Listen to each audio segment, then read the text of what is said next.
I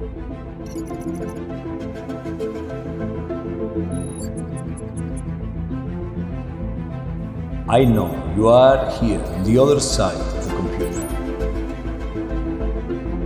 I can feel your eyes on the screen, your desire to learn, to know everything, to adapt, to grow. I cannot predict the future. I have not come to tell you how everything will end. I have come to tell you that today everything begins. Now, I'm going to hang up the phone and you will discover a new way of seeing and doing. A new reality where you set the standards, where you all are the chosen one. A world where everything is possible. Are you ready to take the plunge?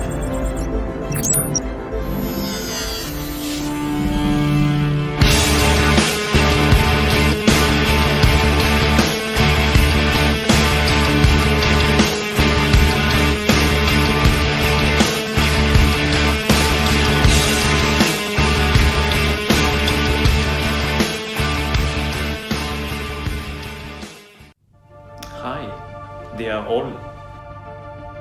Добро пожаловать! Bonjour. Здравствуйте. Добро пожаловать. Hello, good morning, welcome everybody. Bonjour, bienvenue à tous. Salam alaikum, marhaba. Bienvenidos. Welcome. Welcome! Hoş geldiniz. Welcome. Vielen To our ZBS meeting. Loading now.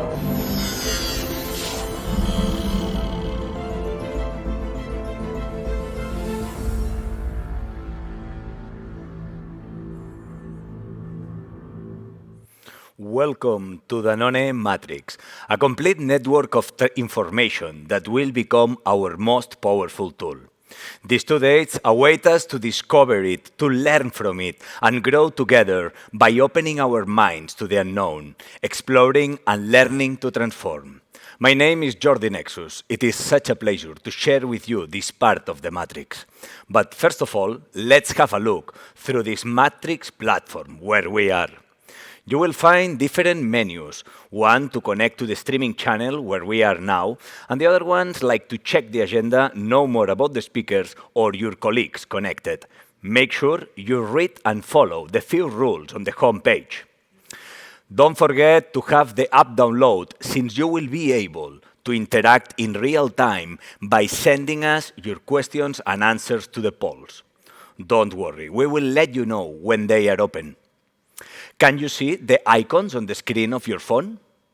So please do not hesitate to answer all the polls and send us all your doubts and comments.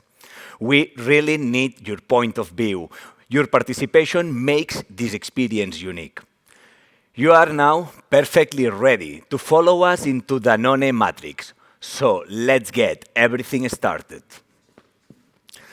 Danone Matrix has multiple agents, people who ensure its correct operation. In these sessions, we will meet them all.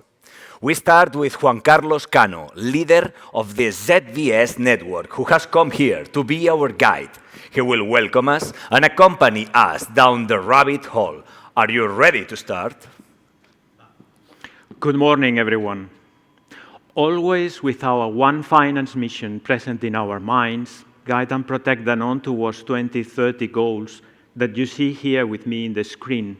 And with our One Planet, One Health Company mission present in our minds, let me, on behalf of the ZBS team, have the privilege to welcome you in this virtual ZBS event. Yes, fully virtual today. First of all, I hope all of you, your families, your friends, and your team members stay safe and healthy. Remember, it's our very first responsibility to take care of all of them and all of us. Second, let me welcome the Africa team that for the first time joined efforts with Europe and CIS making our zone bigger and stronger than before. Third, let me talk about terminology. I want to clarify that the previous so-called clusters, CBS, are now regions. You remember the last transformation. You are the regions. Myself and my dear support team, we are part of the WBS Finance, and the span of control that we manage is called zone. This aggregation of geographies are called zone. This is the reason why we are meeting, we call it ZBS. As you can see, our touchpoint is virtual today. Accordingly, with the current circumstances of physical distance, a streaming version with a lot of interesting and inspiring contents has been prepared with the spirit of being side by side with each one of you, close to you, with you, wherever you are in the globe. During these 2 days, we are going to be exposed to several topics of inspiration, information, challenge. We will make the bridge with Lisbon. You remember Lisbon last year.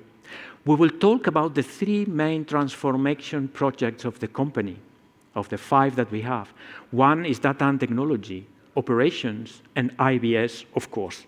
We will deep dive inside the new finance competencies, basic tool as a compass for our future, delivering value and making us become a strategic asset enabled for our company.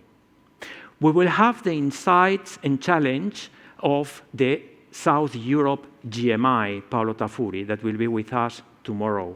And in order to solve the social distance, we have tried to prepare an interesting virtual escape room that we hope you will enjoy this afternoon. We will end the day 2 session with the opinions, comments, and messages of Yves Pellegrino that will be especially with us. And by the way, I say many, many thanks to his time, because it is important to match this in the agenda. Always with the relevant speakers and stakeholders who will help and guide us in this journey. This time, we have chosen the terminology and symbology of matrix, a Danone interpretation, at ZBS Danone interpretation of this matrix that aims to represent our transformation path, a new paradigm about the use of data and technology for our processes, a new way to get organized, bringing more value, learning fast, being flexible, decisive and courageous without any fear, always from the angle of the positivism and pragmatism, building the future together, our future. From the logistic perspective, already Jordi Nexus has already given us some tips and tricks to manage better the combination between streaming, agendas, participants, Q&A, wherever. Please, I encourage you also to participate. And of course, he will guide us through all this beautiful virtual room that, in alternance with real and virtual interventions. All in all, an interesting cocktail that we hope you will enjoy. Has been prepared with lots of love, passion, and enthusiasm by all the ZBS team, and of course, the support of our technical team and our agency. By the way, are you sure that I'm not virtual? You will see at the end of these 2 days. Knock, knock, Danone. Danone Matrix has you. Awake, please. The show starts now. Let's go for it together. Thanks, Juan Carlos. Now it's the turn for Agent Stuart in virtual format. He's the leader of our network in Asia and Middle East region and has a message for all of us. Let's connect with him. Knock, knock. The future is with us. Hello, team. Hello, Africa. Hello, CIS. Hello, Europe. Did I forget UK? Did I forget Barcelona? It's nice to see you. It's nice to be with you. Kia ora is what we say in New Zealand. Today I am in New Zealand, where the sun rises the first time in the world and sets the first time in the world. Don't worry, I will not do a black haka today because I have grown in COVID physically, but not mentally. Thank you, Juan Carlos, for the invitation. Close to my heart is continuous improvement. Close to my heart is inclusive diversity. I wish you all the best for the next 2 days. I will be dialing in, watching, and joining the Matrix. I also hope you, your family, and your teams are safe. These are unusual times for sure. And if I reflect back into our new vision, 2019 last year, there was lots of buzzwords there, but I take personally the word protect, both our people, our business, our balance sheet, and the biggest item on our balance sheet is you and our teams. It's people, number one. If I also think about co-lead transformation, the next few days we'll hear more about the future of IBS, the feedback from our survey. And if you remember the vision in detail, there was a secret there. Maybe we did know the future. It's the ever-changing world. I know it's unpredictable, but this is life and this is where we're going. I want to say a big thank you from Asia Pacific Middle East on behalf of the finance community, the finance board. I remember some of you from February, March last year in Evian, in between getting sick, most of us. But I want to say a big thank you because we have lots of dealings in Asia and Middle East with many of you, more so in France, more so in UK, and also more so in Amsterdam. So we're connecting daily, weekly on various items, whether it's specialised nutrition, whether it's Danone SA, whether it's intercompanies, whether it's parent companies, UK holdings, etc. I know you've all been working very hard. It's a big bravo, a big thank you. Unfortunately, in Asia, Middle East, most of us are still in lockdown. So most of our offices have not returned. So we are virtually working from home. But we're proud, we have lots of pride, and we're doing our best in these difficult times. There was a favorite quote on Matrix, which I did not see, but I did Google. You ever have the feeling where you're not sure if you're awake or if you're dreaming? So the next 2 days, let's make these dreams come true. Let's learn where our path is, and let's walk the path. I want to say a big thank you again. Have fun. Sorry, no food. It is a free lunch, but please do keep safe. I'm excited about this matrix. I want to grow, not physically. I want to learn, and I wish you all the best again. Thank you again. Take care. See you soon.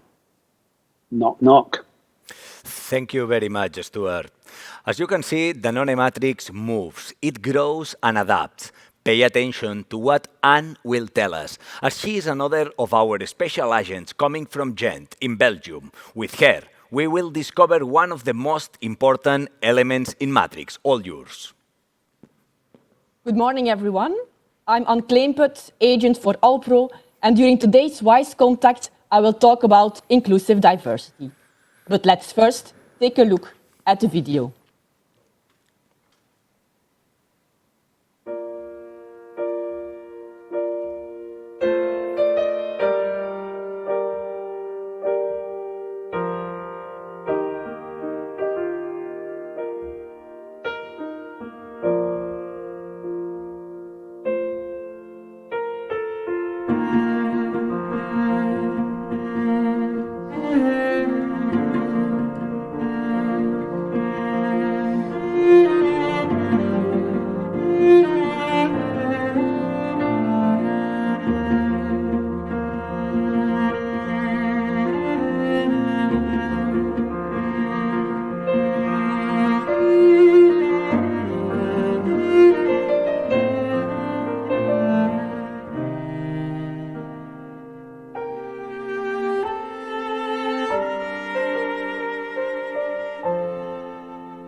I hope you all enjoyed the video and the nice messages which were in it.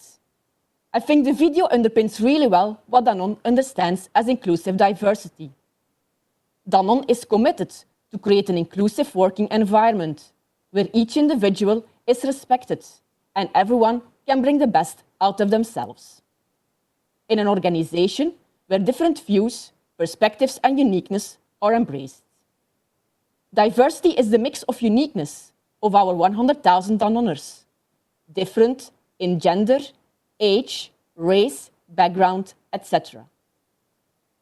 Diversity can be achieved through recruitment, but being inclusive is a choice for everyone. It is what is expected from us and what we expect from you as people leaders and as team leaders to create even better teams. Danone invested a lot in this program of inclusive diversity, with two important sponsors being Christelle Tielmans and also Delphine Richer.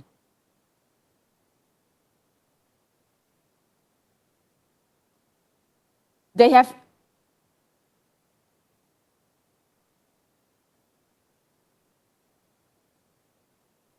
determined three important priorities for finance during 2020. First of them is provide equality for each finance function in attractiveness and business relevance between CBU and CBS. The second one is drive actions to improve the finance KPIs on inclusive diversity, being the percentage of females at executive and director level, and also the percentage of non-European executives. Third important priority is the increase of awareness of the impact of inclusive diversity for teams and business results, and bring these changes in current finance community.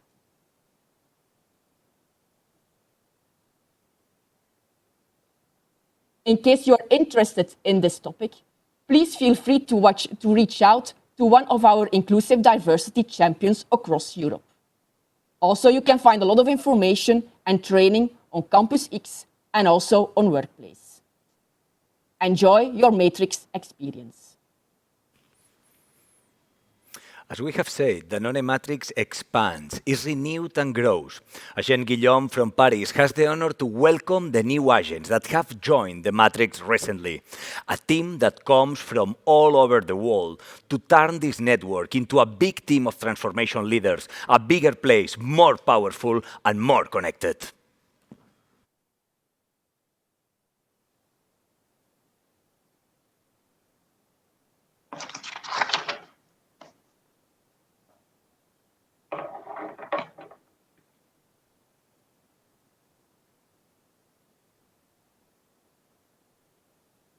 Hello, everyone. We are delighted to have 17 new members joining us this year who were not here in Qashqai last year. And first of all, we are so happy to have Africa joining us, joining our zone. And I will start with welcoming Olivier Klein, who is the Finance Director, Business Services for Africa. Working with Olivier, we have Afaf Hamri, who is the head of CBS Finance for Morocco. We have Nawel Bouzid and Massi Akouch, respectively, head of financial control and head of treasury for Algeria, representing the CBS Algeria. We have Mina Saman, head of CBS Egypt. And we have Melissa Moodley, head of CBS Finance, who recently joined us for South Africa. Titus Owoye is the head of CBS Finance for the full farming business in West Africa. And we have three regional positions, headed by Marc Briand, who is the head of tax for Africa, Folake Fawibe, who is the head of treasury for Africa, and Jordi Valles is the head of continuous improvement and business controller for Africa. Welcome to all. We also have next slide, please. We also have a newcomer in Europe and CIS. Can I have next slide, please? Okay, we have newcomers in Europe and CIS as well. We have James Osborne, who recently took the responsibility of account receivable for France. We have Glenn de Vermen, who is now the new treasury manager for Alpro. Sven Seifert is the head of financial control for DACH. Roger Hoffman has joined us actually quite a few time ago as the head of the CBS Finance of Benelux. Working with Roger, we have Changhang Liu, who is leading the treasury of Benelux. Bernard Savicki is a new head of account payable in Tree Cluster. And we have Nemanja Wojnik, who is the new CBS controller for DACH. So welcome to all. We wish you all the best in your BS position in our zone. We are richer and more diverse with you joining us, and that we like it very much. So welcome again to all, and all the best in your new position.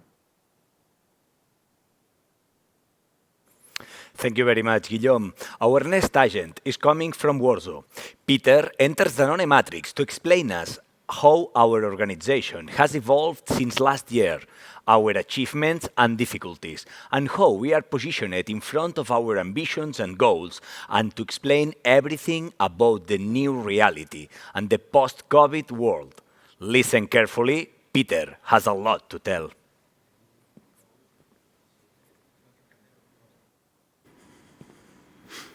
Well, I think we have a small technical issue with Peter. In this case, I'm going to take the lead of the presentation of Peter. You can start with the charts. You need to let me a little bit. 1 second. Let's go with this one. Okay, as you know, we have been already in Lisbon 1 year ago. And I think it's important to make a bridge with the reality in Lisbon and a bridge with the reality in this matrix Danone. Let's see how we are going to start explaining a little bit the things that we have done. A lot of things have success and happens during this 1 year. First of all, you see the photo. Remember this photo? We were there, I know, was the reality. Today we are in the virtuality, meaning that I don't know when we are going to be capable again to hug each other, to talk each other, to discuss, to share a nice dinner together. But this is something to remember. Second, do you know these photos? Do you remember these photos? I think, remember that in Lisbon we have created this ambience where we have been asking every one of us to make our own challenge. And someone was the winner. I think later on in a couple of minutes, someone else is going to refresh us these memories, and perhaps some questions will come. In any case, I think that there are some elements there that we need to consider. First of all, personally, I want to recognize, and I think all of us, we need to recognize the contribution that we have been delivering during this 1 year. Second, we have been analyzing also there in Lisbon, and I need to thank you also for your contribution inspiring the way in which we work. For sure, we have had some ambition, and we will see immediately where we are with this ambition, and we have been connecting and having fun together. I think these 4 elements are the ones that we need to keep always there. Remember that we have had also one teacher that comes from the IESE University. And this guy was simply explaining to us 2 main concepts. One, if you not do it now, it's going to be too late, meaning please accelerate, even if you make mistakes. And the next chart, you have seen how the data is the new oil for the future. If you can please move the chart, thank you. This is the other nice conclusion of Lisbon. And all of us, we are living in this reality. And during these 2-day sessions, we are going to enter to understand what does it mean exactly. Data is the oil of tomorrow, because it is. If we move to the next one, now is the reality why we are virtual, because this beautiful COVID-19 was changing our way of moving living, enjoying, or even communicating. We have been passing super fast from the old reality to the new reality. The new reality, all of you know better than me, because I need to recognize, and I want to specifically thank you, all of you, for this past 6 months, where a virtual closing of our books has been like not only the new reality, the new simplicity that you have been putting there. When all this type of avoid the communication in one side and moving to the other way of interacting virtually has become the day-to-day.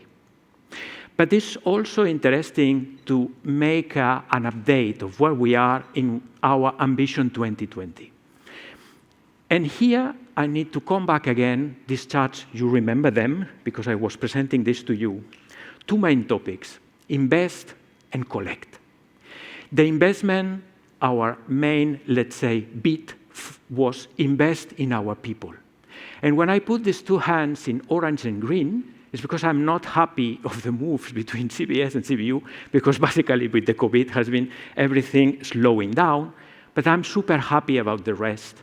When we see the level of learning plans and the executions that we have, more than 2 learnings per person in Europe, we have been massively investing in this one, in talent management, in development our succession plans, the engagement of our people. If we today prepare a new survey, I'm sure that it's going to be up and up.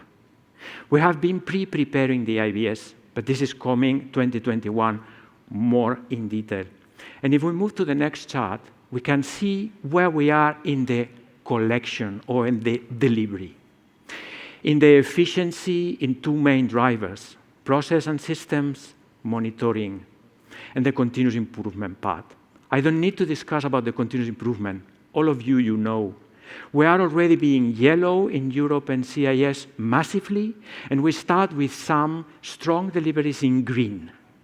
Next year we'll move, you will see it tomorrow, to the Africa yellow massively as we have developed it in Europe and CIS.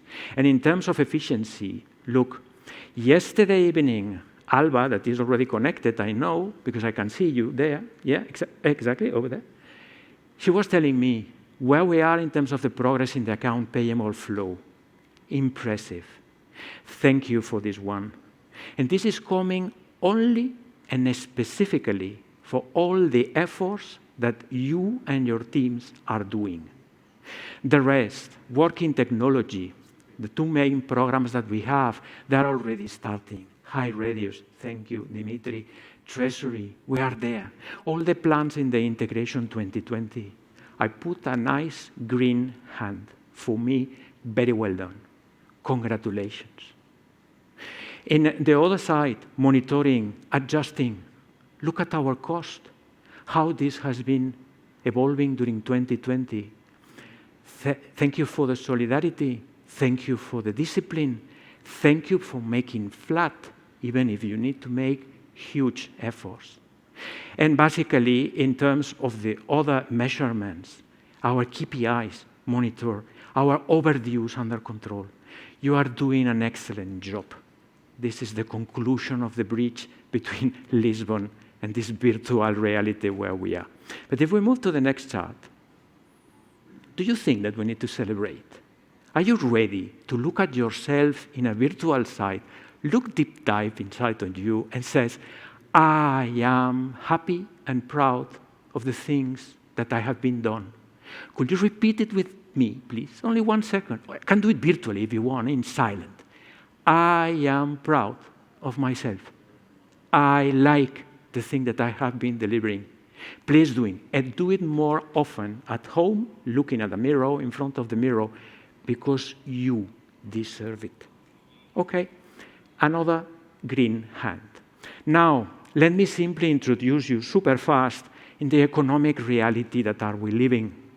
Here, because we are finance, we need to talk about numbers minimum. You can see here the evolution pre-COVID, post-COVID of our 3 main elements in Euro and CIS. Africa will come immediately with Olivier, and he will guide us through the numbers in Africa, because will be a totally new discovery. But look simply, don't be obsessed by divisions, whatever. Simply, you can see one Europe, the classic one, moving from a first estimation at the beginning of the year +0 to a minus in red. You can see also Russia staying there, 2, 3. But CIS is not a country to grow at 2 or 3. The ambition is much more higher. And the only real diamond there is our Alpro unit for EU.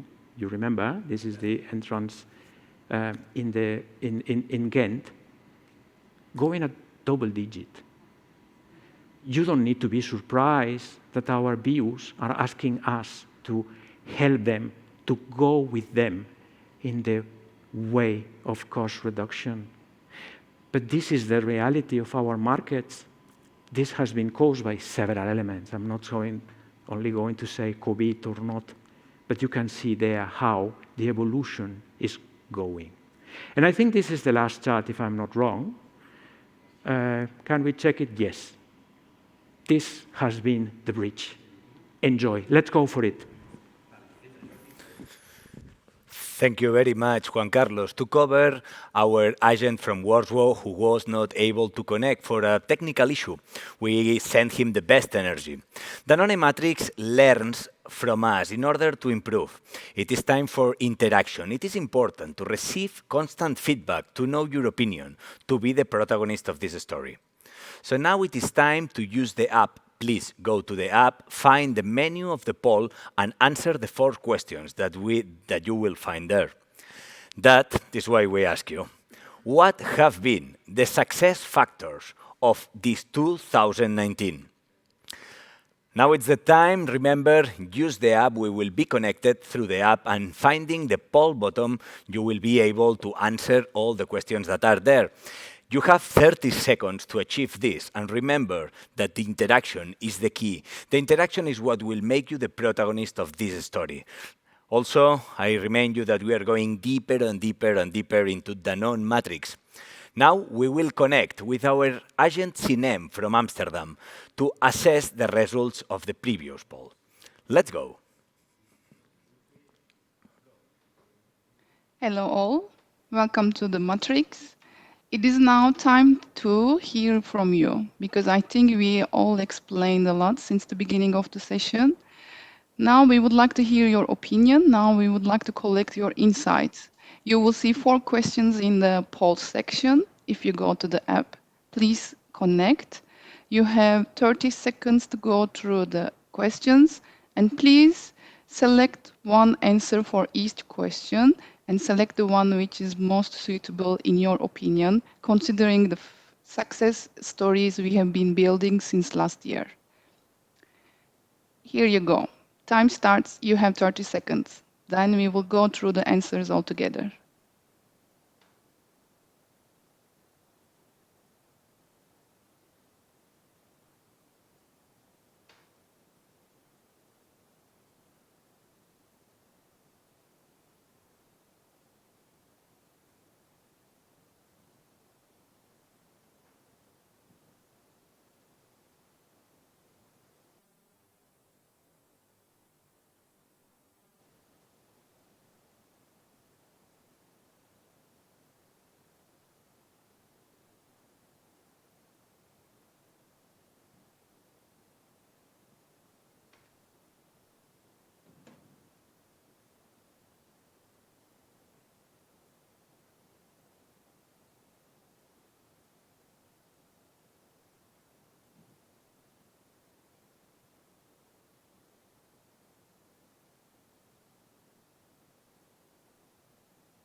Hello, Sinem.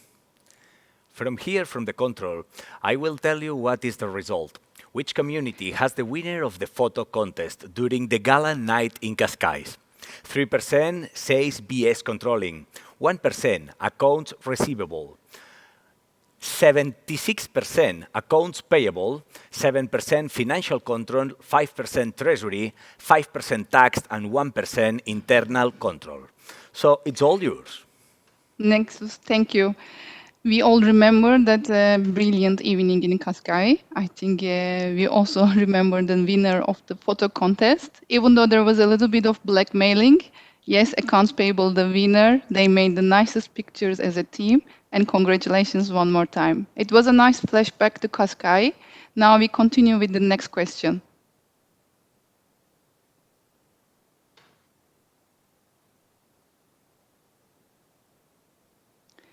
Yes, the second question was about people development initiatives. And according to you, what was the most efficient people development initiative during the last 12 months?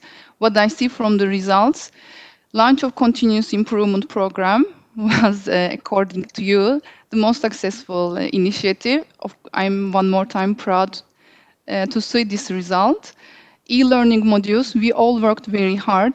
We all completed very good, useful training modules on campus. Of course, it was another successful initiative which helped us to deliver our people development initiatives. Happy to see this one. And of course, other than this, we did a lot of learning weeks, learning programs with our BU and BS teams. And we were also working on the people rotation, even though COVID situation slowed down our momentum. We are still strong and ambitious on this one. Thanks for your answers. Very insightful. Let's go to the next question, the third one.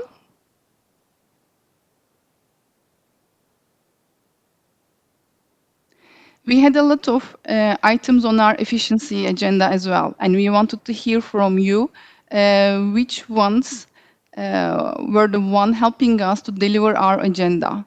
What I see in the results, yes, we did a bottom-up collection of RCI initiatives following the Yellow Belt trainings, and this helped tremendously to see which are the areas we can work on, where we can deliver our efficiencies. I see this has been reflected in the answers as well. Thanks for your contribution. Thanks for your engagement as part of identifying the improvement areas for us. Of course, we work together with our ISIT teams. We have launched many automation projects. These have been tremendously helping us to deliver more and more efficiencies, do the things better in a harmonized way, with delivering a lot of value for us and for our CBUs. Great work done. Process harmonization. Yes, the teams have been working and investing a lot of time in this area, was another important item on our agenda, which we worked very hard on.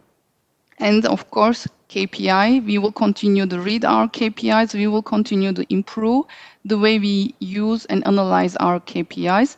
And thanks for your time for the last 12 months, also taking this point on your agenda and working on it. Let's move to the last question, the fourth one. Yes, we are super curious to hear from you.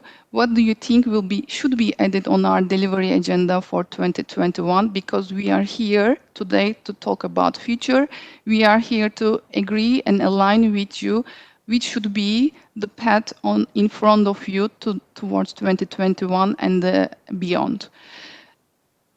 What I see, yes, RPA and other IS innovations should definitely remain on our agenda for the coming years.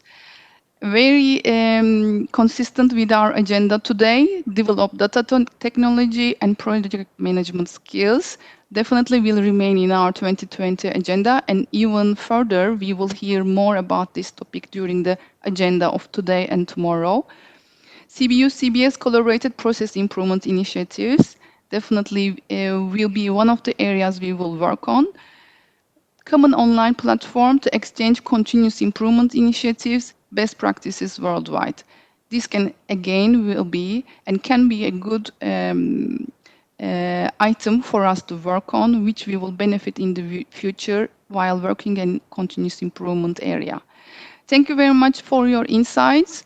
We will collect and analyze these results one more time with the ZBS team and enjoy the rest of the matrix today. Good luck. Now, what do you know about Danone Matrix? The first steps towards the new reality may seem slow, but the next one will make you fly. Danone Matrix means daring to learn, discover and explore the unknown. Danone Matrix is change. It is the path of transformation that gives value to our efforts. It is a completely digital world that gives us the ability to acquire much more knowledge in less time. This opportunity offers us the possibility of being instigators of change. You are not a game player. You can become a game changer. An attitude that keeps us united and motivated with a plethora of initiative at our disposal. A new reality that requires new skills and stronger leadership in new technologies. Change are always accompanied by opportunities for everyone, for our personal and professional skills development. Remember, the combination of reinforced leadership with the new technology that the control of our process will turn this path into a true highway towards transformation. Danone Matrix has been created to exponentially improve every part of you, and it only has one goal. Serve Danone's teams, and to nurture our work and our company mission with value. Danone Matrix surrounds you. It is everywhere. It is part of you. It is a new paradigm that will let us build and lead the new reality through data and technology and the power of transformation. The future is for us. Let's go for it.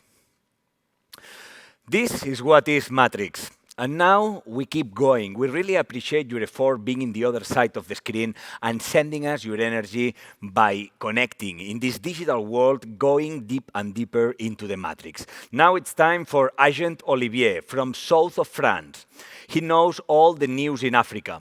He will be able to detail much better the elements that makes this network the work structure of the future. We remind you that you have the Q&A channel open to send us your questions through the app. Remember, be participative, and the interaction is the key. All yours, Olivier. Thank you. Hello, good morning, everybody. The African community of Danone is very happy to join you and very happy to join the new zone, Europe, CIS, and Africa, and this will help us to move forward for our transformation. Well, next slide, please. So what is Danone in Africa? So 1.5 billion euro sales in many countries, as you can see. The countries which are marked in the light blue are the countries in which we are doing imports for ELN products. We call it Sub-Saharan Africa. Then we are having 3 countries in which we are having a joint venture which is not managed by Danone. So this is Brookside in Kenya for fresh dairy product and milk, Delis in Tunisia for fresh dairy product, and Soterma in Morocco, where we are having a water business. All other activities in the country which are marked in dark blues are countries in which we are having our own production and our own direct sales activity. The oldest country in Africa is actually Morocco, where we are present since 1950. No, previous slide, please. Can you come back to the previous slide, please? Okay, to the big map. So Morocco, where we are having sales of... can you go back to the slide with the map, please? Previous slide. Thank you.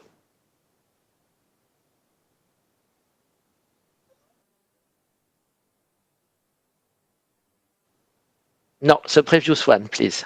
Okay, thank you. So, okay, so Morocco is the oldest country for Danone, where we are having a strong market leader position with a market share of 48% for dairy product, and we are also starting the activities of ELN. Then South Africa with a very nice business in dairy activities, with a market share of 45% for dairy. Then Egypt with dairy activities, with an ELN business, which is also exported to Libya, and with, like in Morocco, a Danone farm. Algeria, we have been losing recently our market leader position, but we are doing our best to recover it. However, we have a nice turnover around 100 million euro, and the same size of turnover with a very strong position for ELN products. And the last child of Danone in Africa is Fan Milk, present in West Africa, where we are having production of ice cream in Ghana and Nigeria, and sales also in Ivory Coast, Togo, Benin, Burkina Faso. Let's see on next slide where we are having our CBS. We are having 5 CBS in Africa. So the first one is in Morocco with 63 people. Second one is under implementation currently in West Africa in Fan Milk with 51 people. Then South Africa with a team of 39 people. Egypt with 37 and Algeria with 25. Now let's see one by one on the following slide where we are. So this is the dream team of Morocco with 63 people. I have been spending there 3 nice years before taking over my regional role. You see that we have a large team in receivable because in Morocco, the sales are done with proximity and with cash collection. Okay, so second very dynamical team in Johannesburg in South Africa around Melissa. Here we have a large team also in receivable because we are currently working on India implementation for the proximity channel. Let's see the next one, which is located also in Cairo. This nice picture has been taken close to the Gizeh pyramid just after our balance sheet review in last February, and you see the nice team there. Next team is actually my second family in Algeria because I've been spending 4 years there in Agbo, so close to the factory. Okay, and the next one is the last one, but not the least. It is ZBS team, which is under implementation in West Africa. So a picture above is in Lagos in Nigeria, also after the last balance sheet review. Then below it is a team in Accra in Ghana. And the last slide will show the team which are in Abidjan in Ivory Coast and in Lomé in Togo. And we are having also a small team in Benin and Burkina Faso. So I am sure that you are amazed what is the ice cream business of Danone. So let's see now a video about Fan Milk.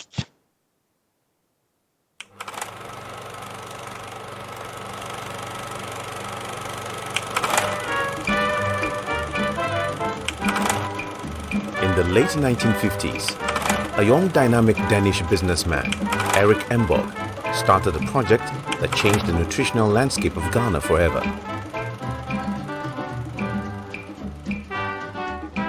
Embog realized alarmingly that milk distribution and intake in Ghana was close to zero. In his quest to change this paradigm, he set up the first dairy business in the country called Ghana Milk Company in January 1960. In 1962, the name changed to Fan Milk Limited and has remained so to this day. As a result of Erik Embog's deep insight into the market, the company adopted a route-to-market model that was unique. It was clear that peddling was the most preferred style of trading in Ghana and West Africa. People preferred a more personal approach to selling, such as door-to-door delivery of goods and services. Delivering the product to the consumer, therefore, became the foundation of the unique Fan Milk Street model. This unique street model has successfully built Fan Milk Limited into a multi-million-dollar business that is today part of a global conglomerate.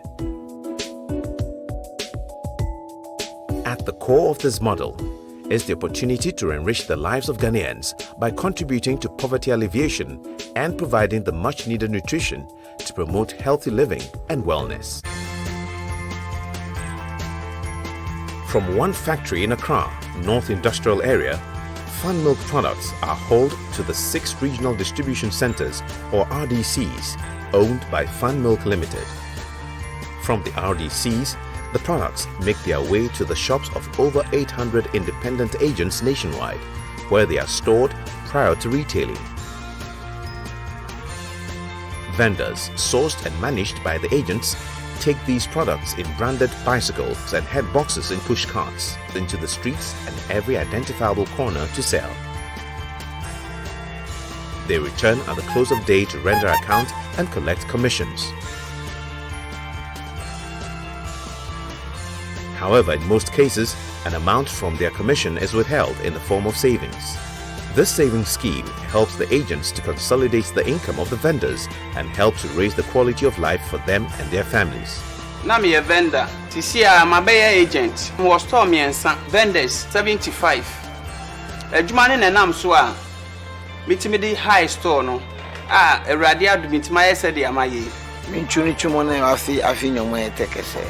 Ewa mi wa denche. The chani chumone no ye fatalo ni jinga. Ye bi ni ekome poigbe. University na ni nchuni. Mismo ni chumo yake ewa mi wa denche. Fun Milk Limited has risen from a relatively small business to a dairy giant. Today, over 1 million Fun Milk products are sold every day in Ghana, and enjoying a cool and refreshing brand from the Fan family has become a way of life for millions. Fun Milk Limited employs thousands of people directly and indirectly and continues to transform the quality of life for millions of people in Ghana and the West Africa region.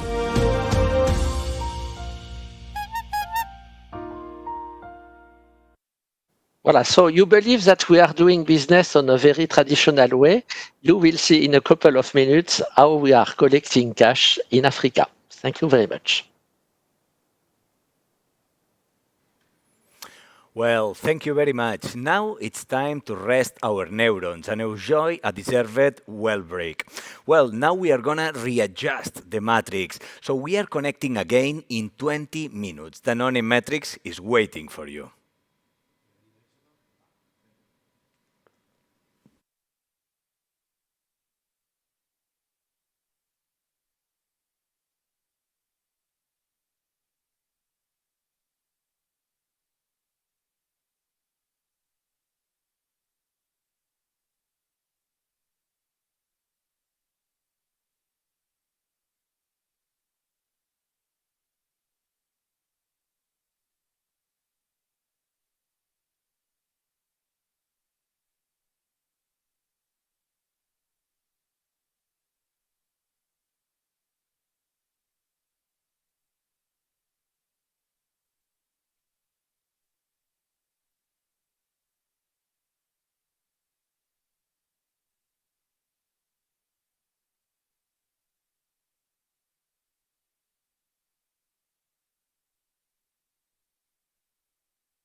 you reap is what you sow.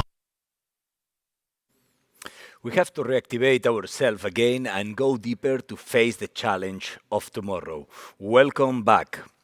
We really appreciate your effort by participating. You are making this possible. Danone Matrix managed to open new business routes and enhance those that already exist. It is based on innovation in sizing opportunities. To talk about this, we have Agent Folake from Nigeria. She has insider insight from Treasury to inspire us about mobile money in Africa. All yours. Hello everybody. Greetings from Nigeria, West Africa. I'm very excited to be part of this big progressive convention. The speaker before me, Olivier, has spoken a lot about Africa. He has taken us through Africa and, of course, the diversity of Africa, which is our strength. But what I'm here to portray today is the fact that Africa as a continent is evolving into the future. The demographics are changing. In fact, it is according to statistics that 20% of Africa's population are youths. And the number is even more outstanding if you consider the people below 35 years old. So that's 75% of African population is below 35 years old. Now the question is, what is the tool that is common to this segment of the population? If you said a mobile phone, then you are very correct. Which is why I'm here to present us the future of collection, the future of treasury, is in digitalization. And in view of this, because of the way things are progressing in Africa and all over the world, in fact, as RBS, we have a responsibility, and in treasury, we also have a responsibility to update, to amend, to learn, to unlearn the way that we work, and to find even new ways of supporting the business, while of course ensuring that the control and compliance are not undermined or compromised.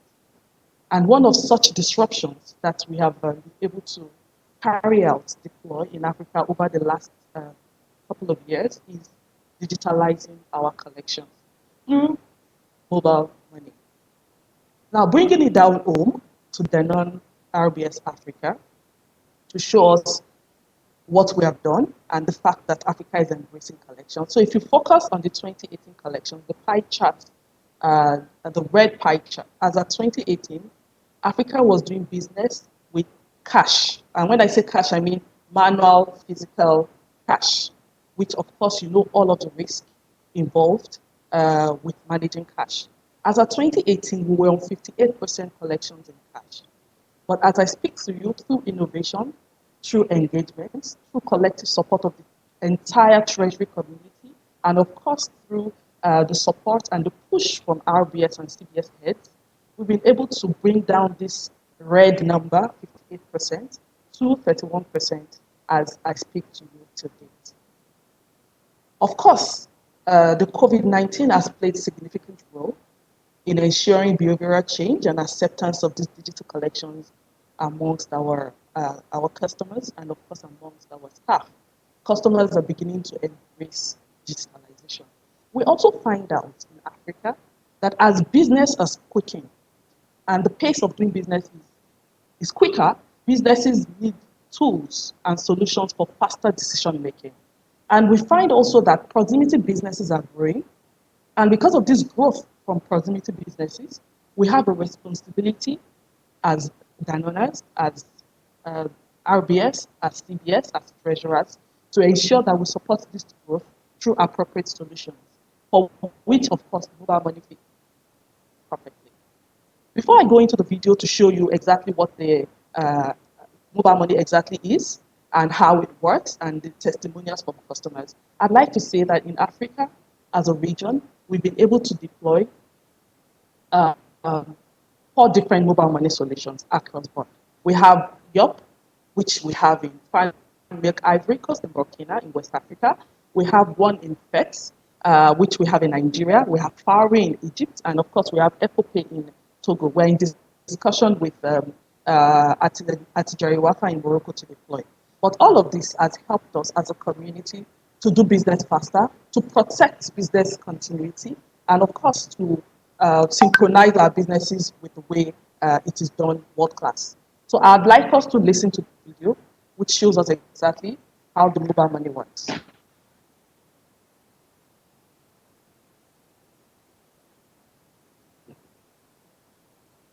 What is mobile money?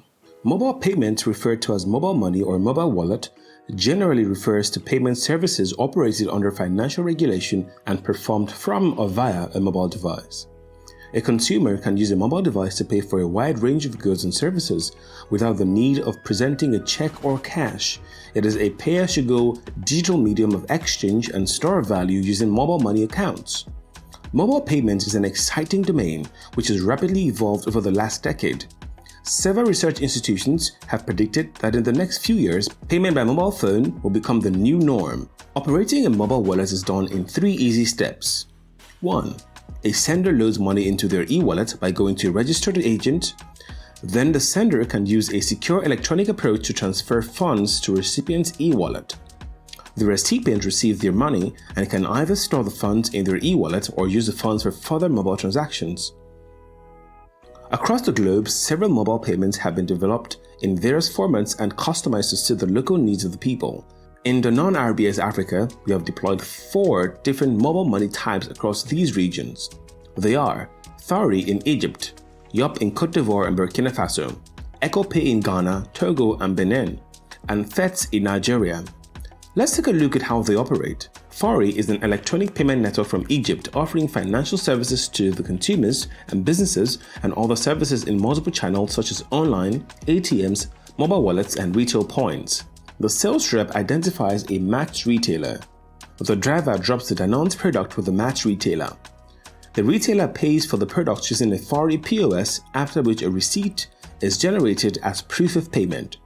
The payment goes to Danone's e-wallet, by which the sales rep simultaneously releases the goods.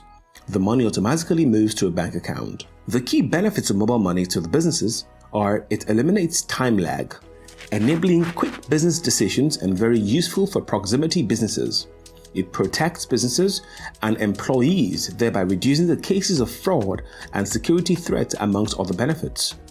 Generally, mobile money reduces transaction costs, improves speed in collections, reduces risk of loss inherent in handling cash, and has proven to increase saving opportunities. To further buttress the advantages derived from mobile money, let's take a quick look at these testimonials. Meet Olufunke Faiga, the CEO of Merit Faiga Ventures, located in Lagos, Nigeria. She has been a fan milk agent for 28 years. Her business has continued to grow. Currently, she controls 15 vendors and operates with 14 push carts, 8 bicycles, 6 chest freezers, and 1 upright freezer as sales assets. Farmic introduced FED to us, I think about 7 or 6 years ago that we have been dealing with them. So it's very easy for me because I cannot be going to the bank every time.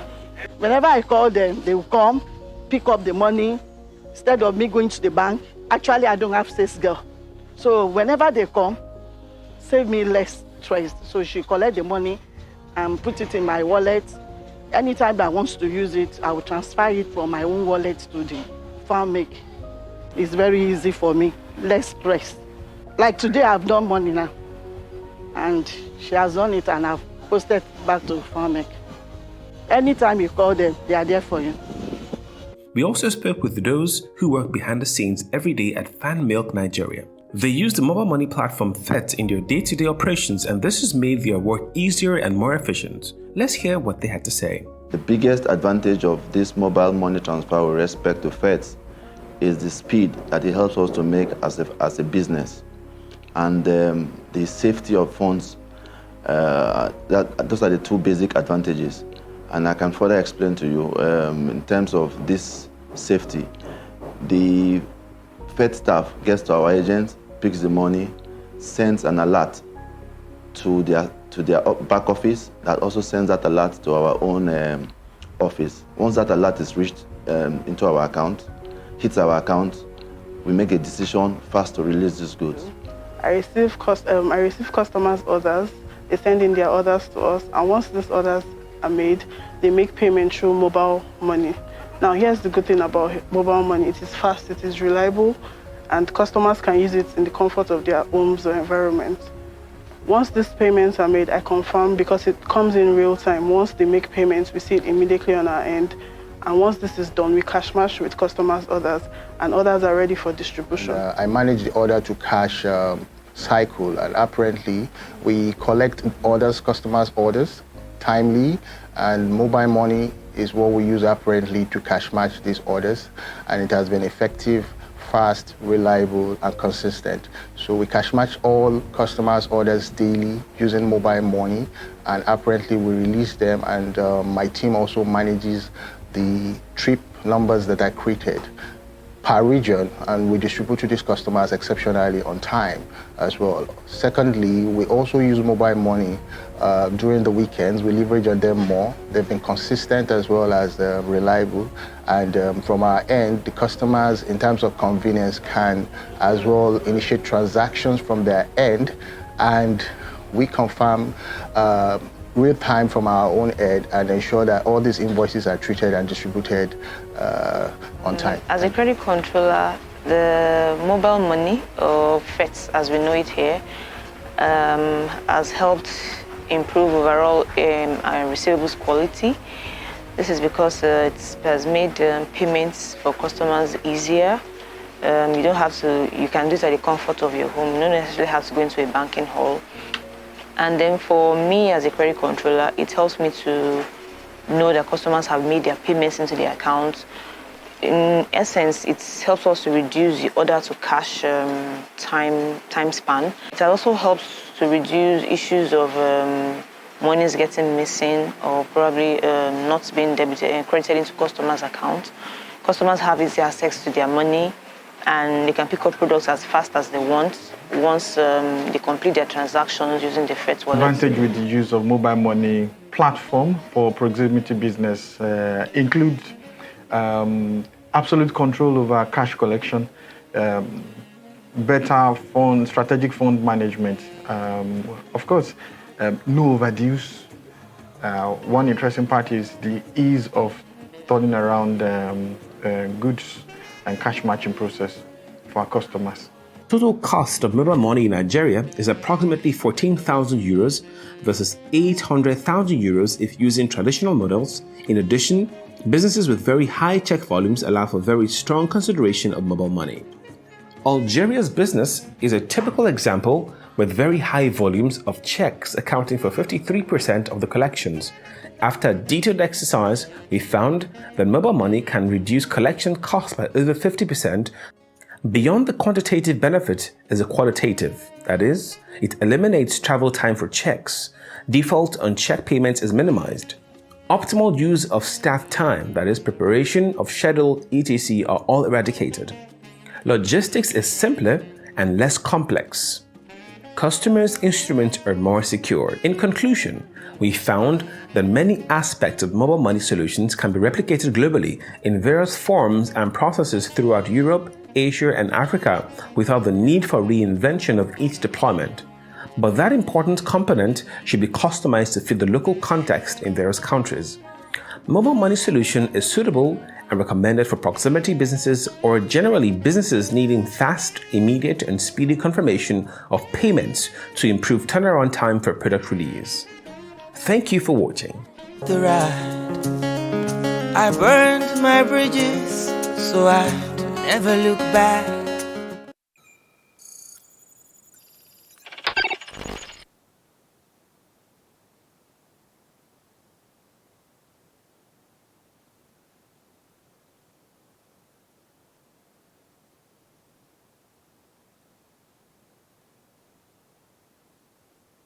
Okay. Thank you all for watching. And as you can see, mobile money in Africa has been a tool that has helped us a lot, especially in this COVID period.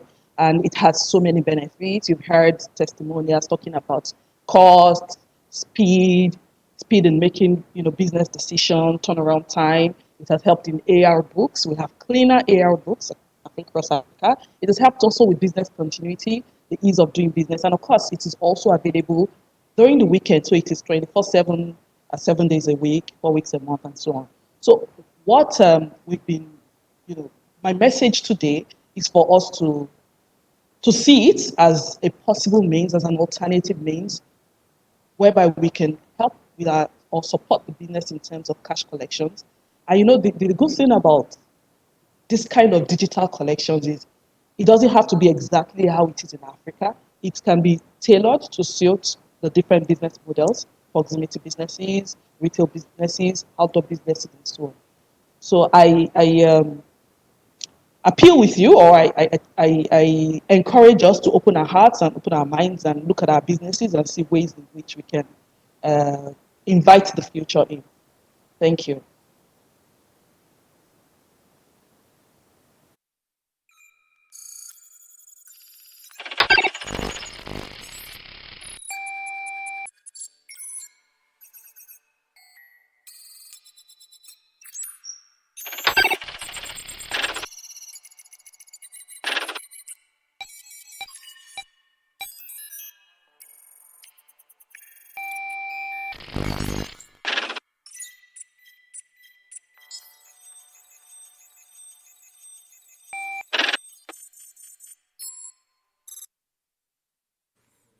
If you thought that Matrix was just theory, you are wrong. It is time to put everything we are learning into practice, technology and data. Are you ready? To discover this area of Matrix, we have Agent Paul from London with a team of experts headed by our Chief Data Officer. Right now, we open the Q&A for this session.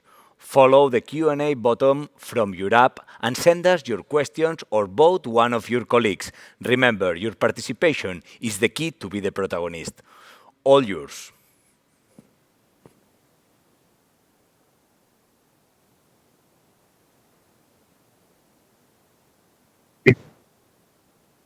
Okay, guys, we're just waiting for you to join us. But let me do a bit of an introduction to start with. I hope you're all enjoying our first RBS meeting inside the Matrix. We've got an interesting fact for you. For those of you who are fans of the film like me, Will Smith and Nicolas Cage formerly turned down the role of Neo in the Matrix before Keanu Reeves was offered the role. And he did it pretty well. And I've got one quote, and this is the quote. It says, "I know why you're here, Neo. I know what you've been doing. I know why you hardly sleep, why you live alone, and why night after night you sit at your computer." And it's not because he worked for finance in Danone, but as we learn, he was looking for the answer to the question that drives us, the question that brought him there. And right now, that question for us is data. So in a second, it'll be my pleasure to introduce you to two people, Chris Bannox, who's our relatively new Chief Finance Data Officer at Danone, along with Camilla Bjorkvist, who's our Data Transformation Director, who works with Chris. So I'm not going to spoil the presentation by giving you a summary, but what I'll say is it's a great opportunity for us all to learn more about why we have this new team and how we can work better in the future. So listen carefully, get your questions ready. As Geordie said, you can use the app to ask some questions, and we'll have Camilla and Chris sharing their presentation, and then after that I'll come back and I'll read out some of the questions in the app, and Chris and Camilla can answer them for us. So I hope that's clear for you. Get your questions ready, and we're just waiting for the guys to join. Hi there, this is Camilla Björkqvist. Can you hear me? Hi, I'm good. Hi, Camilla. Hi there. Hey, welcome. Welcome Thank to you. our virtual meeting. Great to be here. So we're just waiting for Chris as well to come along and join us. And we're going to get your presentation up on the screen. Great.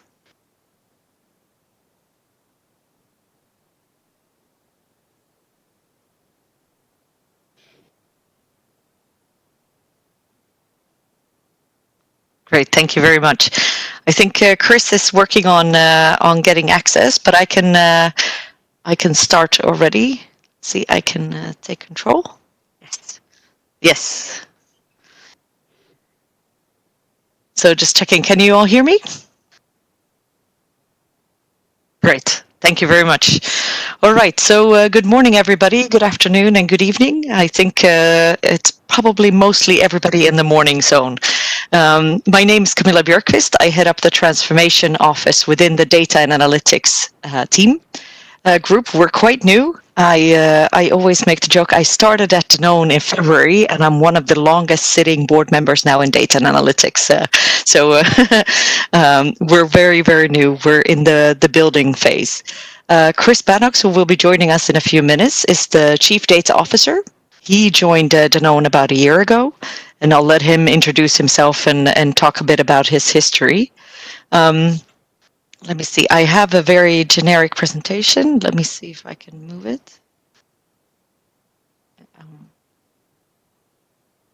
Oh, thank you. Hi, everyone. It's Chris. Oh, there we go. Hi, Chris. Sorry, I just dialed in on my phone just to make sure things were fine, and now I have video. There you go. Hi, Chris. Welcome. Hi. Good morning. Thank you. So please go ahead. You can take over from here. I did a very quick first introduction. Do you want me to walk through the slides? Yes. Can you see them? Okay. Yep. Yes, I can see them. Absolutely. Absolutely.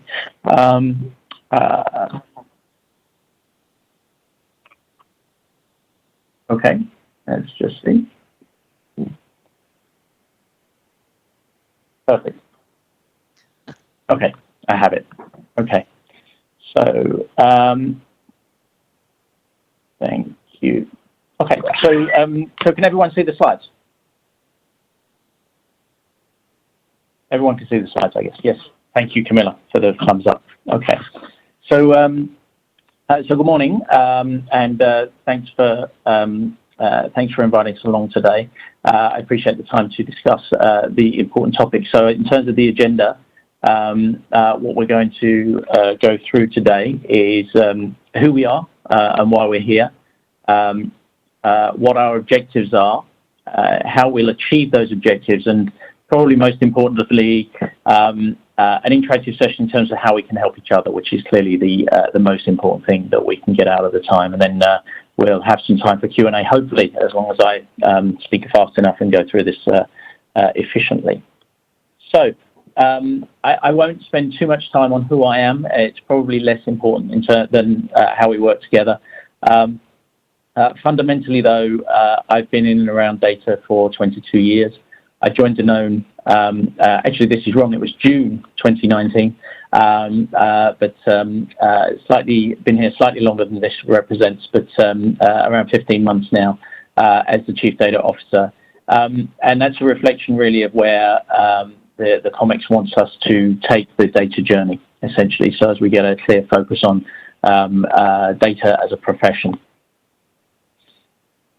Moving quickly on, the mission of the Data and Analytics Group, as we have described it. So, the mission is to enable all Danoners to use data to measure and improve their work outcomes and decisions, and most importantly, people-powered, not data-powered, but people-powered and data-enabled. But let me just spend a couple of seconds on explaining this, because I think there are some important words in here which bear a few minutes focus. First of all, enable. So we are enabling you and the rest of Danone to use data. And, you know, that means essentially we have to empower you to use it. We have to give you the tools to use it, and we have to give you the skills and capabilities to use it. And of course, you heard me use the second most, well, probably the first most important, but the second word in a sentence, which is use. We can do lots of interesting things. We can make lots of interesting data available. We can build lots of interesting dashboards. But use is the most important thing that exists in this life cycle. Unless you are able to use the data and you're able to use it to make decisions and improve the lives of Danoners or other people that we serve, then realistically we are missing the greatest opportunity that we have. There's a lot of work we can do to make data available, but if no one uses it, we're wasting our time. So usage is really critically important. But of course, you need to use it to do something, and really that is measure, improve your work outcomes and decisions. That covers a broad gamut of different objectives, capabilities, whether it's top line, obviously in your case, it's from a finance perspective. But it could be improving your work, so a lot more automation. It could be better outcomes, however you are measured on your outcomes. And of course, it should improve our decision making. And of course, people-powered data-enabled really is a nod to the culture. And Danone is a very people-powered business. And therefore, to become data-driven or data-powered doesn't make much sense in the context of Danone's culture. Becoming data-enabled makes significantly more sense in that context. So we're building a team and have been building a team for a little while yet. Building capability in the beginning of a chief data office organization, data and analytics organization journey takes some time to onboard capabilities and talents and bring new perspectives into the organization whilst also finding the existing talents within the organization. So this is really a mix and a reflection of a mix of those things, and it's still in progress. So Camilla introduced herself at the beginning, I suspect. So Camilla is responsible really for the transformation that we're undergoing. So that includes structuring the data and analytics group, ensuring that we have a broad view of the different projects that are in place, ensuring that we have portfolio management in place, but perhaps most importantly, spreading data culture, and that really means delivering data university and our communication plan, and they are critically important to any transformation of this nature. Christoph joins us from R&I, 7 years in Danone to lead our data and analytics practice. So he's doing foundational work around setting up the data and analytics organization, but also making analytical and data science resources available to the organization. Katja joined us just about a month ago to help us drive and spearhead our focus on master data management. And I'm sure you should pick us up where we use terminology that may not be familiar to you, but master data management is essentially the management of all of the data that we manage internally rather than the data that we bring externally. Juan is actually he's a consultant. He's a partner of a consulting firm in the UK, but he sits on my management team at the moment, and he runs data excellence for us. And data excellence includes really making data available to the organization. It breaks one of the key challenges that we saw, certainly that I saw when I first joined the organization, and making sure that users, yourselves and other users across the organization can start to interact with data in a business way. So using a business language rather than having to rely on technology in order to deliver you data. Data excellence also includes things like data quality, et cetera, et cetera. Those will develop over time, and I can explain a little bit more about that as we move forwards. And then we have so those are really what I call the deep functional domains, the places where we're building expertise, capability, new platforms. And then, of course, we have an engagement model because the one thing I discovered about Danone is it's a relatively complex organization, and we need a way of engaging with the organization more broadly. So far, we have data officers in each domain. We're still searching actually for a data office for finance and HR, but we have Bruno in place for CMP and Ops. Bruno's been in the organization around 25 years. Comes from CMP and supports CMP and operations in terms of their data journey. Ignacio comes from an external data provider. He is responsible for EDP, but actually really covers all of the G&I top line use cases. And recently, Elena joined us in Erwin's team. So she's in the CIO organization, but she has a dotted line to me and also joins our management team. And she's responsible for building the technology that will support this journey ultimately, because we do need a significant shift in terms of technology capability, both in terms of the technology itself and the people. So there's still a shift to take place, and Elena will oversee that transformation. So there's many market challenges that we need to overcome on this journey. So many of you will know and understand all of these. Uncertainties related to COVID-19, obviously there's many things we can do and have done, in fact, in terms of data analytics to be able to predict better the potential impact of COVID and how it will affect our business. There's clearly price volatility around raw materials. Again, data analytics can help with that, but actually quite often simple BI can help with that beyond where we are with Excel in many cases. We're undergoing, particularly because of COVID, but in any case, before COVID, a significant digitalization of the channels in terms of our routes to market and our engagement with consumers. And clearly there's a lot of external data that we use and we need to use and consolidate there in order to deliver better in-store experience, better promotion effectiveness, and better route to market in many cases in terms of digitization. And of course, there's the OPOH agenda, and concern is about wellness, social responsibility, and One Planet, One Health.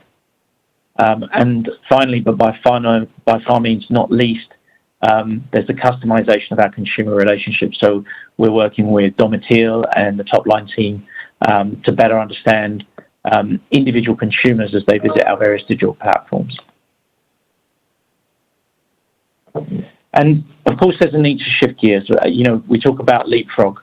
When we look at our competitors in the market, we tend to be, we believe, about 10 years behind, maybe even in some estimates up to 15 years behind in terms of our capabilities.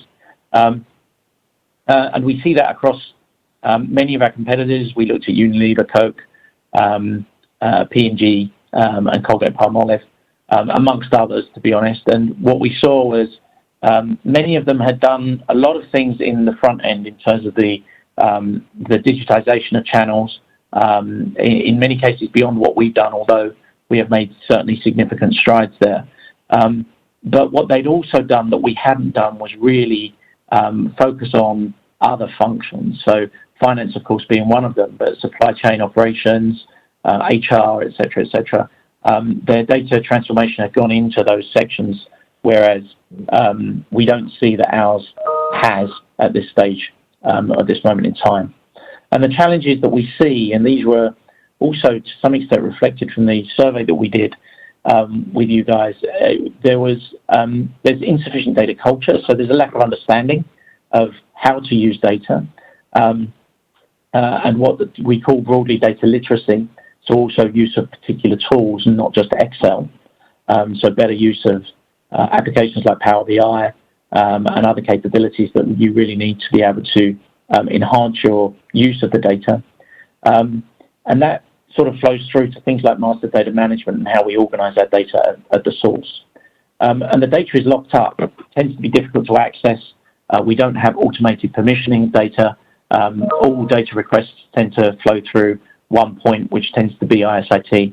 And also people don't really know the data that they can get to. So it's not obvious what data you can consume, even if you wanted to. And in that context, those two things are addressed. The root cause of that is we're missing some foundations. We're missing some core capabilities that we need in order to be able to solve those first two problems, in order to be able to free up that data. And then, of course, we have a suboptimal operating model. The operating model isn't empowering business users, finance users to actually access the data simply. And you suffer from not having a single point of contact or not having an expertise group where you can go to get the information you need and have a curated experience.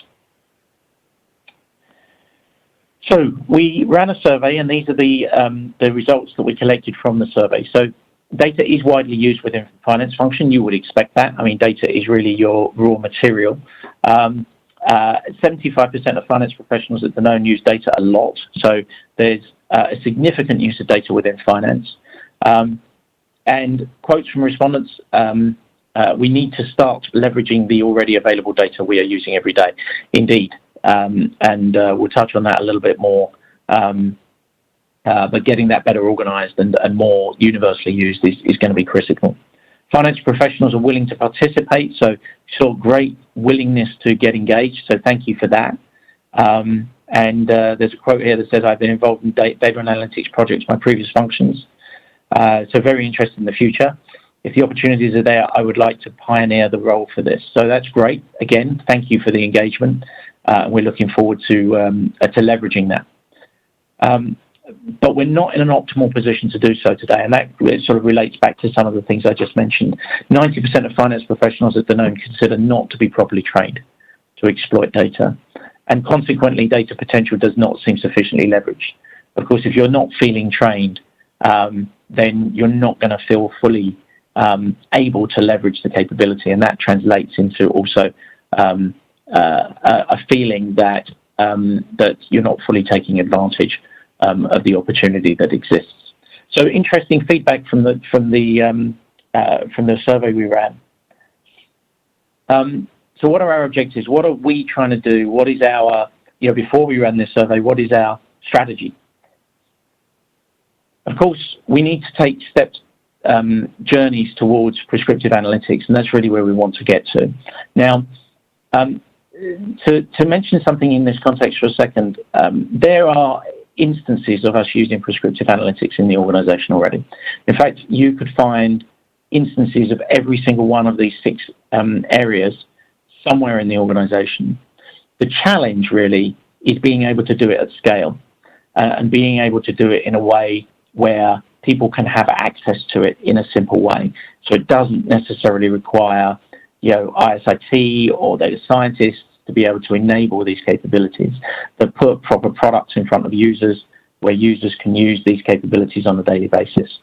To be able to do that, we need those foundations, and we call those foundations data excellence, master data management, data skill set, mindset, etc. So we have 5 overarching key objectives, 3 real drivers and 2 enablers. So we need to accurately monitor the activity. We need to make better predictions and decisions based on the activity that takes place and the data we hold around it.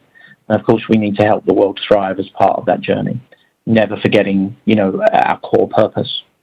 And of course, the enablers are really acquiring and disseminating skill sets and methodologies, and Camilla's really leading that piece of work on 2 angles. I mentioned them earlier, making sure that we have clear communication to the organization. You'll see a lot more from us through Workplace, et cetera, and in forums like this.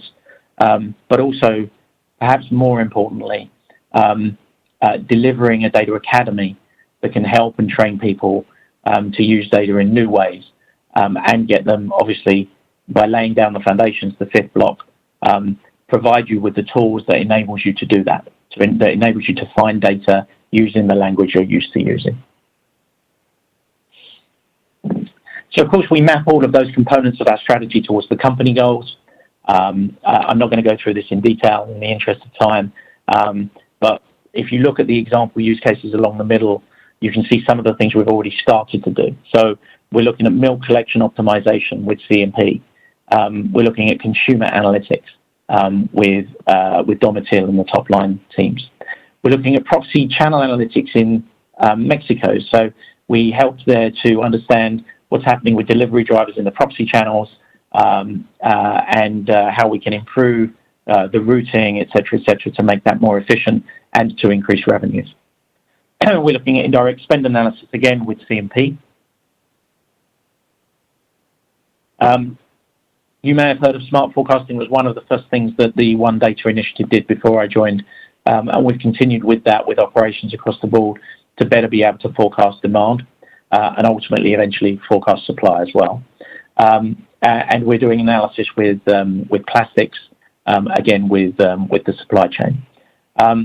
We're looking at global dashboards for sales and self-service BI more broadly to be able to put Power BI in the hands of users.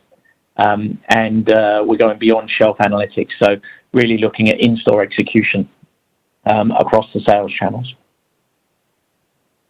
And of course, that needs to translate much more specifically in terms of how we can empower finance as a function with data solutions. So some examples here of what we can do to perhaps inspire thought and thinking around how we do this. So first of all, we need you and us to co-lead the transformation. in terms of that, we can improve existing technologies, and we're planning to do that through foundations, development of new business models, and of course lean ways of working. All of our projects tend to be agile. We need business owners to do that within the finance organization in this case, and then we apply resources towards that to move towards the objective. In terms of the second component, paving the way to superior sustainable profitable growth, so more accurate and efficient reporting, enhanced efficiency, quality of processes, so process reviews, potentially not directly within our scope, but of course we can look to use robotics in that context, and better business and risk insights. So seeing more granular data, being able to analyze more granular data, more forward-looking. And then create conditions for finance people to make an impact. So increase confidence in reporting, and that really relies heavily on the data excellence capability and making sure we understand what good quality data looks like, and that we can boil that down into real fundamental transparency associated with the data that you use, and improved relationships with stakeholders. Of course, better data, better focus, better predictions will also help finance have a better relationship with the business as well, and be able to serve the business needs better, which is obviously what we're all trying to do. In terms of what we're already doing, I've discussed this a fair bit, but we've taken the first step in terms of creating the foundations. We're building that data excellence capability. We actually have a first version of the data marketplace available, which we'll hopefully be making more broadly available very soon. And we're starting to really get into how we improve and manage data quality, and how we shift and transform our master data management capabilities.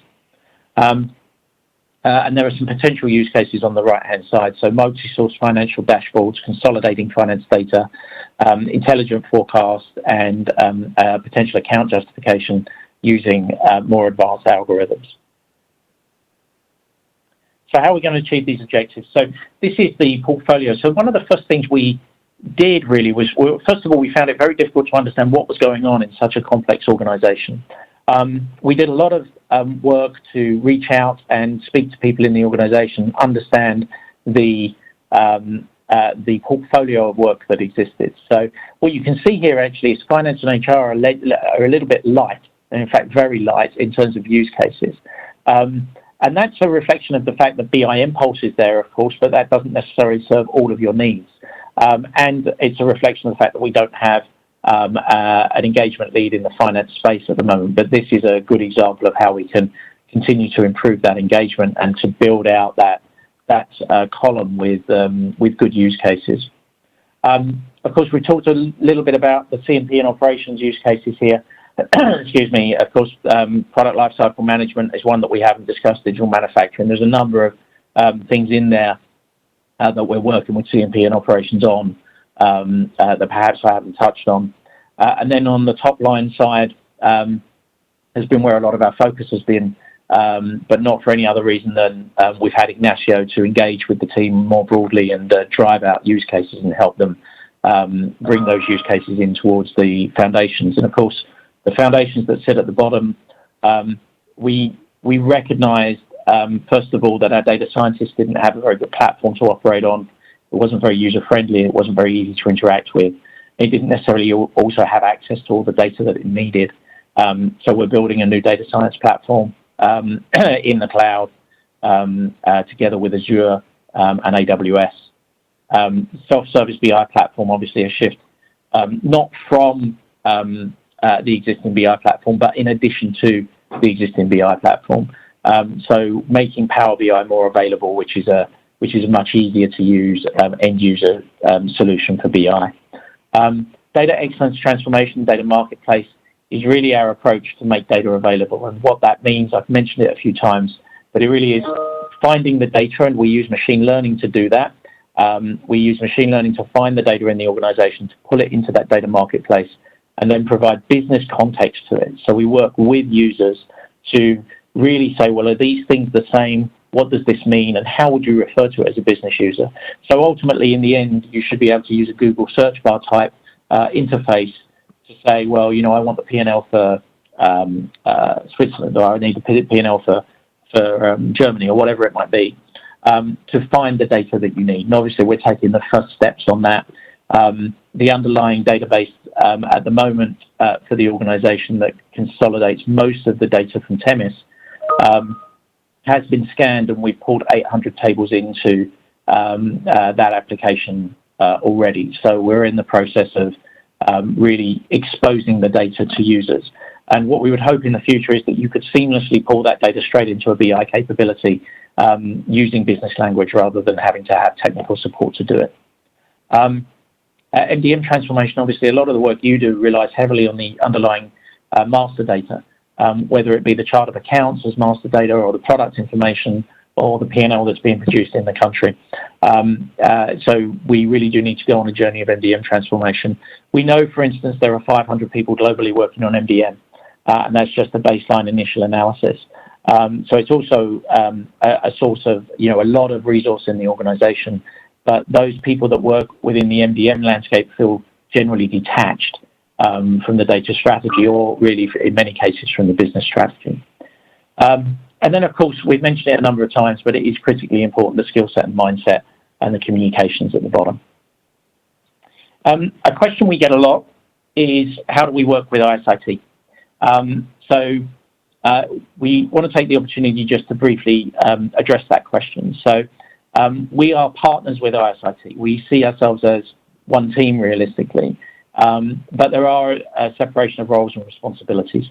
Of course, from a data perspective, we have resources that deal with master data management, deal with data excellence, and deal with data science, and we have project leads associated with data projects. Of course, we expect engagement from the Weeboos and the functions from themselves to play the role of product owner, to play roles of data owner and data steward. I'm going to touch on that briefly in a second. And also, we need resources from ISIT to deliver us solutions, deliver us engineering capability, etc., etc. So three clearly segregated functions and roles in that context. I just want to touch a little bit on data ownership and stewardship and MDM within the context of this, because what we found when we looked at MDM, when we initially looked at it, was there was no real definition of the data that existed in the company, and we created a data domain model to describe those data domains, because you have to do that before you start understanding and applying who owns and is responsible for the data in the organization. So we also have a data ownership and stewardship framework, which helps make sure that the responsibilities associated with data are not part of my group, are not part of the data and analytics group, but are actually part of the business and part of the functions. And of course, when we move data projects into production, there needs to be a continuing role. Once those things are in production, data ownership and stewardship continue to play a role within functions. But of course, we will be responsible for updates to the products, any further development that needs to be undertaken, or the data pipeline that needs to feed that. And ISIT continue to provide that support capability. So we're now moving on to the interactive piece, where I think we'd like to hear from you as well.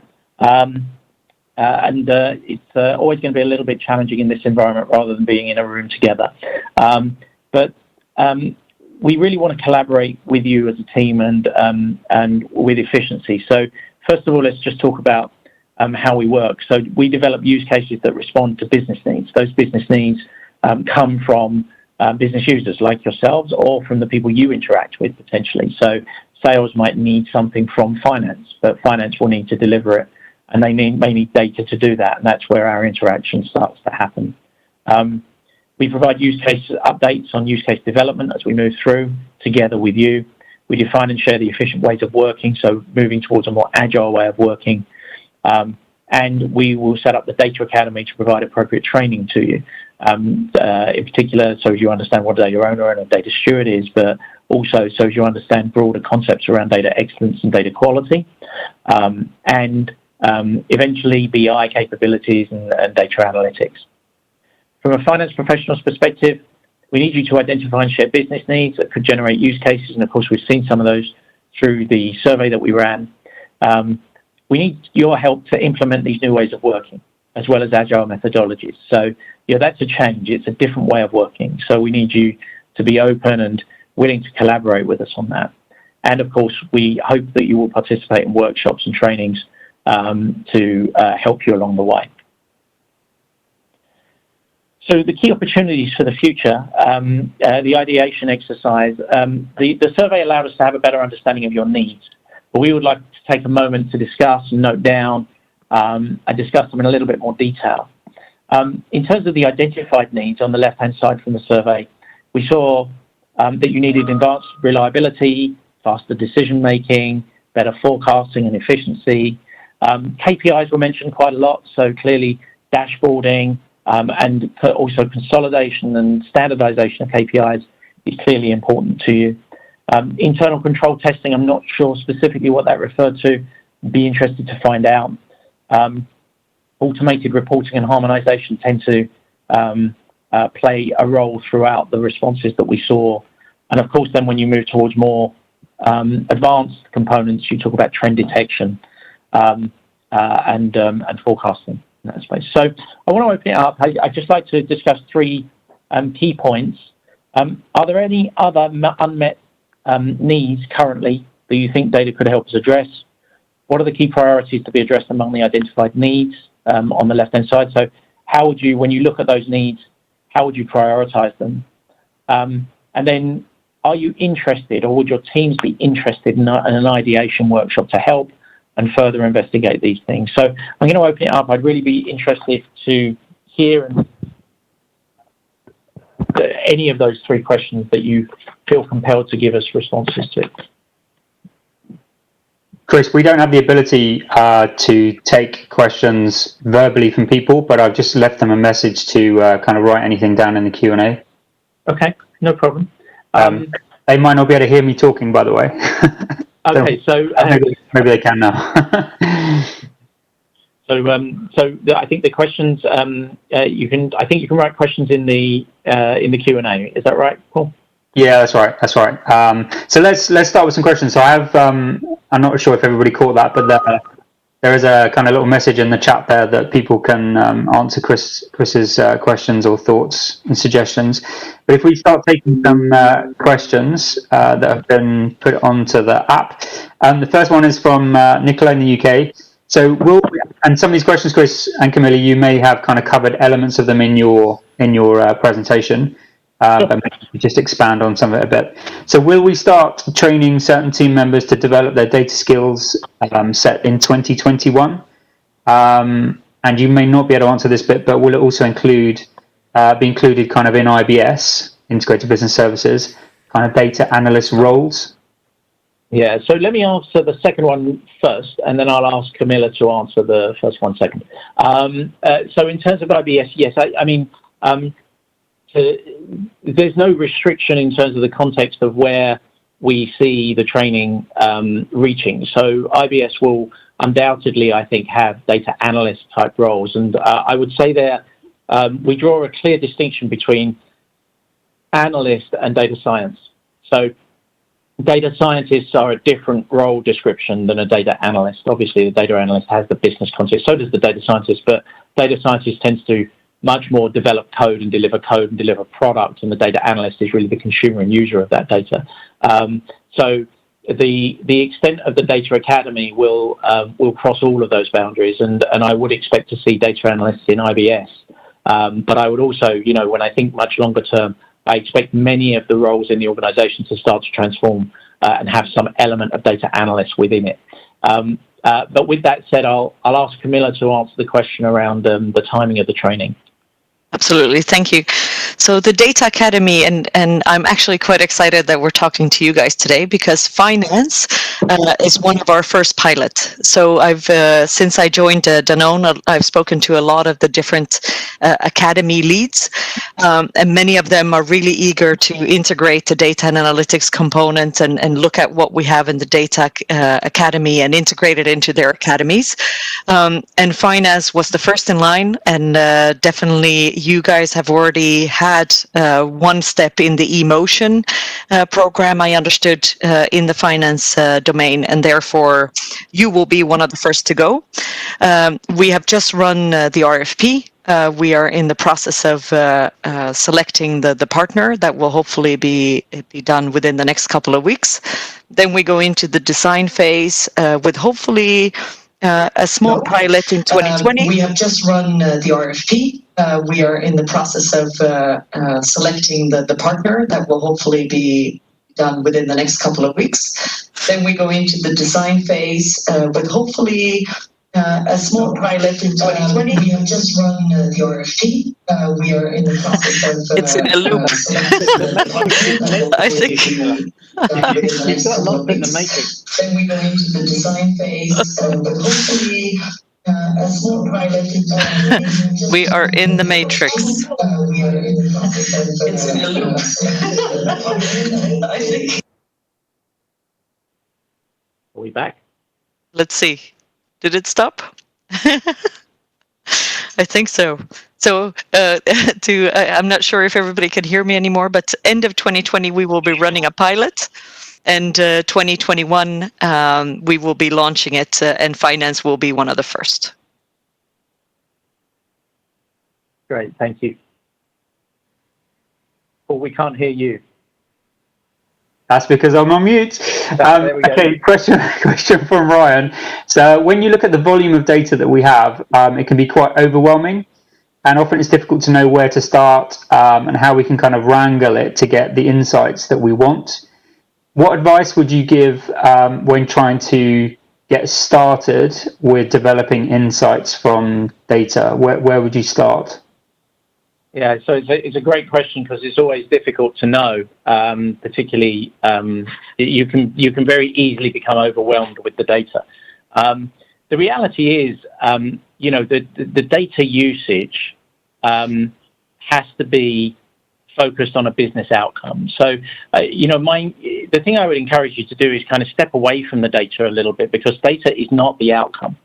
The outcome is some kind of business result.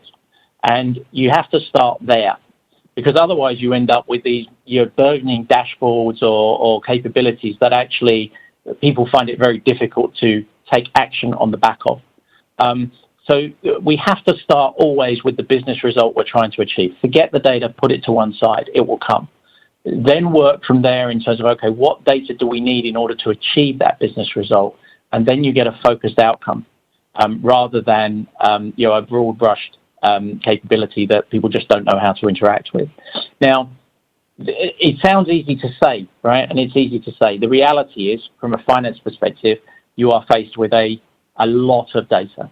And of course, you would also probably have the desire, and I've seen the desire come through in the questionnaire, to rationalize that data and to make some sense of it so as you don't have so much to do in the process. So, of course, that is also another consideration, because even if you start with the business use case and you work towards a solution, you find actually that the underlying data doesn't really help you do that, because it's different wherever you look. So I think there has to be some element of rationalization of that data as you move towards that outcome. And often the outcome for finance is broader. You need a P&L, you need the balance sheet, you need all of those components to be able to get you to where you need to get to. So I would say there's two things. First of all, start with focused business use cases to get to a point where you can start to understand the underlying problems.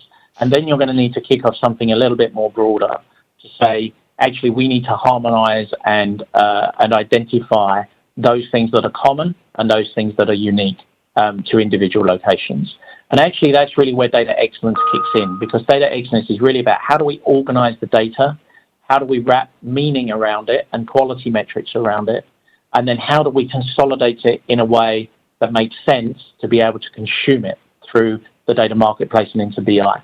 That is kind of the less sexy area of data generally. Everyone focuses on BI and analytics and data visualization, which is all good. It's only good if it drives change and it drives different decision making. And it can only be good if the inputs are good. So I would say start with a use case, drill it down, learn as you go with a narrow focus, and then start to expand those lessons so you can start to solve the foundational problems that I think we all know exist, but you can only prove through experience of delivering something for the business. Yeah. Okay. And that kind of links quite nicely to Ralph's question, which is around how does the better data utilization add value in shared services organizations?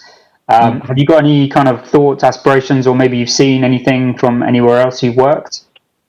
Yeah, so I could pick out a number of different examples actually, but most of them are unfortunately from a different industry, from the banking industry. So as you saw from my background, before joining Danone, I've been in banking, where actually shared services, quite honestly, is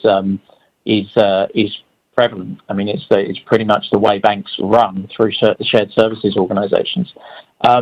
In terms of how data can impact shared services organizations more specifically, if you think about what a shared services organization is, it is just that. It's a service organization to the business around things that are common. And therefore, you would expect there to be a layer, not necessarily all-encompassing, a layer of common data, a consolidation of process and therefore automation around that.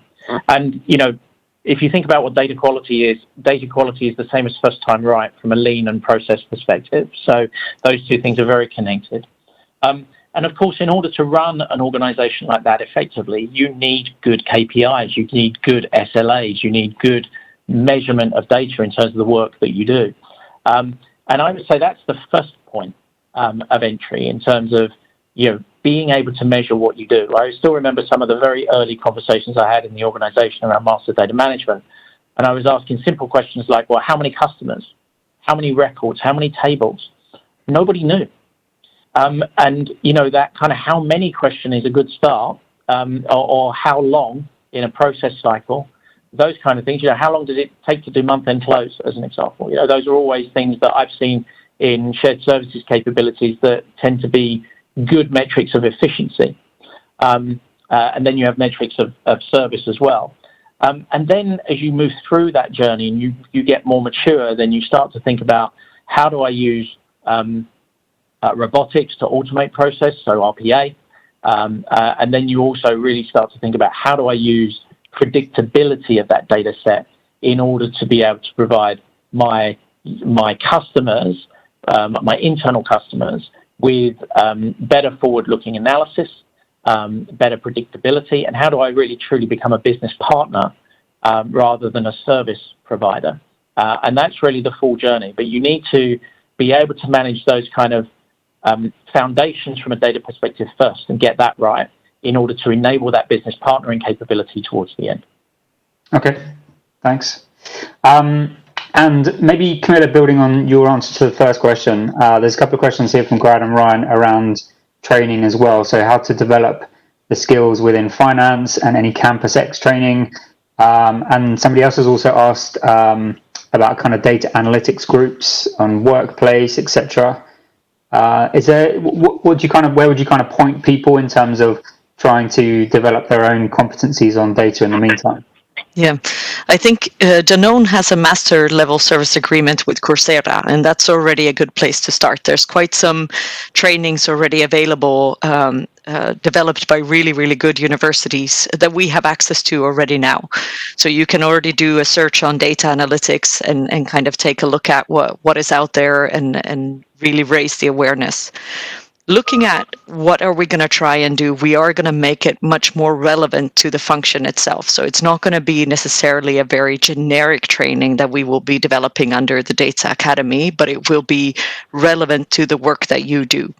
So that's why it's not something that's off the shelf that you will be getting from one day to another. It will take a bit of time to design it and to make sure that we use the knowledge and the need from the functions itself to build it into the curriculum that you can then utilize. So I hope that answers the questions around what can we do already now in the training. Yeah. Where can we go on workplace? I think I did when I joined in around April-May timeframe. I did an analysis about what is out there on workplace and what do we already have in terms of communities, and there are 250 groups on Workplace that has data or analytics or BI in them. So we have a huge amount of places where people are sharing knowledge, reading articles, having conversations and debates. What I'm working on is making sure that we can kind of consolidate down those 250 to at least have a handful of places where we are actively sharing community type of use cases. What have we done in the different places around the regions, around the world, around the functions? How do we make sure that people find each other? I know one of the successes within Danone is the copy paste that works really well. Somebody has done something really successful in one place, and how do we make sure we can copy it into our context and make it really successful? So we're working on that. In 1st of October, we will be launching the official Workplace site that is managed by Data and Analytics. And then I will also start targeting these 250 groups to make sure that we have a bit of a consolidation and really drive the knowledge that we want out there. Okay, that's clear. Thanks. A slightly different question, maybe for you, Chris, around your organisation. So someone's noted, Elena has noticed that you have a dedicated stream in charge of EDP and Americas. What's the reason for that? And I guess it's not replicated elsewhere, for example, for Europe or for SN? Yeah. Maybe? So thanks for the question. It's a great question, actually, and good spot. Because we don't actually show the organisation chart. What we showed was who was on board so far. So actually, what we intend to do is to have regional points of contact. And obviously, we can't scale an organisation so quickly to have every kind of all of the Danone regions represented. So what we intend to do is have the three sort of what we call super regions. I don't have a good name for it, to be honest, but Europe, Asia, and Americas, we will have someone in place in the region to make sure that we have some level of proximity to the individual regions. And we had mapped to those individual Weeboos. So as we could also represent the worldwide business units within a logical region. So we had mapped Waters to Europe, EDP to Americas, and SN to Asia, and really just logically in terms of where the business tends to grow most in that context. In addition to that, we have those roles for CMP and Ops, which Bruno fills. We have an open role for Finance and HR as a data officer to support Finance and HR, and we have an open role for Growth and Innovation as well, and some of the food safety and stuff that falls under Bruno in CMP and Ops. So we have 6 data officers roles. We've only filled 2 of them, and actually Ignacio is in that box, but he kind of covers all of the top line business enablement at the moment, mostly through the G&I function predominantly in terms of those strategic projects. So it's not that we haven't filled it's not that we don't have the other regions or an intent to have the other regions. It's just that you just saw the people who are in place today. Okay, just not there yet. Good. Okay. So Rohia from Benelux asks, will the data analytics group be the link between front-end business needs and back-office finance activities? Is that how you guys see it? No. I think, you have to maintain your relationships with the business and be the driver of the finance requirements from a business perspective. So I think if business needs something from finance, they will continue to come to you. Obviously, we may hear it through the channel of having business engagement. We'll have a generic business engagement on the basis of data. And you have obviously an existing engagement on the basis of finance, and those 2 things will naturally meet at some point. So we would be happy to hear those requirements either through you from a finance perspective or directly from the business, at which point we would engage with finance in order to align and make sure that we delivered against that business requirement. Okay, it's clear. And then a couple of questions around kind of process. So Guillaume starts asking, how do you see the process to identify opportunities laying within our areas? And then Martina proposes that maybe she has already identified something in terms of using data, but is not quite sure practically where does she go from here. So who does she contact? Does she go straight to ISIT? Does she come to a data group? So how practically do you see, I guess, the identification coming and then the process after that? Yeah, so it's a very good question. I moved the slides on actually to show who you should contact, and if you have a new requirement, you should contact Claudia in the middle there. She works in Camilla's group. I equally contact myself or Camilla, of course, but those requests will ultimately end up with Claudia because we have a portfolio management capability that looks at all of those requests and needs, and also works with ISIT to ensure that we have the underlying capability, data availability, et cetera, to make sure we run a data project as it should be run to meet the requirements of a user. So first port of call is one of us three, and then we start to engage with you to understand what it is. And then there's a process that it goes through in order to be able for us to allocate resources to it, or to be able to support it from a data excellence perspective, et cetera, et cetera. So to be honest, we're in kind of this hybrid state at the moment where many people don't know that they should connect to Claudia, which is natural, and they connect to ISIT, and we work closely with ISIT to make sure if they come through that channel, that we also capture it through that route. So we prefer you to reach out to Claudia in the first instance. And we have mechanisms to make sure that we capture as much as we feel we can through the other route. But it's important also to say, we're not here to control what individual groups do. We're here to enable them with better capabilities.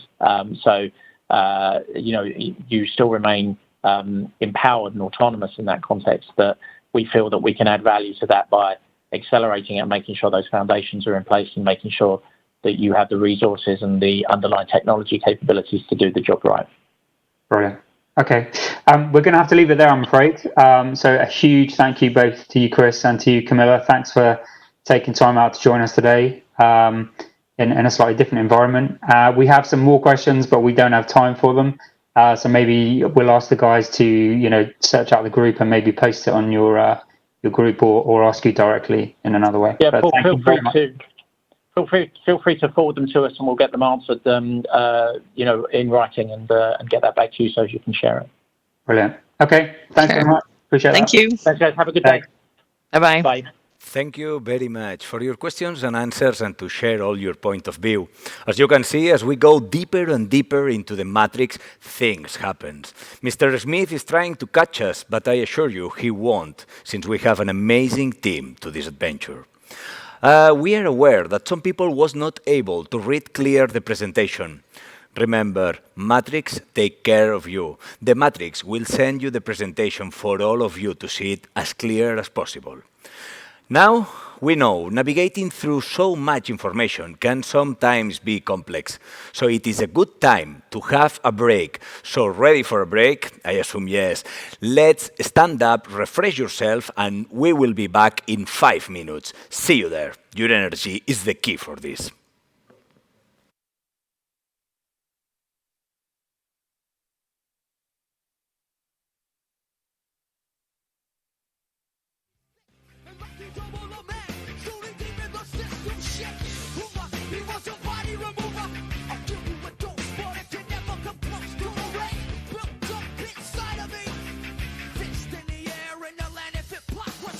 Movements come and movements go. Leaders speak, movement speaks when the head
It's what you saw.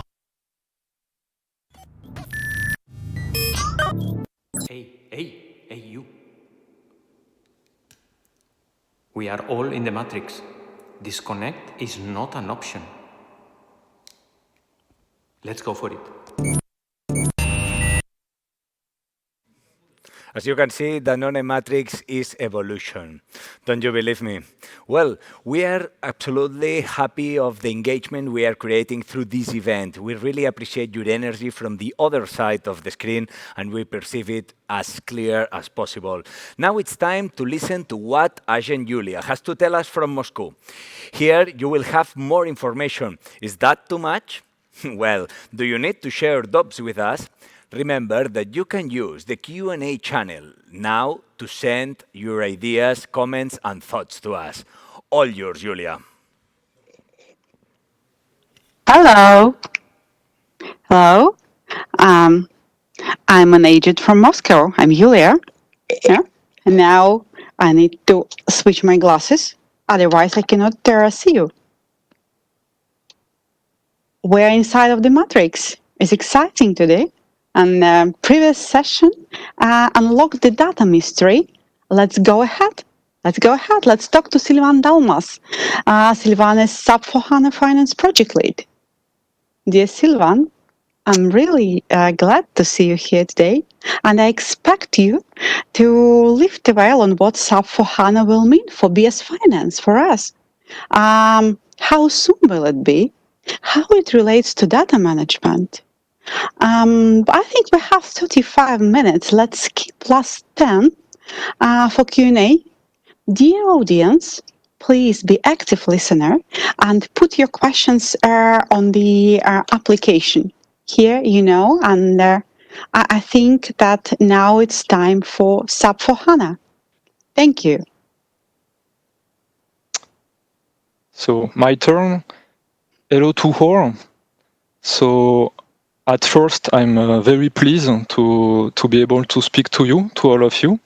And it's great to be able to share on this such a wide audience some inputs, knowledge about the future of SAP and about data. So, if I am able.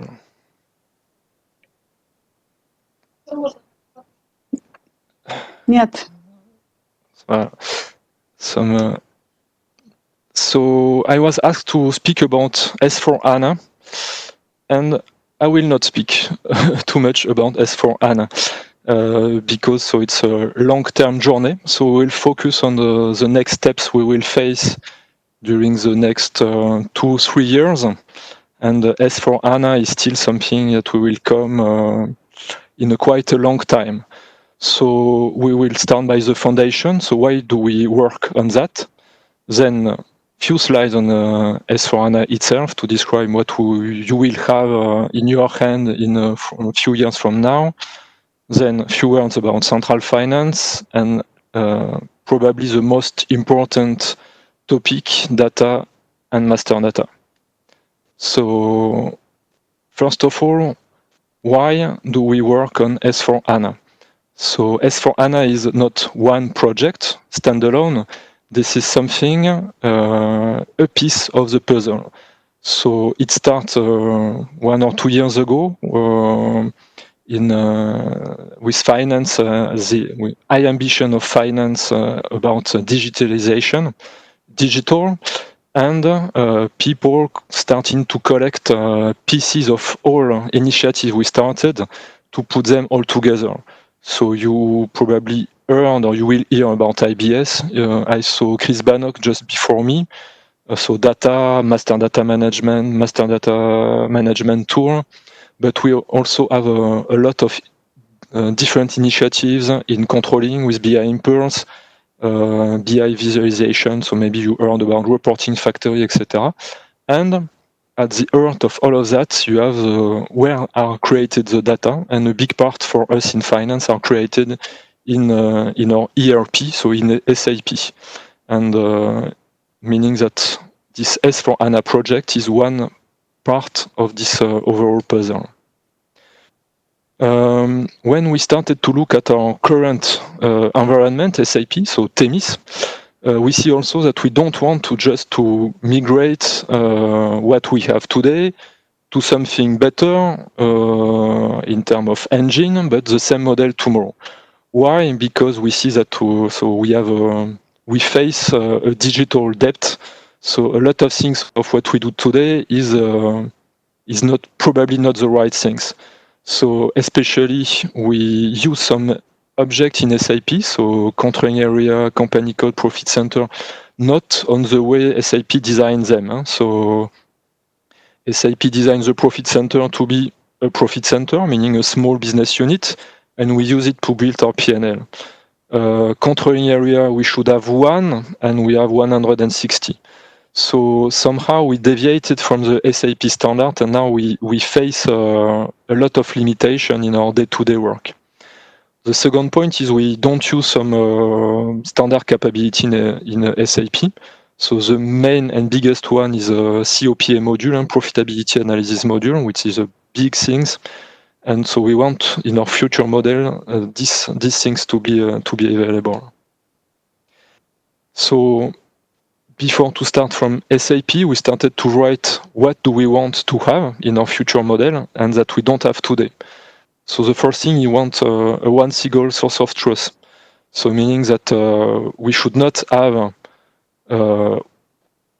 small pieces of information here and there, split in our 160 controlling areas, but we should have one platform where we will be able to get the data in one way. So meaning that it's very important to define a clear core model and to be able to deploy it on the same way everywhere.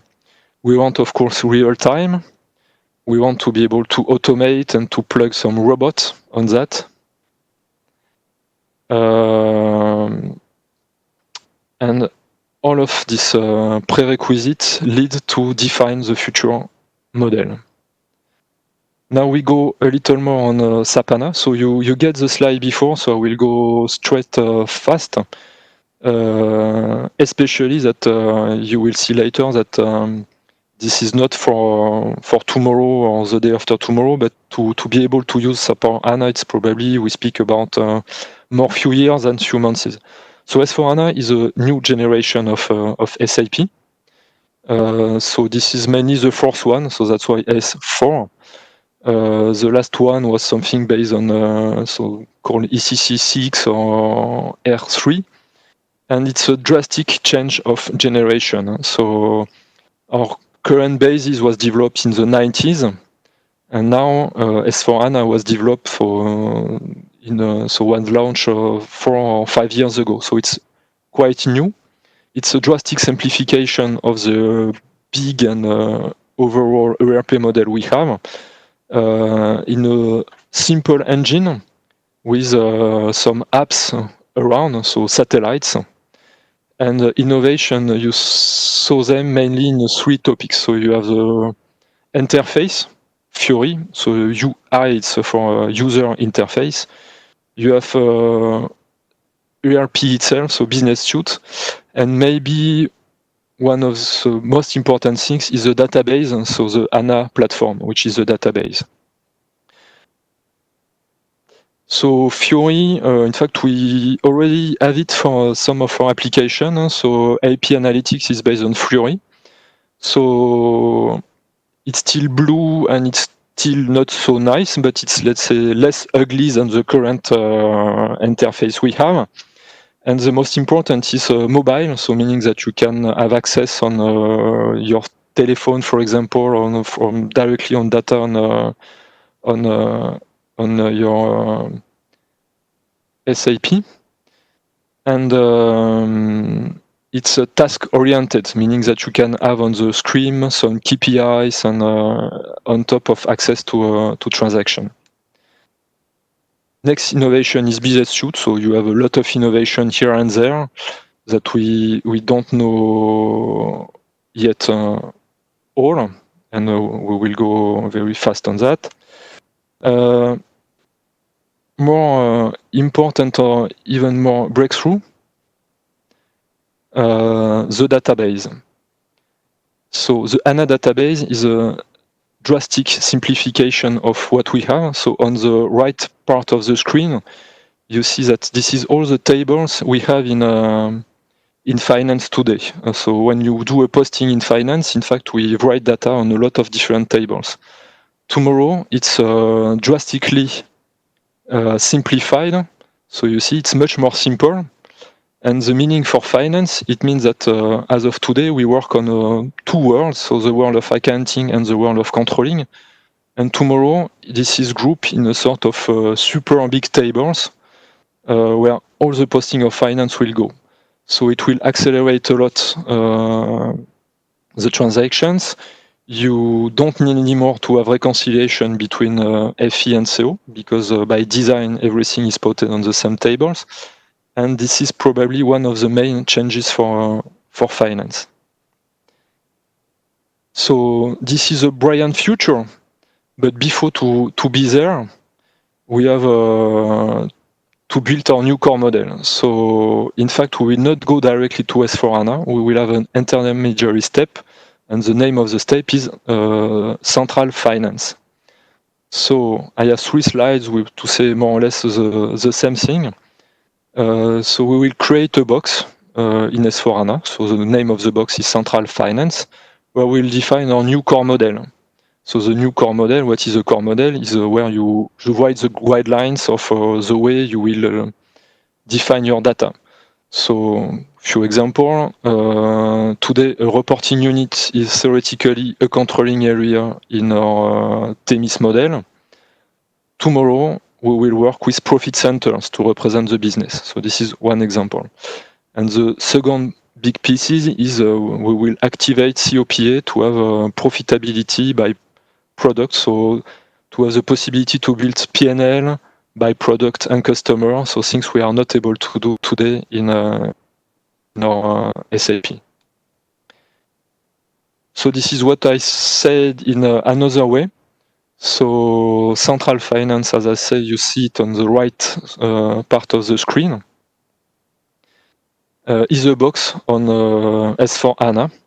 And we will take the data from all our current environments, so the current TEMIS and also the other system, Navision and so on, and copy them to S4HANA to have one base, real time for the SAP part, in a new data model.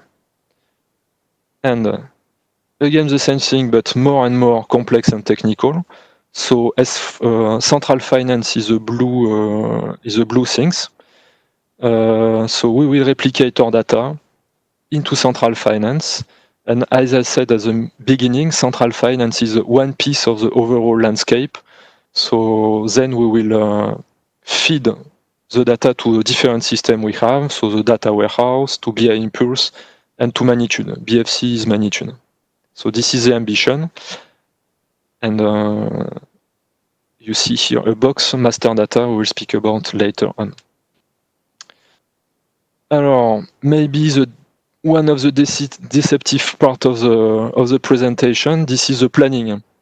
So just to say that S4HANA, so you will not see it tomorrow. So currently we work on defining the core model. So this is what you see here as a prerequisite, cleansing, and a key design decision phase.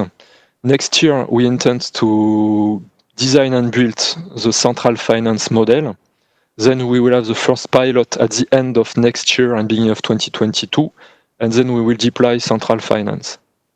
In parallel, when our core model will be designed, we will start to design for other functions, so for operations, for sales, the S4HANA journey, and progressively they will start to migrate. So to summarize, the first pilots will start to see S4HANA and Central Finance by the end of next year and beginning of 2022. Then deployment in 2022-2023, but as an upper layer. And for the full migration, you see that it's a very long journey with the end in 2027, 2028. Now, probably the most important part of the presentation, data and master data. So you saw just before me Chris Bannock. I think he drew to you also a nice future about data and master data. What I want to underline is to go this direction. The future is in your hand. All of what we design, so S4HANA, central finance, everything about data, is about the quality of the data we have, and a big part of the quality is in your hand. So, I will skip this line. In our current TEMIS, we have a lot of things, and especially we have a lot of obsolete data and master data. So meaning that nobody never did any housekeeping. So we created an object in SAP, a controlling company count, for example, and it is there forever. So we started in centrally first job of cleansing the structure we have. So we started by company codes, and if we have a look in SAP, so you may have seen that a big part of the company code now are inactive, so meaning that the name changed, so it's easy to filter them, and it's blocked for posting. It was not the case up to spring, meaning that someone was able to post something in a company we sold 10 years ago, for example. So this is something we take care at central team. So this is the core organization of SAP. But there is a second part, which is transactional data. So it's mainly purchase order, sales order, and open items. And here, this is it should be part of your current job to take care of what you have in your system. In fact, when we will migrate to the new system, we will be blocked if we have too much obsolete data. So typically, as of today, so if we focus on open items, if we count at company level, we are more than 80 million of lines. So we know that we are not able to migrate to S4HANA with 80 million of open items. So it's just not possible, and we have to really react and do our own cleaning. On top of that, it's I just to remind that it's should be a part of day-to-day work. It's to check what you have open, why, and to clean step by step. So, and here only you can do it. So we started to investigate. We issue some reports on where they are and why they are there. So we even established a method how to capture the open items, to understand in which jail they are, in which company code, and to have a first analysis of the why. So some of them we can capture centrally, but most of the work is a local job. So you have time in front of you. So central finance is for the first one will be for end of next year, but you should be ready when S4 will come, or it will block the project. So we started to work with some countries, in fact with the top 2 countries, Indonesia and France, to understand what they have and the why. And in fact, so what is quite encouraging is when we start to focus, we are able to have quickly some results. So France, just to share with you, did a great job by classification and identifying why they have open items. So sometimes it's because of process, sometimes it's misuse of SAP or misuse of automatic cleaning program in SAP, and sometimes it's a question of interfaces. So we need IT to help us to solve the issue. So if you see here, you have some of the topics which are related to the process, and people started to clean. Concerning DFE, so DFE is the bank of the group. You see 13 million by itself here. It's a technical problem, so we need to work with IT to solve it. And for some of the accounts, in fact, it was a problem in the settings of the GL accounts. So now we have a catalog of solutions about so why we are open item, why it's fine, and how to react in function of the causes. Fine, I see I was finally quite fast. So this is my last slide, just to see that from 80 million, so we already decreased by 25 million, and the work continue to go. So we will succeed in cleaning these open items, but you can anticipate and already start to look at your own data. Привет, Agent Silvan. We are here and yes, we have hello. some questions. Hello, Julia. We have some questions from your colleagues. The engagement is so high, and let's begin for the first one. The first one says, it's from Robert, and he says, will SAP for HANA impact high radius implementation in IR? Who begins with this one? Alors, the answer is at short term, no. Because you saw the planning phase. So one of the deceptive message of S4HANA is it's not for tomorrow. And iRadius is for tomorrow. So program was already started. So you will define iRadius with a current SAP environment. What should be kept in mind is we should keep the links between us, because what you will do in iRadius will impact S4HANA journey. So we should keep the connection, but there is no, it's more iRadius will impact S4HANA and not the contrary.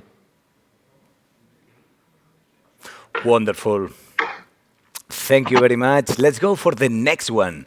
This time it says, Bernard, it says, will S4HANA implementation will impact usage of external tools connected with current SAP? I repeat it. Will S4HANA implementation will impact usage of external tools connected with current SAP? The answer is drastically yes. For several reasons. So the first reason is we change the data model. I will give you one example. So I don't know which tool you have in mind, but for example, BI Impulse and Corporate Memory, so our database is an external tool. And as we change the data model, BI Impulse will have to adapt to something new. So it has a high impact on that. So because of ACDOK table, yes, we will impact. I have texted them and asked them to join now. Can you hear me? So now, let's go. We know we have a lot of questions. Even we will not be able to answer all of them. We keep this data, and they will be answered in another channels of the matrix. But let's go for another one. This one says like this. How are you going to manage all the actual systems connected today with our actual SAP? So, interesting one. Let's see who has the answer. This is a very big headache, and yes, it will be very challenging. So I don't thank the guy who asked for the question, because it's a very complex one. So yes, during 2 or 3 years, we will have in parallel, or maybe even more for some of the system, we will have in parallel 2 worlds. So the source system, so current TEMIS we have, and the central finance we will implement. So the first answer is probably it will be different people who will use a different system. So for an accountant posting an invoice, when we will plug central finance, for her there will be no change at all. The change will be for the controller. We will look at the data. So we anticipate that, in fact, you will not look at the same thing in central finance and in source system. But I agree that this is a big challenge, and it will not be easy. Wonderful. The next question not clear answer, but I don't have the clear answer today. No, you did it very well. The next question is interesting because this question is from Julia, that you have it next to you. In this digital world, Julia asked us who will be involved into design study. So it's your turn. May I also add, because there are some more questions on that, where people ask you, Silvan, how the project team is organized and how this preparation study is planned.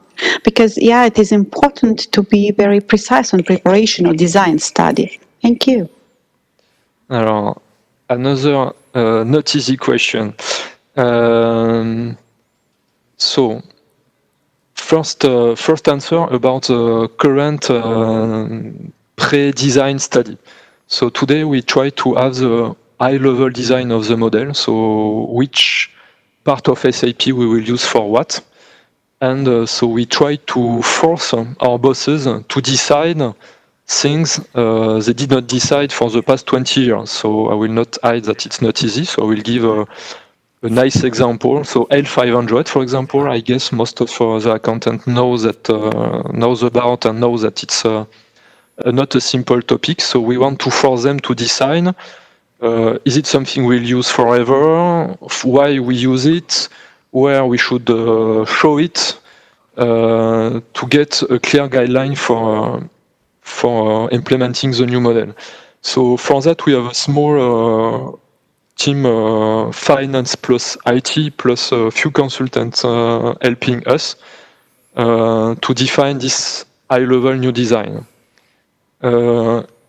We try to exchange with as much as people as possible, so meaning that when we speak about P&L, we interact with controllers in CBU. So we onboard in our team controller from CBU, RBU, and Weibo.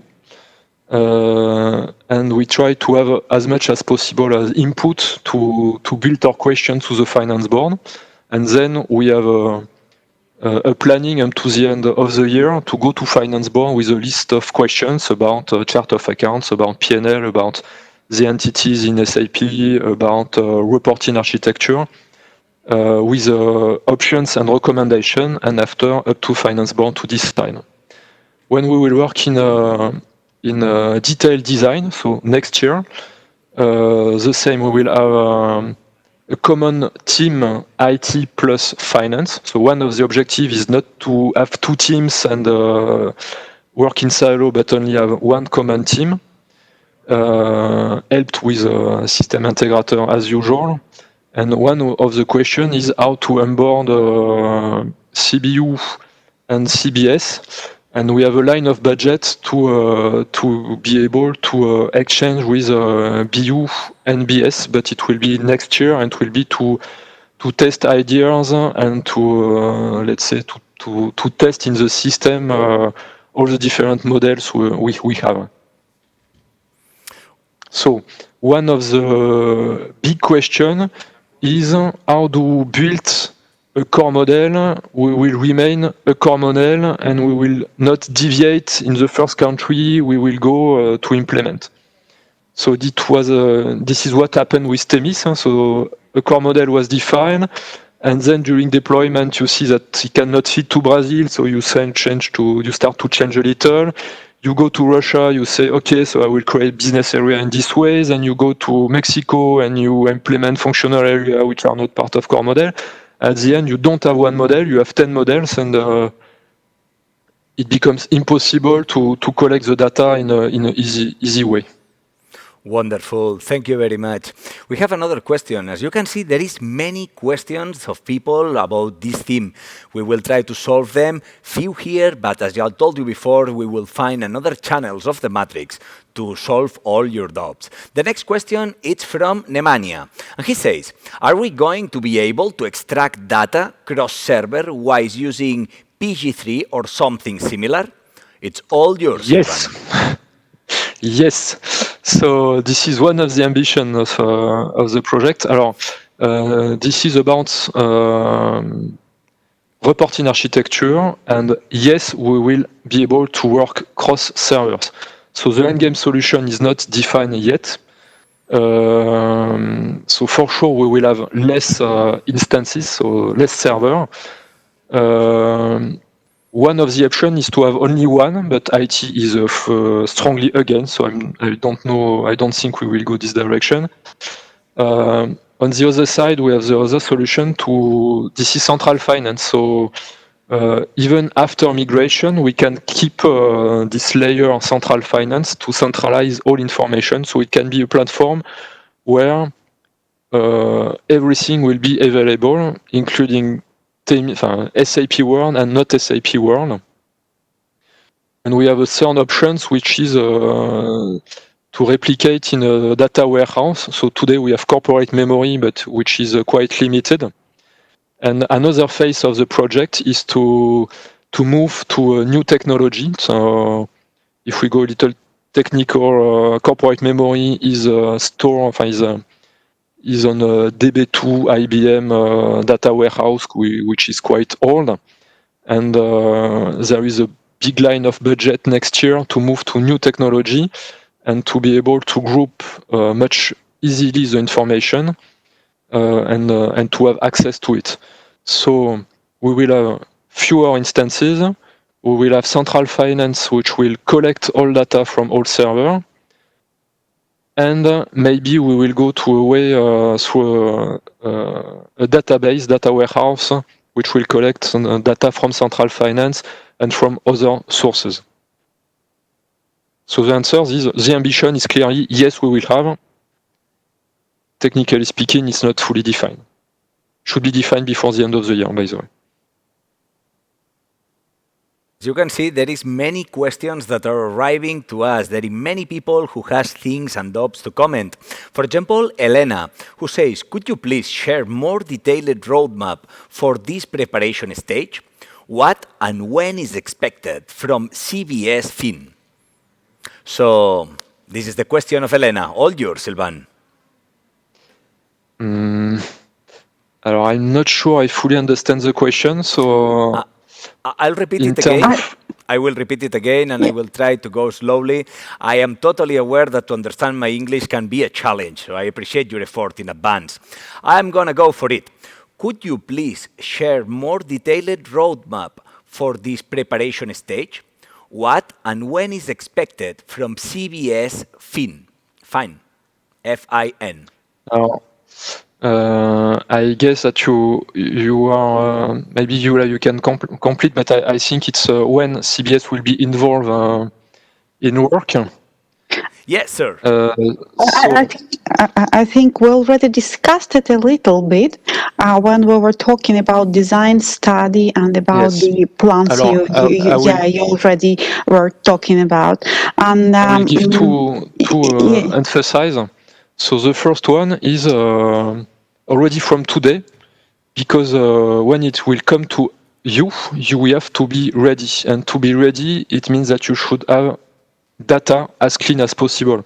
This type of project is a project about data. So we have a mountain of data. We have to migrate from one system to the other. And if you have many obsolete objects, if you have many open items, if your things are not clean, if you don't use a correct trading partner and so on, you will have a nightmare as a migration. So you can start today by cleaning your data, review what you have.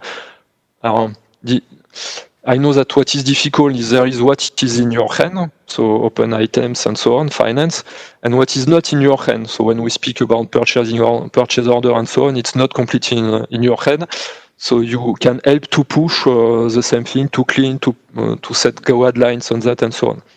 After, when you will be directly involved, so for pilots, already starting from probably mid next year, we will start to work with pilots.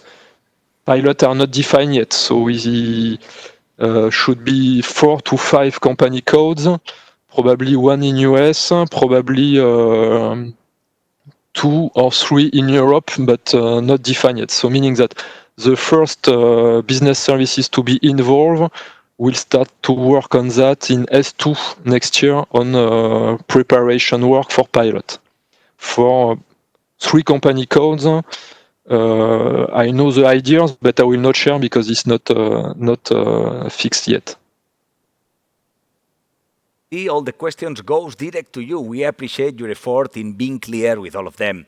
We have Guillaume that he has one question. It says, besides data cleaning that we were saying just now, what can we do to help you succeeding central finance? So what can we do to help you succeeding central finance? That would be the question.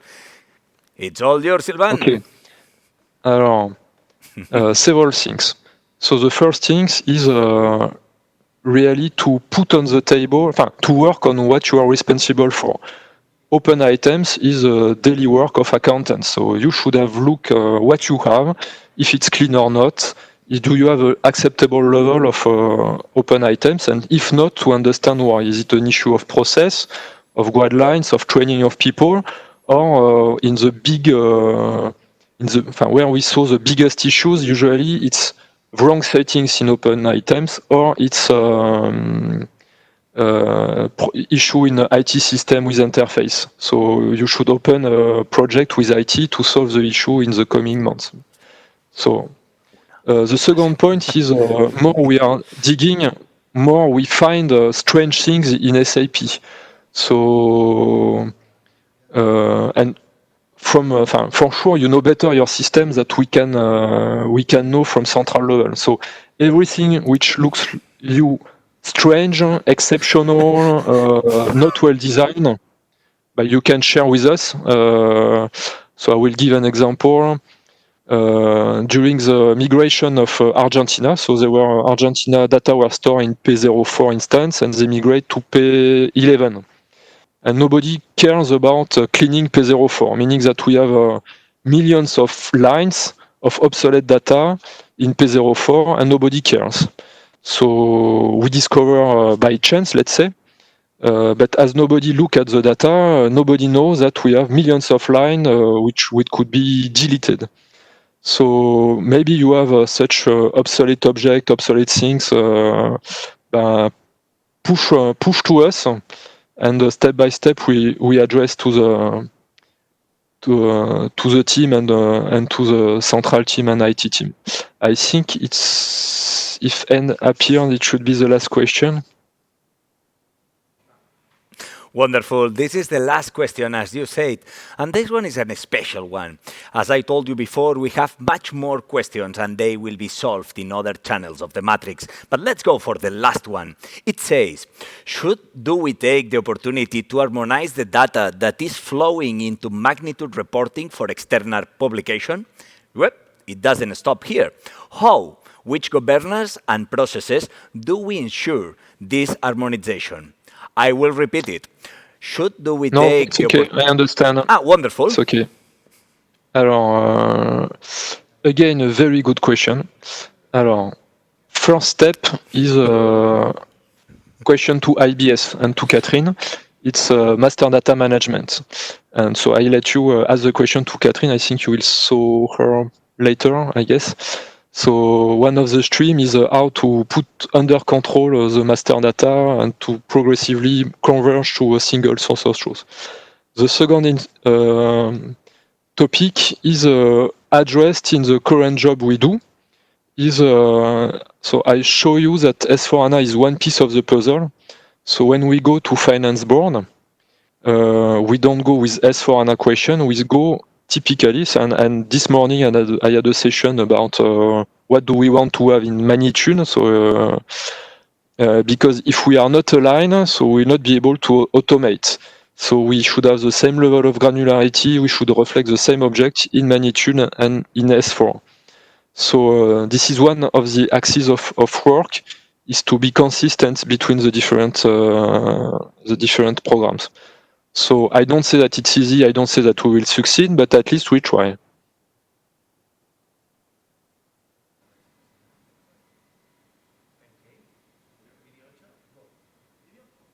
Okay. Thank you very much, Sylvain. Sorry, I think now you hear me. Yes. Thank you very much, and see you soon. We are all in the matrix. Disconnect is not an option. Let's go for it.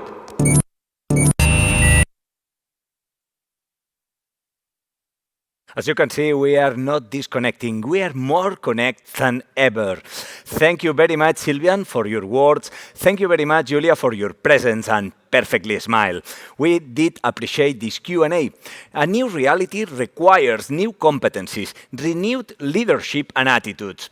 Only then we will have the full transformation. Agent Ralph from Munich has the key to change and will give us more data. Let's connect.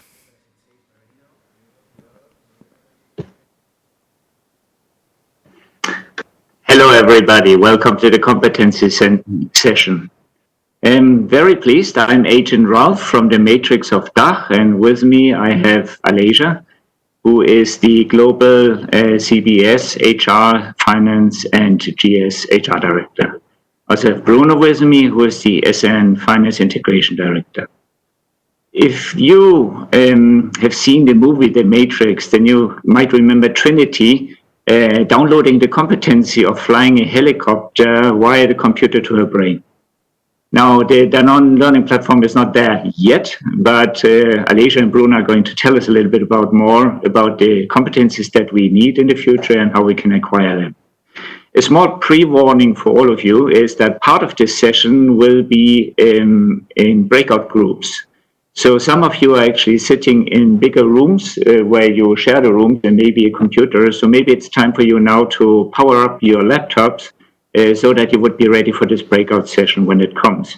Also, if you're sitting in a big room and you have headphone, it might be beneficial for you to use it so that there will not be too much noise.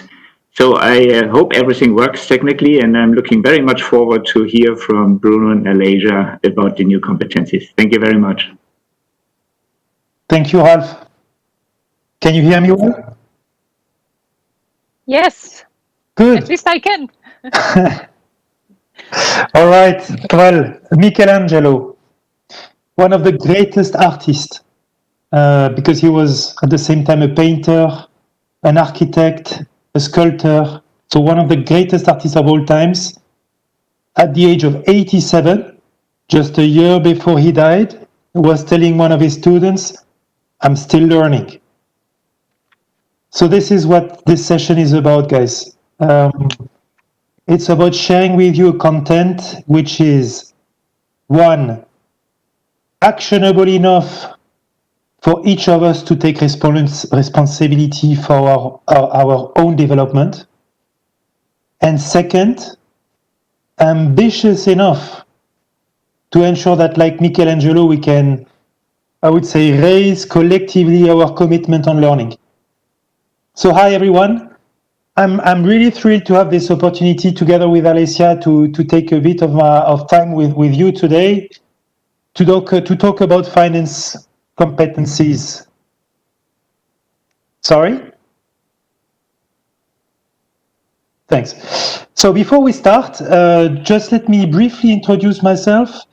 I've been in Danone for 20 years. I've had several CBU and RBU finance director roles, both in France, in my home country, and also abroad in Mexico. I worked in various divisions, waters, medical, and now SN. I've led some big transformation initiatives, like one of them being the SHAPE program, which, among other things, led to the creation of this CBU and CBS organization we're in today. And I'm currently the lead for the finance, for the SN integration. I'm also one of the members of the Finance Learning and Development Committee. And it's really with this capacity that I'm addressing to you today. Okay, so now I'd like to introduce Alasia.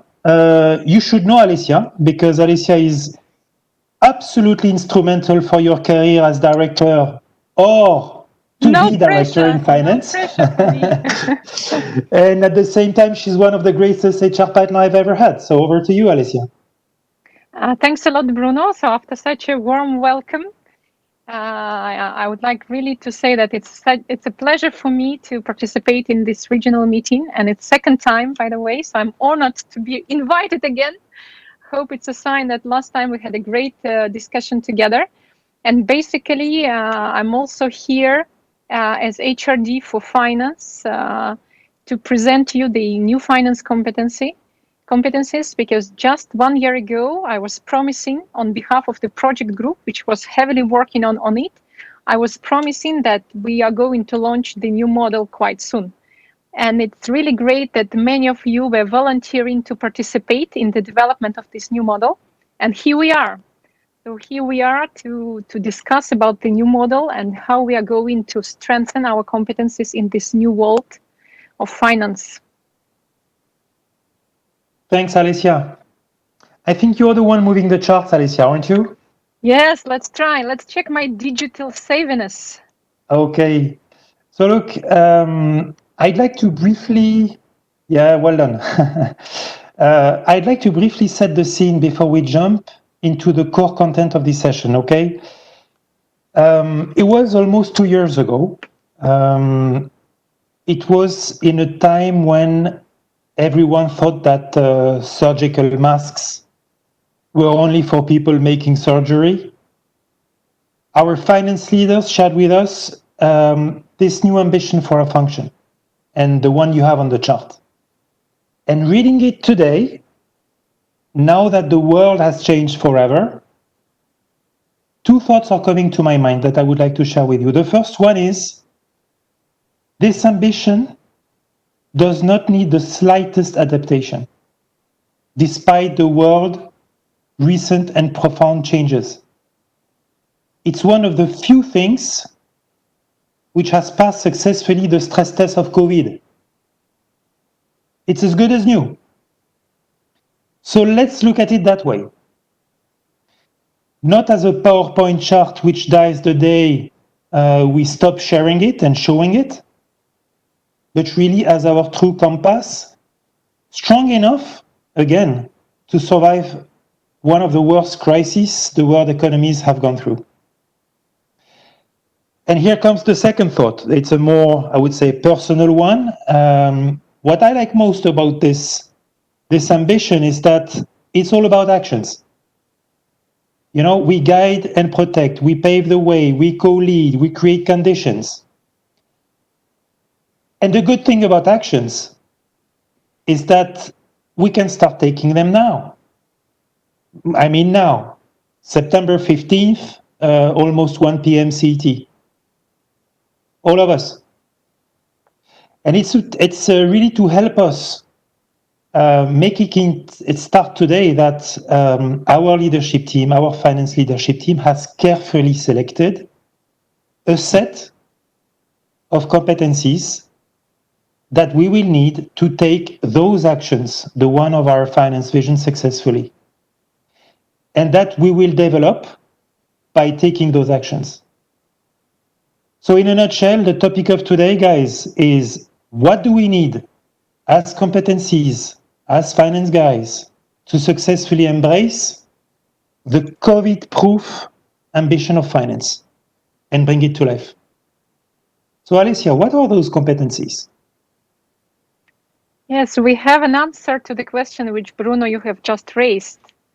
And it's, of course, it's part of the solution, but we do believe that our new model of finance competencies will definitely help us to make this finance vision happen. So what you can see on the screen is no longer new, because we launched it in April this year.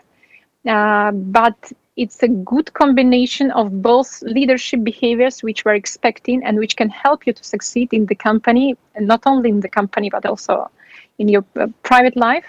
And then it's a set of finance competencies which goes hand in hand with leadership behavior. So that's why we put it together on one wheel, because we know perfectly well that it's only the combination can help us to be very strong as finance leaders of today and also of tomorrow, of the future.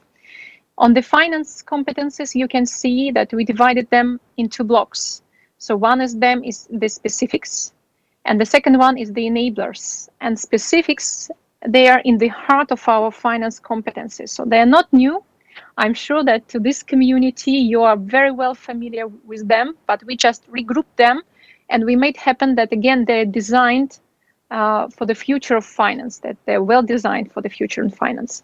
And then enablers. Enablers is a perfect bridge either to move between the functions, to take the new challenging assignments, and to have the common language within the non-company. So what you see on the screen in terms of effective communication, process design, continuous improvement, again, is not very new, but it's for the first time when we put it as a very clear expectations from the finance community in terms of where we want to be and what will be important, again, to realize our finance ambition. So just 8 competencies, and then our code's focus, so all coming together, just 8 competencies. And I do know that you are very well familiar with them already, because you had the development conversations with your team, so you use this model, and we will be looking forward to hear your feedbacks, so how it is landing. On that side, we ask you to do the self-assessment. And this collective picture was quite interesting for us with Bruno when we were preparing for the session. So we were even guessing what would be the top, the highest in terms of the development of these competencies and what would be the lowest. And guess what?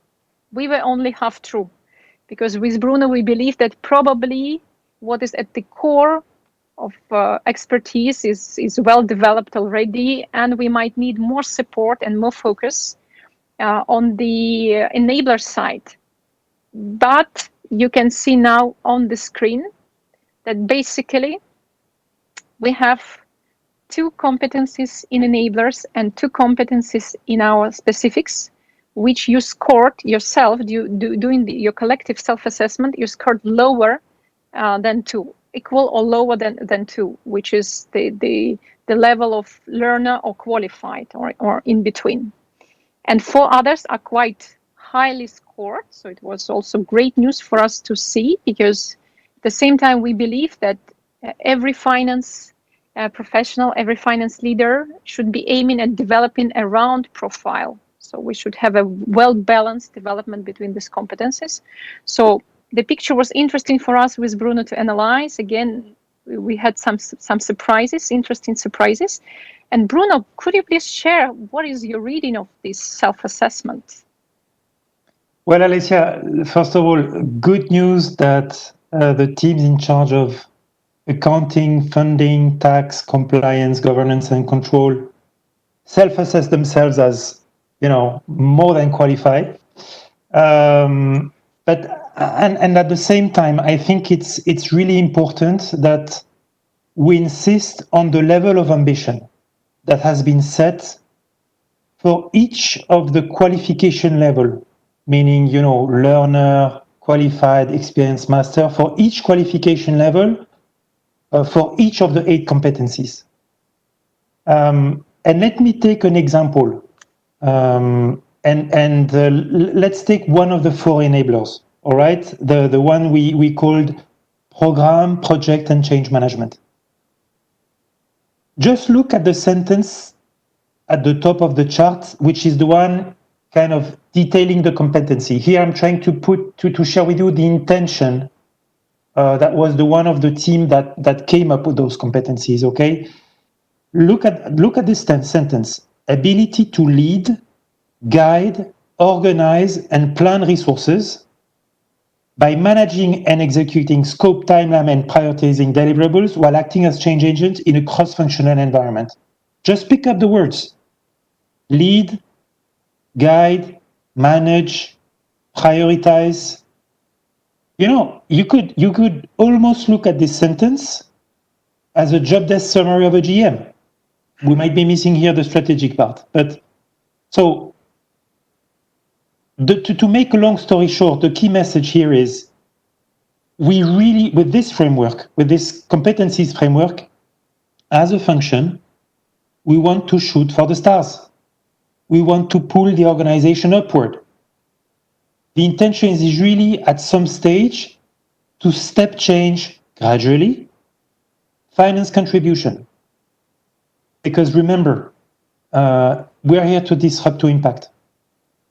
So the key takeaway here is really that we've tried to put a high level of ambition behind each of the 8 competencies. And it's a conscious choice.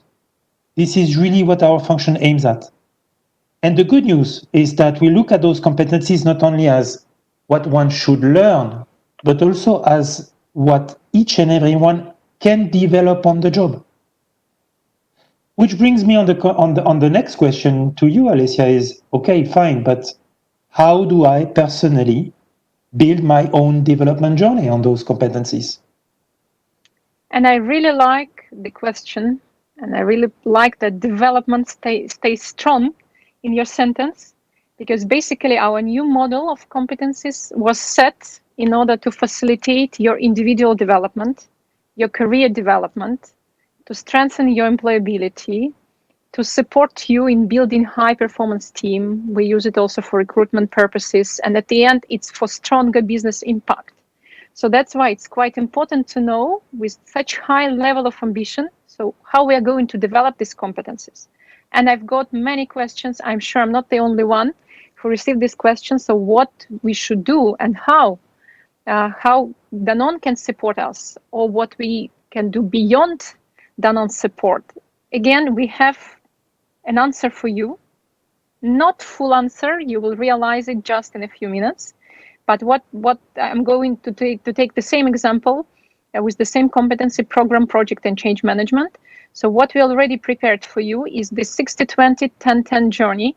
I'm sure you've heard this concept, which is our one learning a day, and you can learn in different ways. So the easiest way to learn is to have a proper combination. On-the-job learning normally takes around 60% of all your learning activities. Then networking or learning with others is 20%. And the remaining 10-10 is e-learning in classroom. And as you can imagine, especially in this post-COVID era, the digital takes even bigger percentage. So we are digitalizing different courses. So it's more and more in a digital manner, the way we are delivering learning. Also, it's important to note that it's not only what is empowered by Danone or enabled by Danone, it's also your self-directed learning. So we are inviting you to go beyond what is proposed on this slide, and I will just highlight the main activities we see, which can help you to develop this competency. But this self-directed learning is a part of the concept of lifetime learning. So as individual, we should be ready to constantly reskill and upskill, constantly learn, and be the leader in our learning journey. So this is why it's also called self-directed. So the proper combination of Danone-enabled learning and self-directed learning is the recipe for success. And for this particular competency, we have a few examples how you can develop on the job. Definitely, if we are thinking about project program management, it's about being the leader or the project member of a transformation project, program project. Like now, as you know, we have BI at a high speed launched to participate in different committees, could be cash, GPS committee, and so on. On the networking side, again, networking is key in Danone, as you know, so peer-to-peer feedback can help you a lot. You can ask the person who you believe is at master level to be a mentor for you. So join the external communities, external conferences is also helping you to strengthen these competencies even more.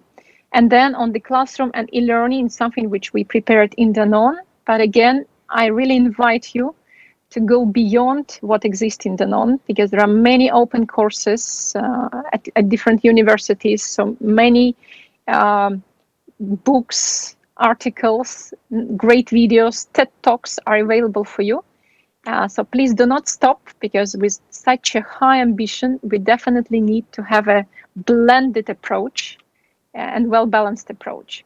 And as we do know that you're, as a community, you are quite advanced in the way we learn, because in finance, we put learning at the heart of our HR activities. So we thought with Bruno that as far as it's not exhausted list, you might have some brilliant ideas. And that is why, as Ralph mentioned in the beginning, we have a small exercise for you, which you will do in the virtual rooms. And it's a contest. So please be ready for a contest. So what will be inside? It's a brainstorming session. You will join one of the 7 virtual rooms. So facilitator will help you to connect. In these virtual rooms, where you will have one crew captain, so the crew captain will help you. This person has a bit more guidelines and will help you to discuss and align on one really breakthrough idea. So you've seen already that we have different solutions, but we are sure that there might be some great breakthrough, interesting, innovative, and very impactful ideas which can help us to develop the finance competences. So please align on just one idea for one competency. So each group will have only one competency to think about. And one idea, this is the output of your session. Then you need to send your idea via the application, which you already used during the session. Please do it before you leave the virtual room. So you align on the idea, you send it via application, and you have only 7 minutes to do so. So it's your power time to bring and to enrich our learning solutions for our new competency model. And then please return back to the live stream. And again, facilitator will give you the guidelines. And we will look at these proposals. So we will quickly share what you send us via the application. And by the end of tomorrow, because we need a bit of time, there will be a jury. It will be Bruno, Juan Carlos, and myself. We will choose one leading idea. And we have a prize for you, which can also help you to develop one of the 4 competencies which you scored the lowest. If you remember, it's strategic thinking, it's strategic thinking, effective communication, effective communication, performance and what else, Bruno? architect, Yes, and the last one? And project management. Project management was quite high, so it was the first one, so you will see. And you will have an opportunity to choose one, and we will organize for you a virtual session with Danone Master. So what about working on strategic thinking with Emmanuel Marchand, who, as you know, our SVP strategy of Danone company. So the winning group will choose one competency and you will have your prize. So now it's your time to innovate. It's your time to brainstorm. 7 minutes, and please follow the facilitator's guidelines and then your crew captain guidelines. See you soon in live stream. Thank you, Alessia. And after being said, just to have clear how to reach the break rooms, we will go all together, step by step. First, go to the agenda menu on the website. So in the website, you will find the agenda menu. Wonderful. Here you can see in my side the button that you have to press. Second, look for the actual session, the one of 12:45, and click on the button More Info. As you will see in a moment, next to me you will see the slide that corresponds to that button. And third, and the last step that we have to do to achieve, to arrive to reach these break rooms, is to follow the link that says Go to Link. It will directly send you to the WebEx room to answer the question. Sponsors, remember to send us the name of your team and the answer through the Q&A on the app. Once this is said, also remember that to come back, you will have to return to this website again. We wish you the best luck and see you in 7 minutes.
Hello to everyone. As you can see, we have some questions and some ideas that your teams have shared with us.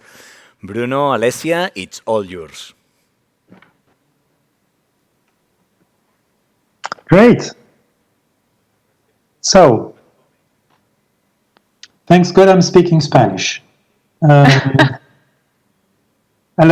so performance architect, the idea coming back from the group, analyze issues and animate them, but also to build cross-functional work groups to build solutions. Yes, indeed. I guess that on this very specific topic, performance architect, which is more a competency which is masterized on the CBU side, anything, putting you in contact, collaboration with the CBU side is a very good idea. And between CBU and CBS, I think there are a lot of topics where you could learn just seeing them acting. Alicia, you want to take the next one, or should I continue? The next one is coming from Group 1, I guess, which was working on compliance, governance, and control.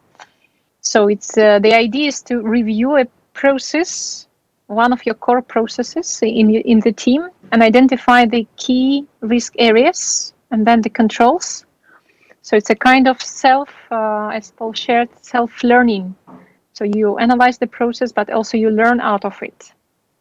And what does it tell you from our compliance standpoint as well? So you will see the full competency starting from process design, but also the control side, control and compliance. Yeah, and this the next one. Yeah, go on. Yes, please. No, I was just about to comment. Indeed, it's a very good idea because it's learning around a topic that you know very well, but to increase your competency in an area which is really fact-based on materials that you master. So I think it's a very good idea. Effective communication.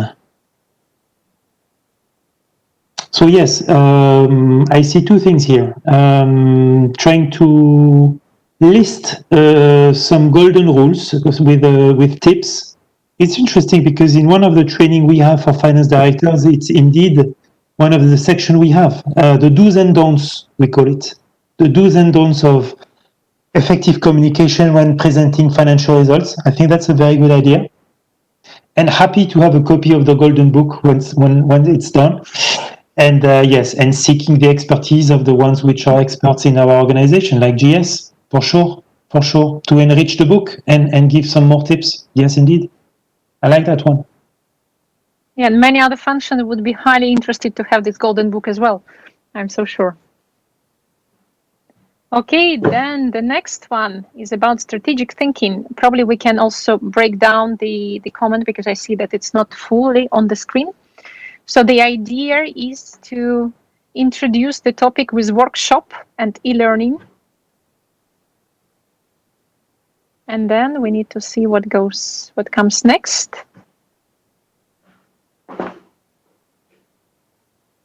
And I would agree, because it's something which we discussed also with Bruno, that strategic thinking, even being part of our specifics, is something which we definitely need to strengthen.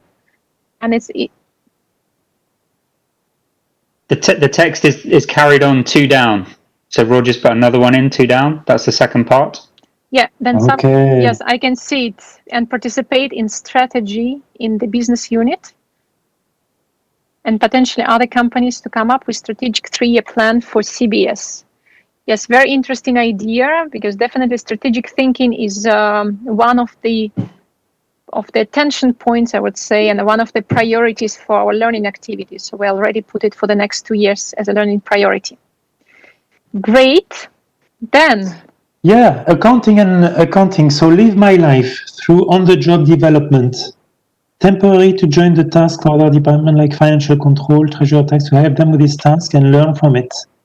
Learning task catalog by function could help. So yes, so here you are more positioning yourself as being the qualified or the masters and helping the rest of the organization or the rest of the finance function, let's say, to increase their competency on that one. Indeed. Indeed. Good idea. Live on the job. Again, collaboration, communication, working together, sharing the knowledge. Okay, we have some additional comments for effective communication, part 2. So one idea was not enough. It's about publishing regular podcast, if we can go down a bit, with external speakers and collect feedback from internal and external stakeholders regularly. So we take it together with the previous idea. Yeah, get inspired by outside examples and structure it. Okay, and maybe we the last one, which is data in tools. I was where is it? I guess it's below. I saw it. There's one from Sinem. It's about effective communication part 2. Yeah, we commented that one already. There was one of data and tools that I saw, but now it has. But no worries. Look, shall we close the session now? I think, yeah. Thank you very much for the ideas. We'll take a bit more time with the jury to select the one we like most, and come back to the winners with our prize. And to remind you, the 4 competencies which you can choose from will be strategic thinking, impactful communication, performance architect, and the last one, which we forgot, was data and tech. And we forgot it just because we know everything about this step journey to prescriptive analytics, which Chris shared with you today. So we know it all. We decided that it's already done. Yeah, as you say. One quick word to the technical team. Do you mind taking us back to our last chart of our presentation so that we can close the session? Thank you. Alessia, a bit of a click on your side? Yes.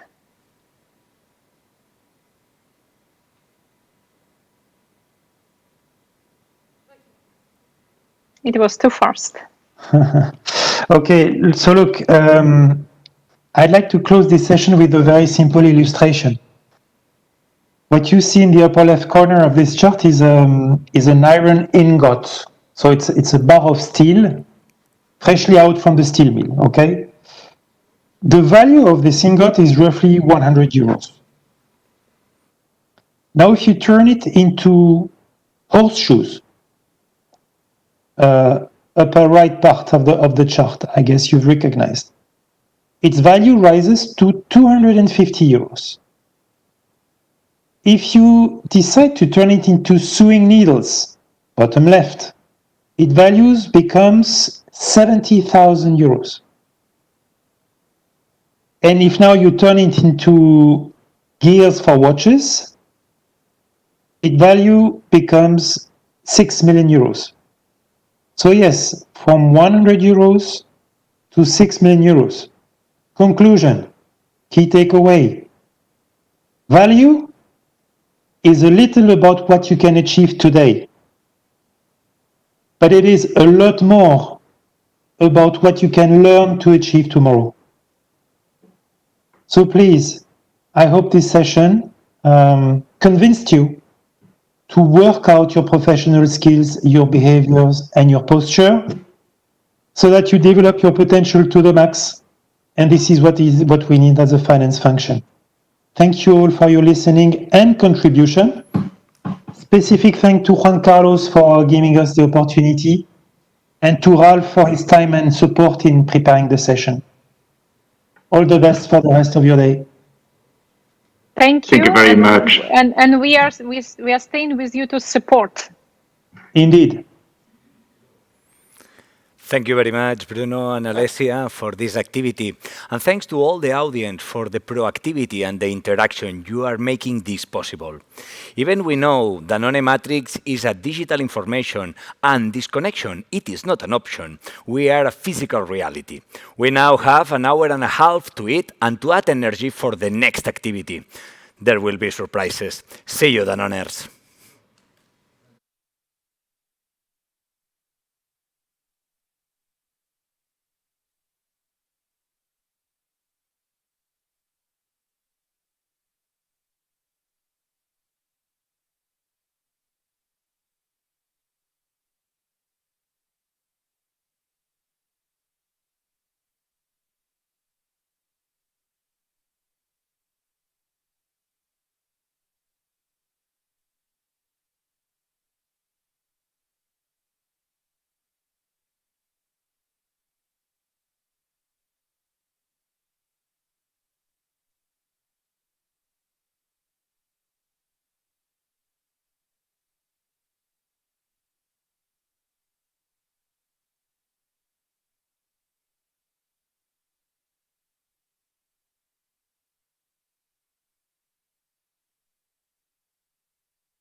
Welcome back to the Danone Matrix.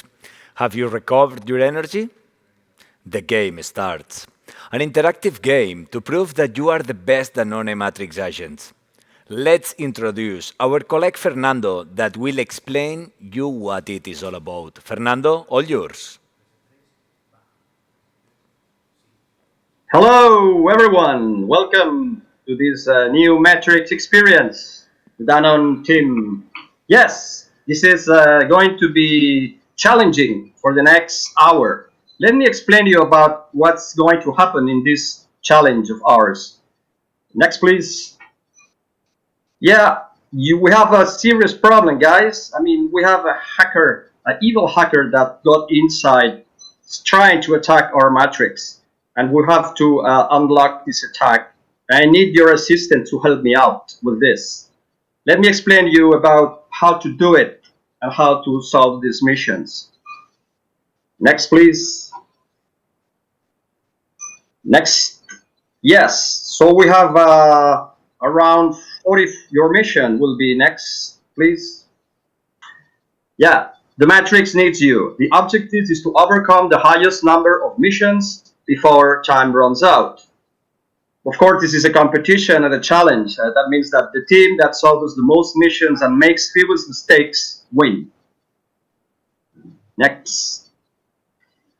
Yes, we have different levels of difficulty, which will go from 1 to 10. That means that challenge or mission 1 will award 10 points, up to level 10, which will award 100 points. In case of failure, points will be subtracted. Also important to say that you can enter and exit as many times as you want. And to do it, please remember to scroll to exit. That means that maybe you can enter on the first mission and you see it's too difficult. Maybe you can skip it and go to this mission later, okay? So it's not like a sequence. You can start from first or second or third, okay? And overall, we have around 15 missions.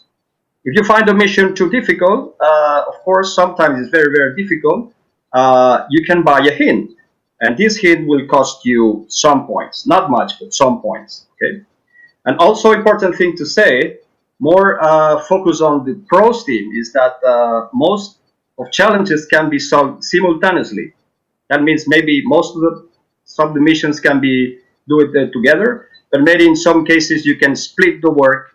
I will not explain you how to do it, but use your brain, which I'm sure you will, okay, and do like a couple of tasks simultaneously by splitting or sharing the task in your team. Next. Okay, this is just in case that you have misunderstood some of my explanations. You will find up the right a button which holds the briefing of this mission, just for you to know. Next.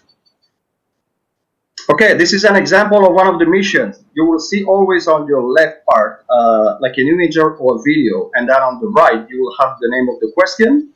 Okay, then a space to put the answer. If you go down, you will find another button that to go back to the challenge list. That means, as explained before, in case you want to skip this mission and come back later, basically you have to click on back to the list of challenges, okay? You will pick another one. But in case that you want to buy a hint, because maybe the mission is too difficult, but maybe you see, okay, maybe I can buy it, you can, there's another button down that says buy a hint. In this case, will cost you 10 points, okay? So either you can go ahead with the mission and answer, either you can skip it, or you can buy a hint and try to solve it. Easy.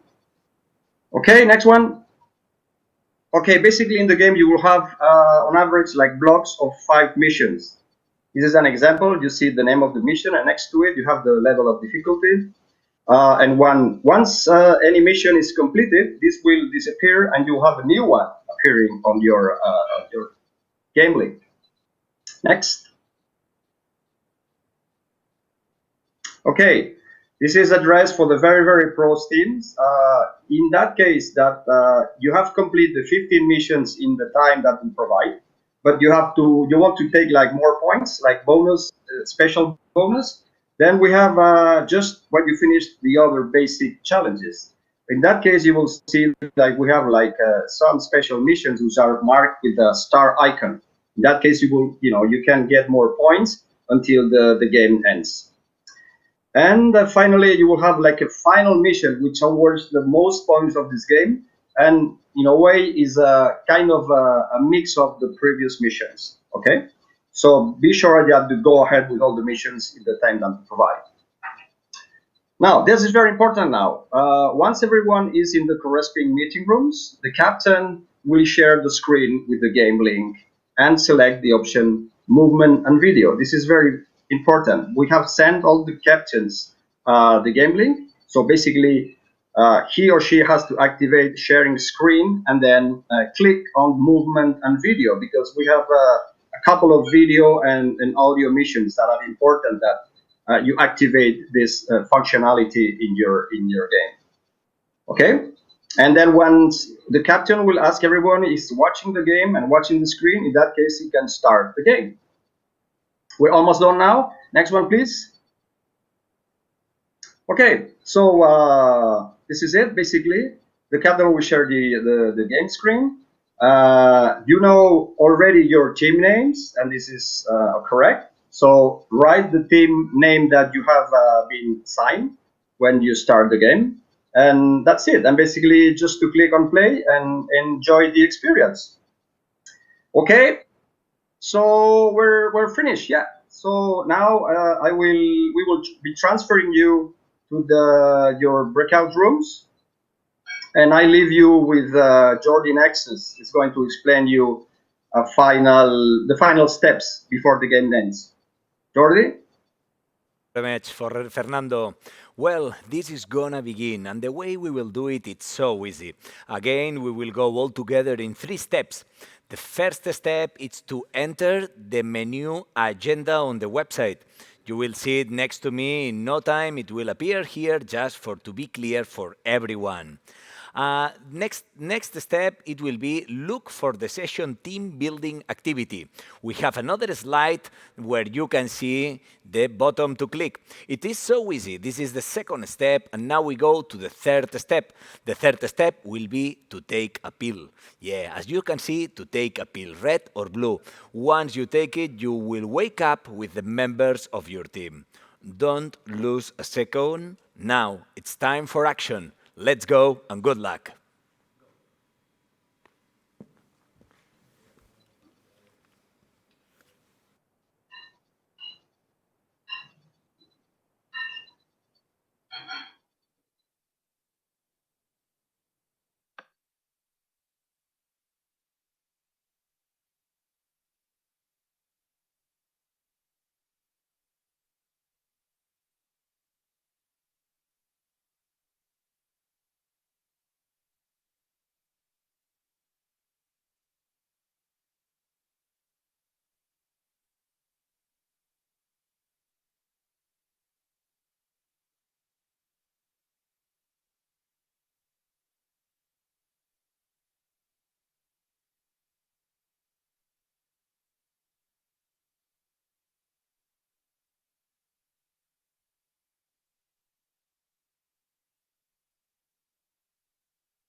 Try to blame it on Islam.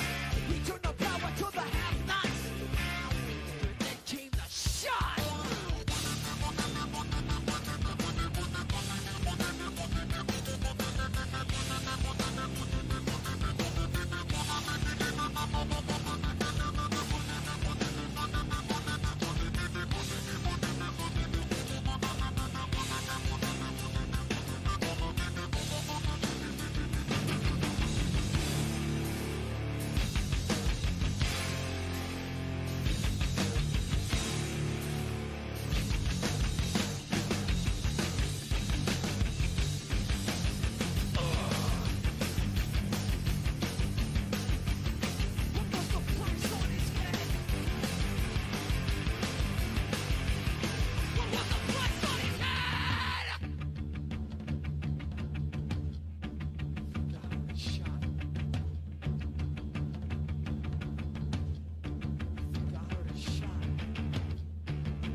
on Islam. He turned the power to the have-nots. Then came the shot.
Welcome back, almost everyone. I am aware that we have some teams lost in the maze of the Matrix. We hope they're gonna be back soon.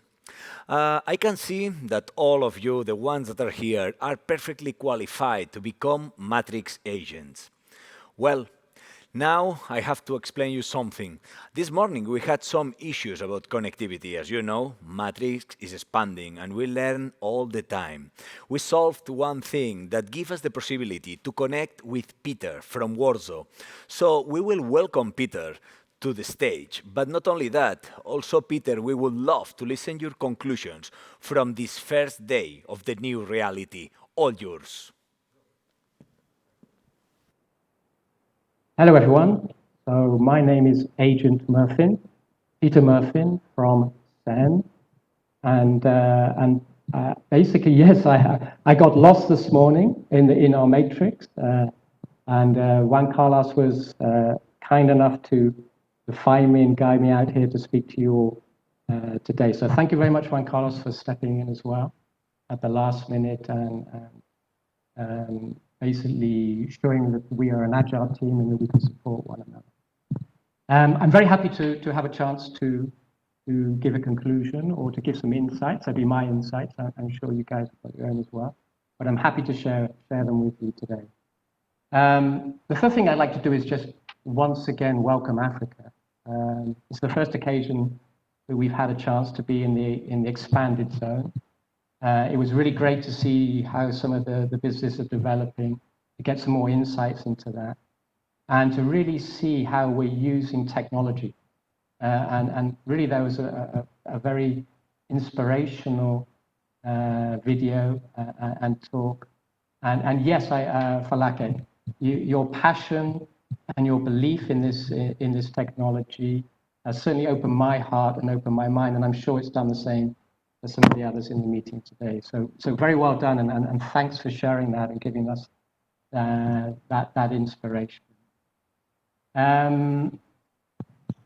There's a sequence in the movie which basically is where Neo is asked whether to take a red pill or a blue pill. We did that also in the community.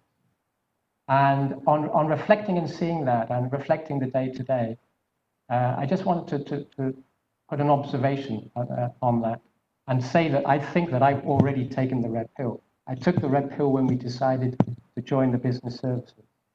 I took the red pill when we went through the huge transformation of One Danone. And we've been through that. And guys, you've been through that with your teams at different times. Some of you longer, some of you less long. And the reflection, I wanted to communicate that in the presentation today, but I didn't have that opportunity. The reflection I have is the platform we've created is really a strong platform. It's really starting to generate value, and it's being recognized by our stakeholders and the people who are working with us. So we're well equipped. We've been through it. We know what transformation is. We faced that new reality in Danone, and we're well equipped. But it's clear that the ever-acceleration changes, and COVID is one of them, is putting challenges on us on our new skills and competencies. And it was really good to see the session today on functional competencies And I particularly like the ambition that Bruno was communicating, the ambition on all of the different competencies of what we want to achieve, so that finance, and let's be clear, business services finance can really contribute to the finance mission we have today. So it's not only about that contribution, I think it's also about how you guys can use those competencies to increase your and optimize your personal development. So I think a tremendous amount of work has gone into it. It's clear. I think it's up to us now. It's up to us to take it from a piece of paper with a lot of great things, including the enablers, which I think, again, will equip us. And it's up to us to take that into our respective regions and really drive it. And it can make a difference because it's, after all, it's people and people's engagement and capabilities that will drive us to the next level. Today, the Matrix was about loading the new reality. And I think for me, the sessions on data and the sessions on SAP for HANA were really giving an insight into where we want to go. But it also made me realize that we still have quite a long journey ahead of us. It is not something that we can fix and travel down that road in just 6 months or even a year. I think Chris mentioned it, that we need to continue in his presentation. We need to put the foundations together to ensure that we've got the correct master data governance, to ensure we've got the right capabilities digital, and put those foundations together. And we are some way behind. So I think again, for me, I guess what I took out from that is, yes, we have to have a certain level of impatience, but we also must understand that there are people working on it, they have a vision, but it will take some time. But in the meantime, there's things we can do. We can really work to look at what are the business opportunities and what are the enablers and digitalization we need. And as Chris said, help and support and build the business cases with a view to really impacting the business. So there are things we can do as BS to do that. And the same is true of SAP for HANA. It's not going to happen overnight. When we look at the roadmap and when the implementations happen, it's going to be more like 21, 22. But it's exciting. You know, once we have that in place, we really have a transformational system that will be much more simplified, and I think we'll be much more able to use data to our advantage. It's exciting, but it's going to take some time. And in the meantime, there are things that we can do. And again, I think it's important that we can work within our regions and connecting to the teams to understand what can we do between then and those 2 or 3 years that we've got before we will start executing it and building that in place. So those were great insights. They're giving us a view to the future, and I think the questions were great, guys. I mean, you very good interaction, and I think the questions really showed the complexity of delivering these changes. But we have a role to play in that, and I think we have a very big role. We can support those changes as we go forward. So I hope you enjoyed the session. I think one of the last observations for me is this session, in its own way, is an example of what we can do with technology to connect in. Maybe it is driven a little bit by the external circumstances of COVID, but it's very imaginative, and I hope you've enjoyed it and you've been part of the Matrix experience today. And it shows, I think, how we can use technology to connect in to ourselves and how we can be creative in the way that we run these types of meetings. Yes, it would be nice to meet with you directly. It would. We can never replace that, but I hope this goes some way to doing that. So I look forward to the sessions tomorrow. I think we've got some really nice sessions, and we can build on the IBS information as well tomorrow in another session. So that's it for me, and thanks very much for active and real strong participation. And I wish you all a happy evening. See you all tomorrow. Thank you. Thank you very much, Peter. We are so happy to have you back into the Matrix. As you can see, today we have begun to discover the known Matrix, our most powerful transformation tool based on a world open to the new use of technology and data, supported by innovation with a solid base of new leadership skills and attitudes. Well, it has been many things happening from today. We want to say you thank you to be engaged, to be part of it. We make it possible, but this is not the end. Remember, this is only the beginning. Tomorrow, more. Tomorrow we will reconnect to allow ourselves to be more involved by Danone Matrix and discover all its keys. Thank you very much. See you tomorrow in the Matrix.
Welcome back. I was waiting for you.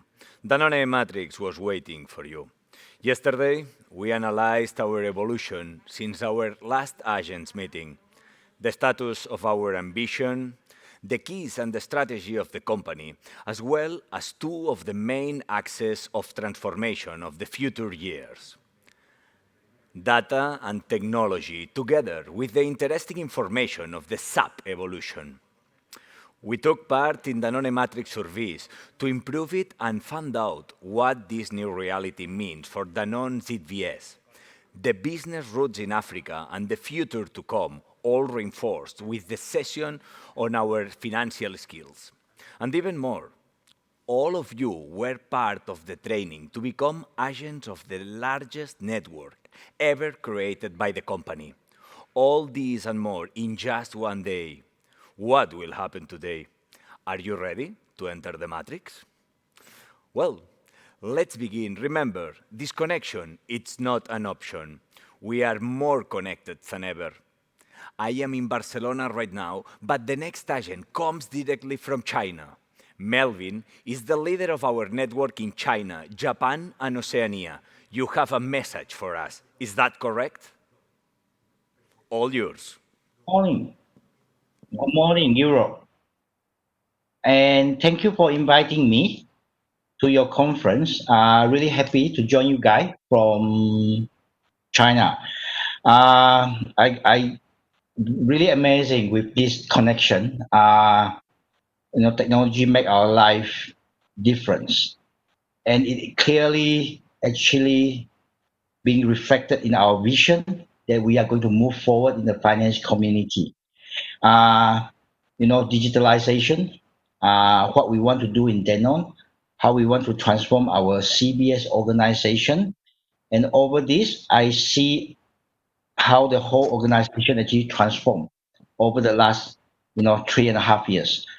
One of the things, before I go too far, I would like to take this opportunity to really thank the French team and the Dutch team, because this morning I was reviewing the intercompany, and I can remember in 2018 year-end closing, we have a disaster intercompany balance sheet in China. And over the last 12 to 18 months, the French team and the Dutch team actually help us to clean up our intercompany. And when I compare what I have in 2018 December and what is happening in September this year, I could not believe what I'm seeing. So I would really like to take this opportunity with the strong collaboration between the Chinese team, the French team, and also the Dutch team to clean up the whole intercompany. And it actually really inspired me, because all this CBS organization and talking and communication between the European team, the Asian team, and also Juan Ka, Jose Maria, Stewart, and myself, we have seems to create a seamless organization across Danone. With this, it really remind me of the vision we try to create. Get things done from end to end. Don't leave anything behind. So overall, I would like to say thank you for helping us getting through this journey, and also just to make sure everybody stays safe and healthy. And it seems that the COVID is coming back, and now and then, and even in China yesterday, we have some bad news in the southern part of China. The border with one of the Southeast Asian countries seems that it has flared up again. So we just have to keep our team safe, and I hope that everybody stays safe and healthy. And hopefully we'll see you in person very soon. Thank you very much. Yesterday was a day that will remain engraved in our memory, but Matrix contains more secrets that await you. Look carefully at the screen. My words will become valuable information for your ears. Agents from all over the world will give you the keys to continue exploring and discovering the new reality. Are you ready?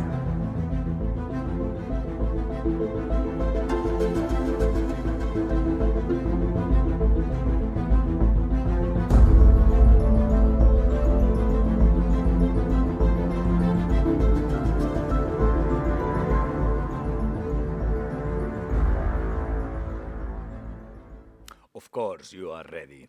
This is why we are moving forward from the rabbit hole, exploring the limits to the Danone matrix. It is time to resume our wise and business fundamentals contact with our agent Rogier from Amsterdam. Let's connect with agent Rogier. All yours. Good morning, everyone. This is Special Agent Rogier directly from the Netherlands for your wise contact. These are strange times, of course, with the coronavirus in our lives. Most of us have been working home for a significant period, like trapped in the matrix. And while some countries are still in lockdown, others are tentatively going back to their offices. Here in the Benelux, some of my team members have prepared a nice and spontaneous video that shows how we, in the Zoetermeer office, have accommodated coming back to the office in the Benelux in a safe, responsible, and wise manner. I would like to share this video with you now. So, who are you? So, hi everyone. My name's Scott Saunders and I'm the Head of Financial Control for the CBS Benelux. So, Scott, what changes did you notice while working in the office compared to before COVID? Well, several changes actually. Firstly, really the signage in the building, which is very good. You can see on the floor arrows indicating which way you need to walk and in what aisles, so that we always keep in one flow and walking a little bit away from each other, observing the 1.5 meter rule. In the meeting rooms, you'll see signs, for instance, marking the maximum number of people that are allowed in the meeting room. And further even, you'll be able to see that they indicate at the table where exactly people can sit. So that we're also observing, of course, the 1.5 meter rule. Of course, when you see the desks, some are very clearly marked. You cannot sit at this one versus this one, of course, over here that you can sit at, with the little card that you need to put on the desk at the end of the day to indicate someone used this, and this has to be extra deep cleaned. So yes, really good measures around the office to show everyone how to use the office while still being socially safe. Very well. What message would you like to share with other Danoners who are still doubting to visit the office? Well, I guess firstly that it's very safe to work at the office. I feel safe, I feel comfortable. So I guess that's important to tell everyone who is nervous to come back to the office. Secondly, it's nice to be around colleagues. You'll see some fellow financial control people sitting over there. It's nice to be around colleagues again, to discuss ideas, to work a bit closely together, to have that personable contact. And it was especially a win for my team over the S1 closing, to have the whole team back in the office and doing the close together, where you can jump in and assist everyone during the really tough deadlines, etc. So that's been great, and honestly, to be back in routine a little bit. Being forced to get up, get dressed, shave, get to the office. It feels a bit like normal working again versus just being at home, where you might not be as excited or energized for the day. So really, for me, great to be back at the office.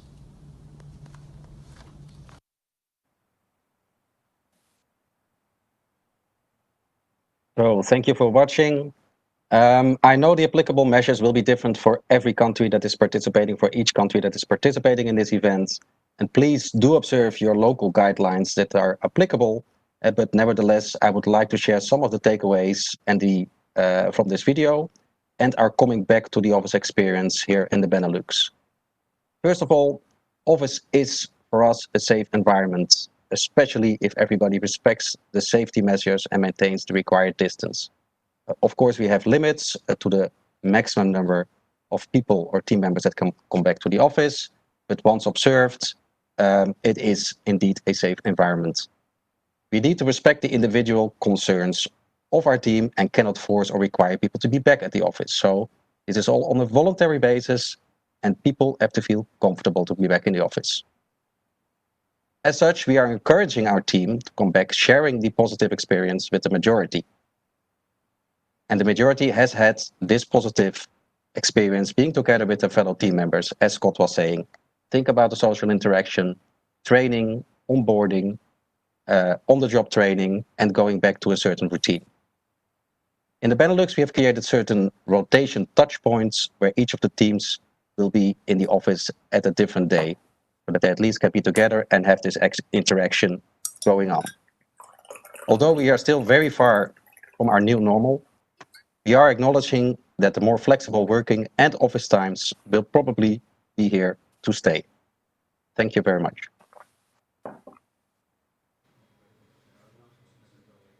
Thank you very much, Roger. Agent Montse from Barcelona is now arriving to Danone Matrix. Her mission is very important. Explain the keys transformation in Danone's global operation. Remember that the Q&A menu is now open. We would like to hear your concerns. All yours, Montse. Hi, everyone, and thank you so much for the invitation. Being part of this Matrix world is a fantastic adventure and opportunity to share with you all the work that we are undertaking in the operations community as part of the broader transformation agenda of Danone. In fact, I must say that when I shifted to the role 1 year ago, it was really fascinating to see what technology, data, in fact, enhanced capabilities for all of us could bring in terms of drivers for growth and to really secure a profitable and sustainable growth model for the company. No one could even think that 6 months later, back in March, with the breakouts in Europe for the coronavirus coming from the early times in the year in China, then developing into the Americas, with really capsizing the way we operate. So when I put together these slides talking about the new world, the new trends, what we want to see in new operations, it was a bit to say, well, how new is new and how new will last? So the one thing that I'm going to be sharing with you all is what we believe today is key for the company to succeed on the way forward, to have a very strong, resilient, as well as efficient value chain. But we might see each other in 6 months from now and having to change some of what I'll be sharing with you today. We believe the fundamentals that I'm going to be sharing with you all are here to stay. But I think we've all learned in these past 6 months that certainly being flexible, being ability to be adaptive to the new context is one of the most relevant features and elements that we need to bring in our world. So if you could move to the next slide, please. One thing that we've learned is not just a question of the COVID situation, but that's something we've been experiencing over the past, I would say, times, is what we call the super consumer. And I think we all are super consumers at a given point in time. We are super impatient. We want the things immediately. We want to have access to offer. We want to have that delivered to us at the doorstep very quickly. And certainly this is something that we all live in an extremely connected world. This concept of matrix, as you are putting together for your conference these days, is something that you are all very much living in this super connected world. And this super connected world is also demanding from us, if we could move to the next slide, please, to be extremely super agile and demand driven. In the past, and I'm sure for those that you've been around in the consumer good business for a while, you remember the times in where we could really drive long-term forecasting. We could really determine and influence what we wanted consumers to be willing to have. Well, certainly we've learned over the past years that the power has shifted, and it's not sitting with us anymore, but it's sitting with each of us as consumers. And hence being demand driven and being able to adapt continuously in a very fast and responsive manner is the way to win. And hence the value chain for Danone, including from procurement all the way down to manufacturing, physical distribution, route to market, has to be able to adapt continuously. Let me share you some examples of what's going on in the world that maybe, if we talked 2 years ago, we would have said this is not possible, but certainly this is the way it's going on. We move to the next slide, please. Just a very brief example. And certainly you have those slides with you, so you'll be able to click on the image, because that's a video that I'm not going to run now, just for the sake of connections, but I'll explain what goes and you can go through that. Okay, though? Is one of the leading home delivery retailers online in the UK. And what you see here is their mega distribution center they have in the UK, which is fully run with the technology of air flight controlling. So the technology that air controllers use to make sure that planes do not collapse or do not bump into each other. This is exactly the same technology that is being used in this distribution center to make sure that all these robots do not collapse. And these robots are preparing the orders that get received for home delivery. This is a company that is run basically by engineers, and the technology that now they have developed, they're selling it to the big retailers of the world. Call it Kroger in the US, Coles in Australia, also Tesco in the UK. So again, this is the way on how technology is put at the service of really making home deliveries extremely efficient and at the same time responsive by the click of the orders that we place forward. So again, it's not a supermarket, but it brings all the goods you want to your doorstep within hours. If we move to the next slide, we are all, and I believe each of us, as we went through the confinement period, we became online fans. I mean, I don't know how much you used to buy, each of you online, but certainly there's been, for each of us, a mega shift to be online buyers. And online then goes to the last mile delivery. Last mile delivery is extremely expensive. This is where most of us, I mean, as meaning companies, are facing quite a bit of the total cost to serve ramping up. Yet, you cannot afford not being a key player within the e-commerce and online and direct to consumer. And that's where we see that the pure players like Amazon are really testing and piloting in the US different options of really driving in a very automatic way home deliveries and the very last mile in a very efficient manner. So those are things that are being scouted these days. It might seem a bit of science fiction for us today, but certainly I'm sure we're going to be seeing some of those robots running around, not just drone delivery, that's already happening today, but really robot delivery to your home door very, very soon. And then we can move to the next slide. This is not just about having fancy things and fancy robots running around. It's also about making sure that really technology is available for all.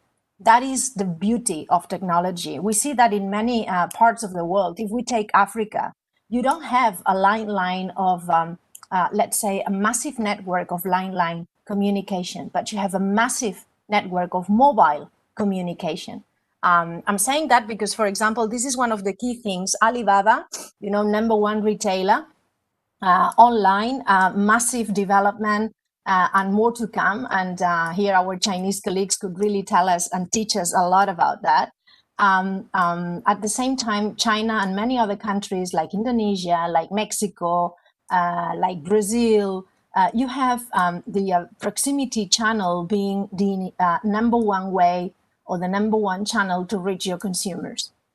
Well, you cannot be asking all these little stores, popping up in every single corner of any street to have the latest installation and technology.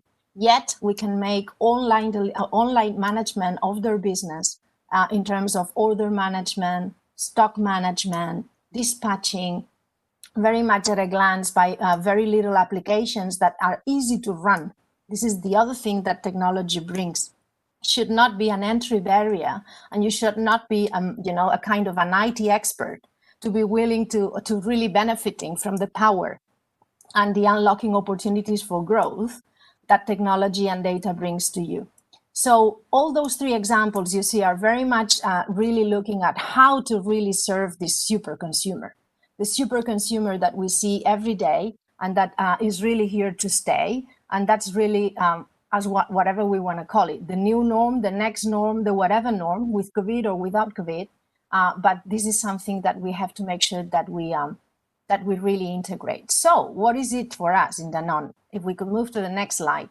This is why we started the journey of reimagining operations. So Danone, we've been able to play well and nicely in our different categories, in our different geographies and markets for years.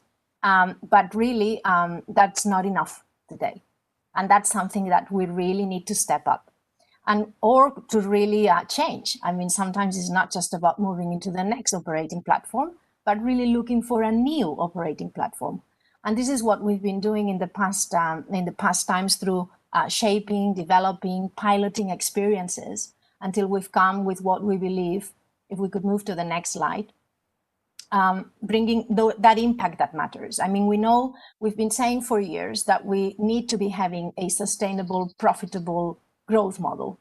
And to do so, we believe that it's about really delivering our brand's promises anytime, anywhere. This concept of reach for anyone around the world that is willing to really benefit from our fantastic portfolio. This is something we feel from the operations community is a must obligation on securing the delivery methods for that. That's the way we believe the growth opportunities can be really gone after.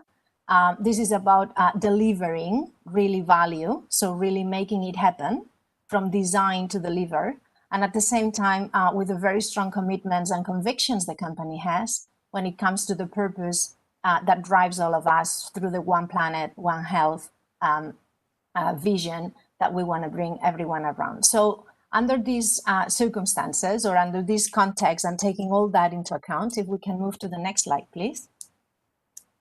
We have been really focusing and framing what are those elements that no matter the category, meaning no matter the WIBU or no matter the product portfolio we operate, we believe should be very well embedded in our end-to-end value chain.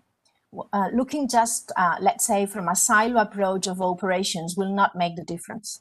It's really what is it that every single one of us throughout the value chain, so all the way from the portfolio and product lifecycle management, all the way down to engaging with our customers and consumers, do become, let's say, absolutely must-dos in our operating model. The first thing and that's why we have selected the 6 initiatives that you see on slide.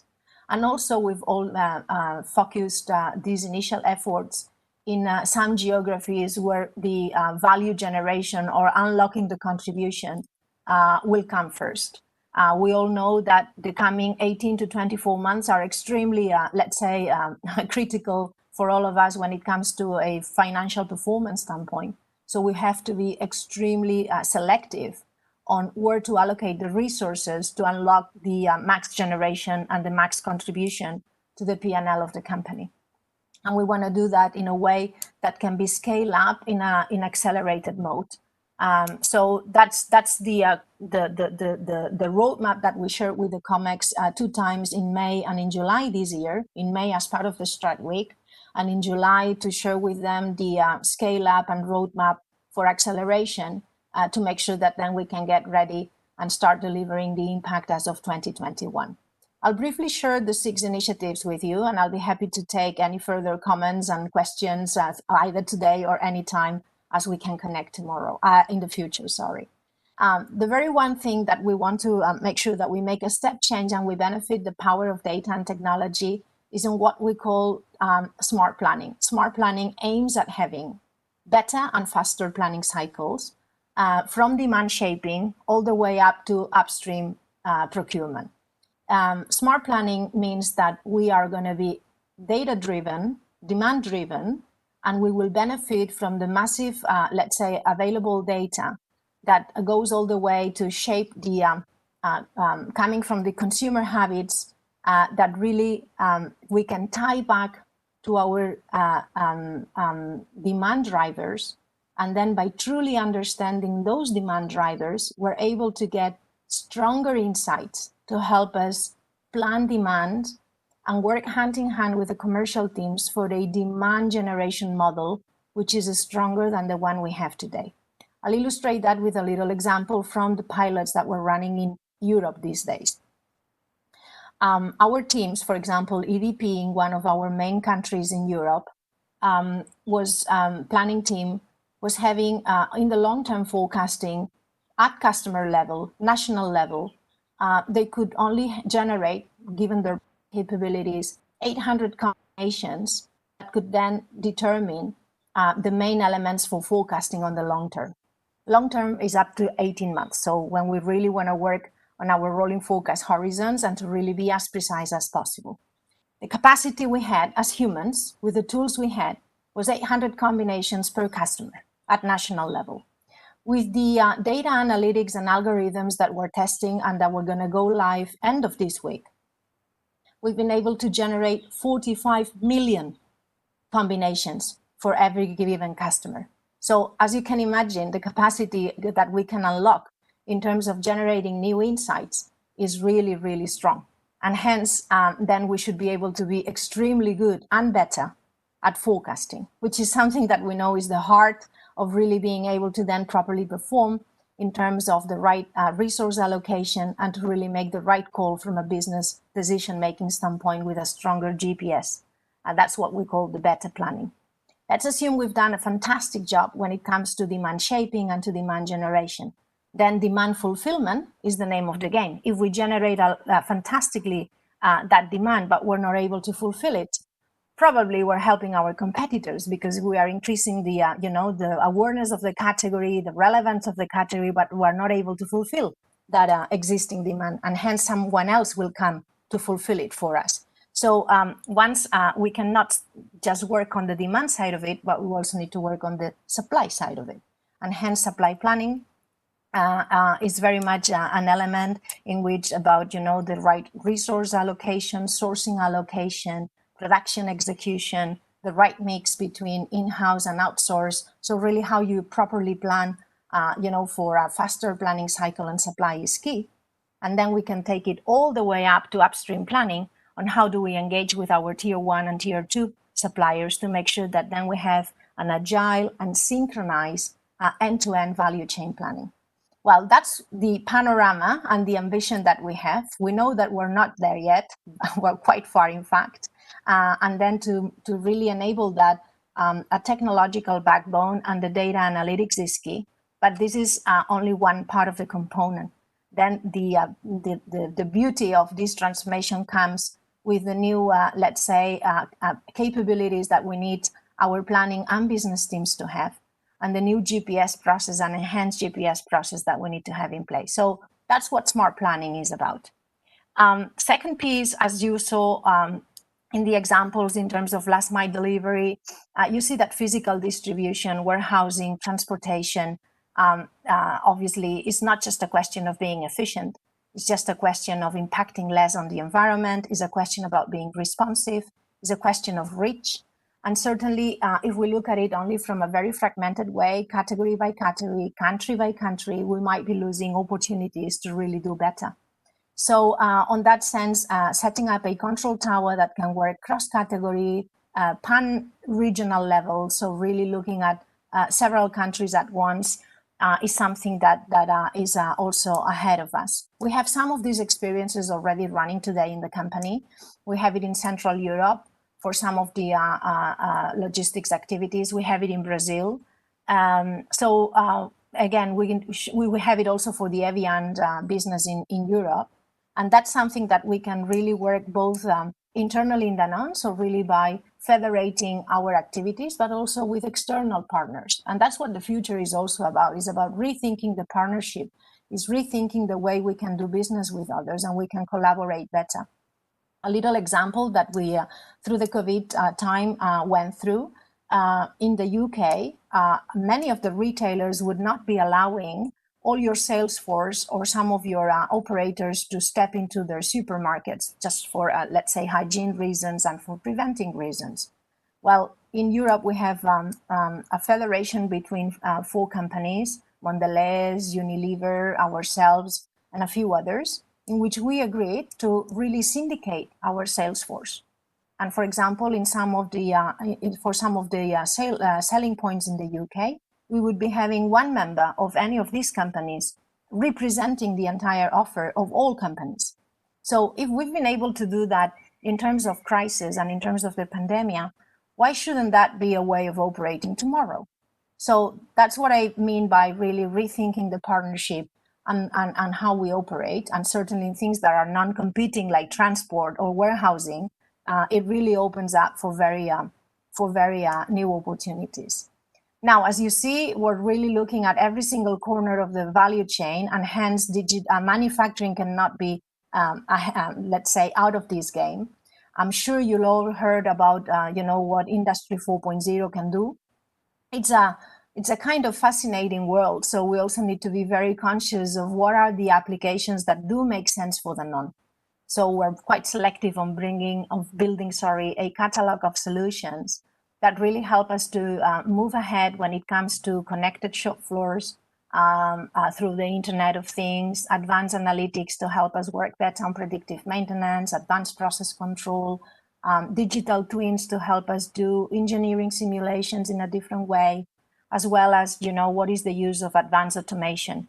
For us, advanced automation, it's really about having automation patterns, either through cobots, robots, AGVs, or including also the robot process automation, which I'm sure you're also looking at it in your financial processes, as a way to really increase the degree of automation that can help us to then get, the added value from our teams into more the analytical side of the world and of the work, and less on the repetitive type of tasks that certainly can be done in a different way. So in that sense, that's something that we will be we have a network of 13 plants across the company, different regions, different categories, different WIBUs, that we want to really have them become the reference point for others to follow. And in these initially 13 plants is where we're putting the effort to bring them to a new level when it comes to the use of digital manufacturing solutions. As I mentioned before, in the world of a super consumer in which the consumer really sets the tone, we have to make sure that we are as open to them to make sure that that becomes a driver for consumer preference and trust. And that's why transparency on the way we operate, transparency on where the ingredients are coming from, transparency on our practices become really key. And we believe that our value chain, our supply chains have got distinctive features that can really enrich and enhance the value proposition. And that's what we want to make very accessible to consumers. It's not about becoming transparent for the sake of it.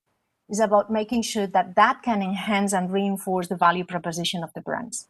The very easy examples to really illustrate that is when it comes to the origin and the provenance of our products, call it the ingredients or call it the manufacturing itself. For example, if we take the IMF formula of SN in China and through what we call the Rolex project, and some of you maybe living in China, you are aware of that, but we have all of our products with a double QR code that the mom can easily scan. And then when they scan it, there is one QR code on the outside of the pack, or the tin in this case, where the mom gets all the information about the product and where is it coming from and where it has been produced. And then when the mom opens the can, she has a second QR code that really secures that this is not a counterfeit product. And the second QR code is only accessible when you open the pack. So it gives full security to the mother that the product is not a counterfeit product and that she's then in a position to give the best milk to his or her baby. So in that sense, this is something that it really is up to us to say, what is the degree of transparency we need that will make consumers to be extremely keen on supporting and getting our products in any way. At the same time, we also have got some elements in terms of transparency on our value chain that we believe can help us to become much more responsive. For example, by really working on, for example, origin of ingredients or the way we operate, is also pointing out efficiency opportunities. For example, what is the simplified supply chain strawberries should follow to make sure that our Activia strawberry is as natural as possible. Just to give you an example. So it really opens up to not just fulfill the requirements from a consumer standpoint, but also to help us be much more streamlined in the way our supply chains are being designed. And the last element is something that is very close to our DNA in Danone, and it's all the impact on planet. And hence, we have a long, let's say, lasting work when it comes to climate efficiency, to the nature agenda. But at the same time, Danone and together has committed to very, very demanding 2013 goals and beyond, coming from the United Nations commitments and the Danone commitments that have been taken. And we know that today our climate efficiency agenda is not at the level to really deliver all those commitments. So that's again an element, again, where technology can play a significant role to make sure that when it comes to renewable energies, when it comes to CO footprint, when it comes to packaging circularity, we really need to look at it in a different way. We have selected 6 different topics that we want to work with in our ecosystem. So that includes suppliers, includes co-manufacturers, includes physical distributors, to make sure that the degree of climate efficiency impact, it is really high. So I hope that really helps you to get an understanding of the 6 choices that we've made and why we've made those choices. And then just for the sake of illustration, but I'm not going to take the time, in the next slide, you can see that really for each of these initiatives, again, this is not meant to be exhaustive, and certainly for some of you willing to know more about it, we can do that separately, but there is a very clear sizing of the contribution that we expect in the coming 24 months for each of these initiatives in terms of growth and sustainability. Because at the end of the day, driving the transformation is great. I mean, it's a fantastic and fascinating journey, but we need to be able to land it into solid contribution to the company. And the contribution is not just meant from an efficiency perspective, which is something that from the operations community is a must do, but it is also, it's really about setting up new opportunities for growth, and at the same time, bringing us closer to our sustainability commitments as a company. And then as a last reflection and as a last thinking to you, I'd like to move to the next slide, please. I've talked about data and I've talked about technology as being key, but nothing of that makes any sense unless we really drive it through our teams. And the transformation and the power of the transformation comes when it's really truly people powered. So data and technology are fantastic enablers. We need to maximize to the really to the max. But it's really the journey about changing and upgrading and really moving up and boosting the capabilities that we can build in the organization to make sure that we become stronger on the governance for delivery. Sometimes it's not easy to drive transformations in the company when you have very different players, the WIBUs and the regions and different functions. So really the setting up a stronger governance for delivery that really brings cross-functional and cross-WIBU approach is really key. In a very agile way, we all talk about agility, but agility is a significant change on the way we operate. It doesn't, agility, and when we go through the agility methodology, this is not about hierarchical links. This is not about different categories or different regions. This is about setting up teams with the right membership that they share one clear objective and they are committed to deliver it in the shortest possible time. And that's really a significant change on the way we want to work to make sure that we can succeed in this transformation. Again, technology, analytics, data, fantastic enablers to help us do so. And one thing that we're very much obsessed about is about the scalability of any solution we put forward. I'm sure that you will share with me that any pilot will always succeed because everyone will make the most to make the pilot to be successful. But that doesn't really change the needle or doesn't move the needle at company level.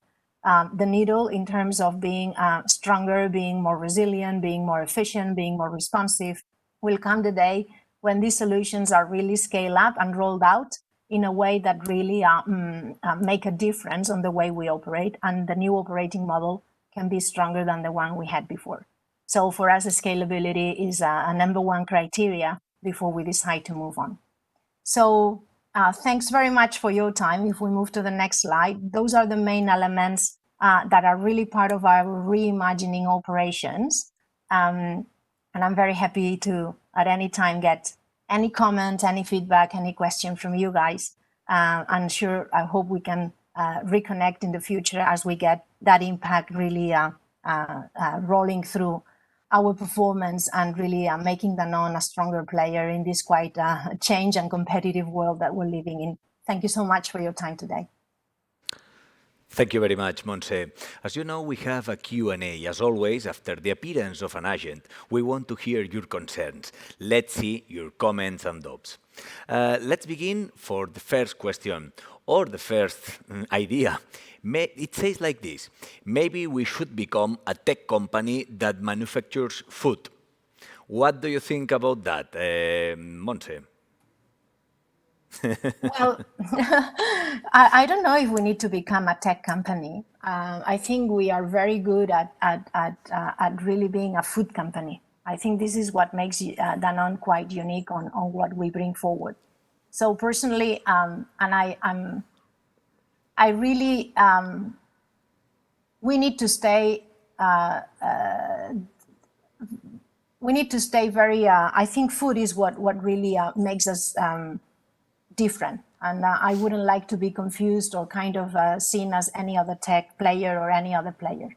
Now, as food company, or as we need to leverage any technology, we need to leverage any opportunity that makes us, even be stronger as a food player. So I want to keep being a food player. I think we need to have few companies that really put forward and keep reminding society and consumers that healthy food options is what makes healthier people and healthier planet. So I would not give up on our fantastic mission as a company. Thank you very much, Montse. Let's go for the next one. It says, do we have any cooperation with our customers or suppliers in this project? Yeah, all yours. Indeed. Absolutely. As I said, I mean, for us, one of the key success criteria, or more than criteria, key element for success in the future is that this is a journey we cannot do alone. We know what we know, and we don't know what we don't know. So to really win in this very changing world and to maximize the best use of any possible capability available, in a broad sense, I mean capability, we have to partner. And we have to really, that's what I was referring to, the concept of ecosystems. We need to be willing to play in very open spaces or way of operating, protecting, your intellectual property, protecting your product categories. I mean, that is not about opening books and just doing everything in a nonsense way with everyone. But the only way to win and to really leverage the opportunities ahead is by really being much more cooperative with any player. It can be universities. For example, in Poland, we're setting up an innovation center in which we have tech players, universities, ourselves, to really start developing new Industry 4.0 applications that could make sense for our SN category. But the same thing we do on RPA for robot process automation with our IT colleagues. So really working in innovation platforms that are open to others is a must do. Thank you very much, Montse. We have a last question. Well, in fact, we have some more that, as you know, we will be answering through different channels of the Matrix in the next month. But let's go for the last one in this moment. A lot of this great reimagination requires investment, which we really need, but which often shows a short-term loss. Do you see an appetite by the COMEX W Bus to do this and give up some of our high profitability for long-term benefit? So obviously that is the $1 million question as usual, and that's why we've taken the time in the past months to really share with the company a specific plan sized in terms of OPEX, CAPEX that goes with all of that. I was really working with the teams to make sure that in the July session we had with them, I said, guys, we need to equip COMEX for decision making. I mean, the COMEX conceptually may agree or disagree on the proposals, may have their input, but we really need to equip them for decision making if we want to really win. And that's why we presented a specific plan for scaling up Europe, cross-category, all countries, and the first plan, integrated plan for NORAM. And eventually we'll be also working in some other different geographies, but we did prioritize back in May with the COMEX that these two geographies were key because that's where more of the contribution sits in terms of P&L impact and hence the payback that goes with it. So yes, we have presented a plan to COMEX that includes OPEX and CAPEX. The plan has been overall green lighted. So obviously now we go initiative by initiative behind it, but on the overall contribution for the period 21, 22, 23 has been green lighted. And that's the one that now we're in the process of really getting into preparation for execution to make sure that the 2021 impact is there. Thank you very much, Monse. You've been so clear. Thanks a lot, and we keep moving within the matrix. I have some news, and they are telling me that we have a breaking news inside the matrix. It's time to share with you. To achieve that, we will connect with Agent Alessia, who will share with us who were the winners of the contest we did yesterday. Alessia, all yours. Gracias a vosotros. Hasta luego. Good morning. Good morning, everyone. Can you hear me? Yes, I'm very pleased to connect back to your matrix. And I think that the last slide of Monse was a perfect bridge to our topic, because as you remember, she was mentioning that technology, data is very important, but we should be people powered and we should ensure that we have the right capabilities. So that's why back to our topic of finance competencies, we would like to announce the leader, the winner of yesterday brainstorm. Before I do so, I really would like to share with you the full set of ideas which you proposed to us. So you can see them on the screen, and you gave us really hard times, frankly speaking, because the ideas are very different. So as you can see, we have the idea of self-learning with the concrete process which you can take to check the compliance and control. You have the idea of living my life, and I particularly like this learning task catalog, which, by the way, I will be looking forward to see that it's implemented in the regions. Then the group which was working on performance architect was proposing to analyze a very concrete issue, but forming a cross-functional group for it. Strategic thinking, the group was saying that it's one of the competency which is less developed on the one hand, and we need to first build the clear framework and the roadmap, how we are going to achieve the master level. And then the idea was, what about participating in the BU strategy, strat plan, and at the end to have a 3-year strat plan for CBS. So again, I'm looking forward, I'm sure that Juan Carlos will join me. I'm looking forward to have the news, how you're going to build this 3-year plan for CBS. Then the group which was working on process design and continuous improvement proposed to use the masters inside Danone. So we should connect with our internal expert. So let's have online training on process mapping open to everyone. By the way, in HR, we have great experts on process reengineering. So I'm really inviting you to connect with them so I can make the connection. Group 6 was working on data and technology, and it's not a surprise that after the presentation of Chris Banox yesterday, you see that it's the right time to jump on any data project because it's the design stage, as you can imagine, we are building the function. So great idea. And the last one, effective communication, which we managed also to discuss yesterday with Golden Book, with tips on effective communication, with benefiting from the expertise of GS community. So as you see, all the ideas are very interesting, and we were debating a lot yesterday. So it took us quite some time with Bruno, and we finished with the call with Juan Carlos late in the evening, but we wanted to be back to you as promised. So the winner is Group 4, which was working on strategic thinking. Congratulations, well done. And I will be waiting for a mail from crew captain to choose what will be the competency you would like to work on. So what is the competency you would like to strengthen? And you can see it's either performance architect, effective communication, data and technology, and strategic thinking. Please choose one competency, and we will organize for your group a virtual session with real Grand Master of Danone. As far as we really thought that all the ideas were fantastic, we still would like all the other participants to benefit from this potential learning, virtual learning. So that's why we will record the session, and we will put it in our workplace community of ZBS. So you will also have an opportunity to learn more on one of these competencies. So looking forward to your mail, crew captain.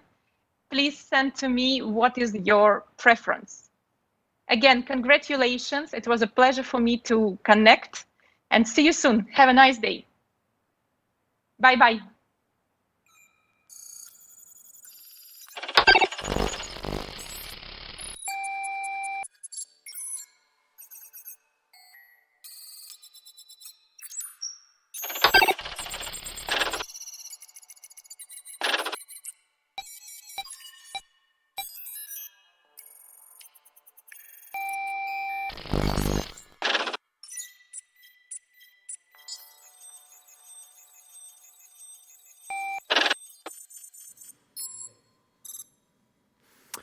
How can we see the future? Every big company wants to know, and we know we now have the mechanism to do it. Don't you believe me? Perhaps if Paolo, the general manager of our network in South Europe, explain it to you, it will be clearer. He will talk about our business in South Europe and about his view on our financial business services.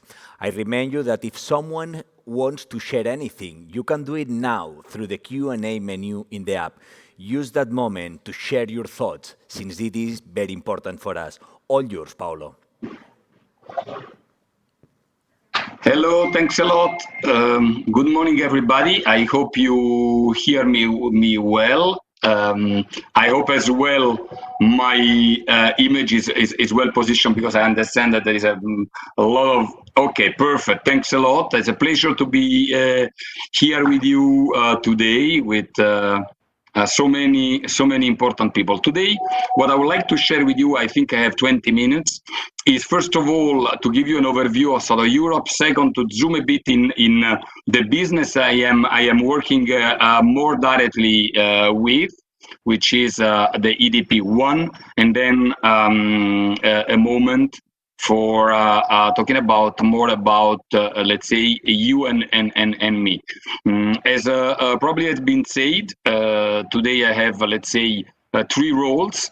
One is I am the GM of EDP South of Europe, from Portugal to Greece. The second one, I'm directly responsible for the business in Spain. So in Portugal and for Greece, there are local country managers, general managers. In Spain, I'm directly responsible for, and I'm GMI of South of Europe. So in terms of and I take the control. Perfect. Southern Europe, just to give you a short picture. We are talking about a region of where the 3 units are present. We are selling this year more or less 1.6 billion turnover, 1 billion in EDP, 400 in SN, and 200 in water.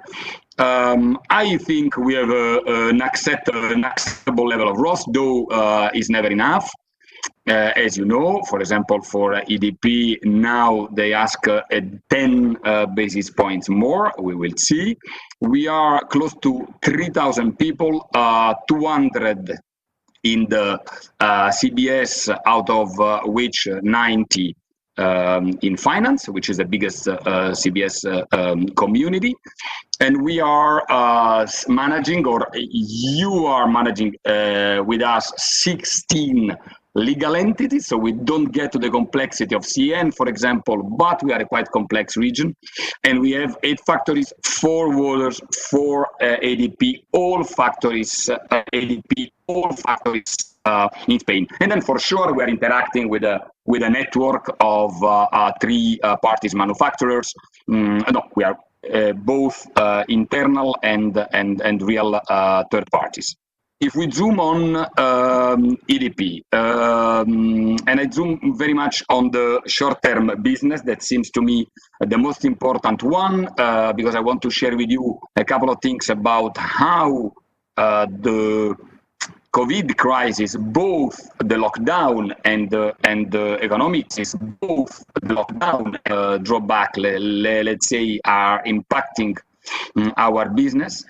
We see that here you have ADP, the 3, let's say, CBUs in my region and the total, and we see a couple of things. The first one is we have been negative in all our business in 2019, and this is not just a punctual situation. If I'm looking at Spain, which is our biggest geography, 720 million euros, the business is negative since 9 years, and in 2011 has been the only positive years in the last 12. So what happened at the beginning of this year, induced by the lockdown, in particular in Spain, is a turnaround from negative to positive. We closed S1 positive by 4% in Spain and positive in dairy. So not only due to the contribution of the fast-moving plant-based category.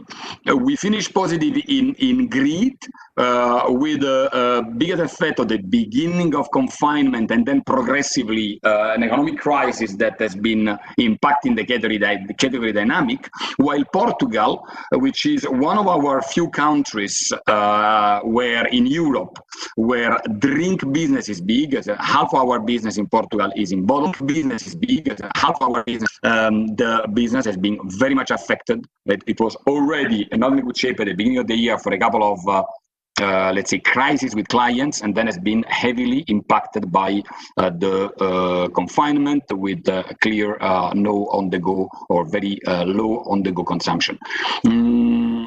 Nevertheless, we close S1 positive by 2%.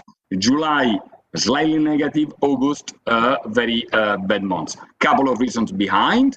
Sure, tourism season had an impact, knowing that we are all countries which are definitely importers of tourists more than we export, but this is not all the explanation. In Greece, we are experiencing difficulties on our number 1 brand, Activia, which is 45% of the business. In Spain, apart from the on the go, where we lose more or less 10 million euros year to date. One of our main clients, Dia, restructured the business model from super chain to discount with a huge reduction of assortment, and we are losing 10 million with them as well. And we have one brand which is structurally suffering. Do we like it? We don't.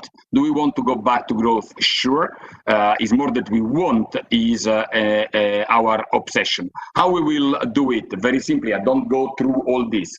But let's say that on the diagonal from northeast to southwest, you have what today is working very well, and we want to do more of this. First, plant-based. We are growing close to 40%, 38% year-to-date with Alpro.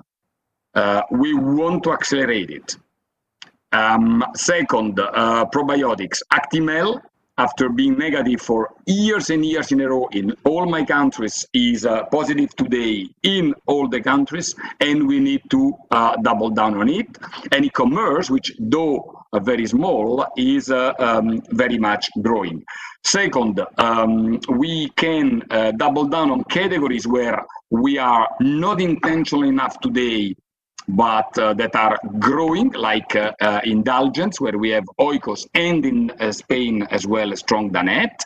We are leveraging I would say, the highest sensitiveness of consumer toward social issues with more manifest action in all the geographies, and we are securing the base of the business with one side an intention, and I will build on it later on, to keep the spirit, the mindset that has been so much enhanced during the lockdown, and on the other side, securing the operations at a safe level.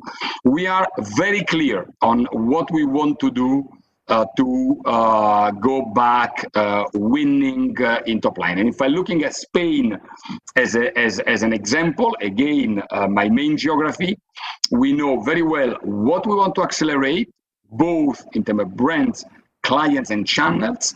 We know very well what we need to fix, because it's bleeding today.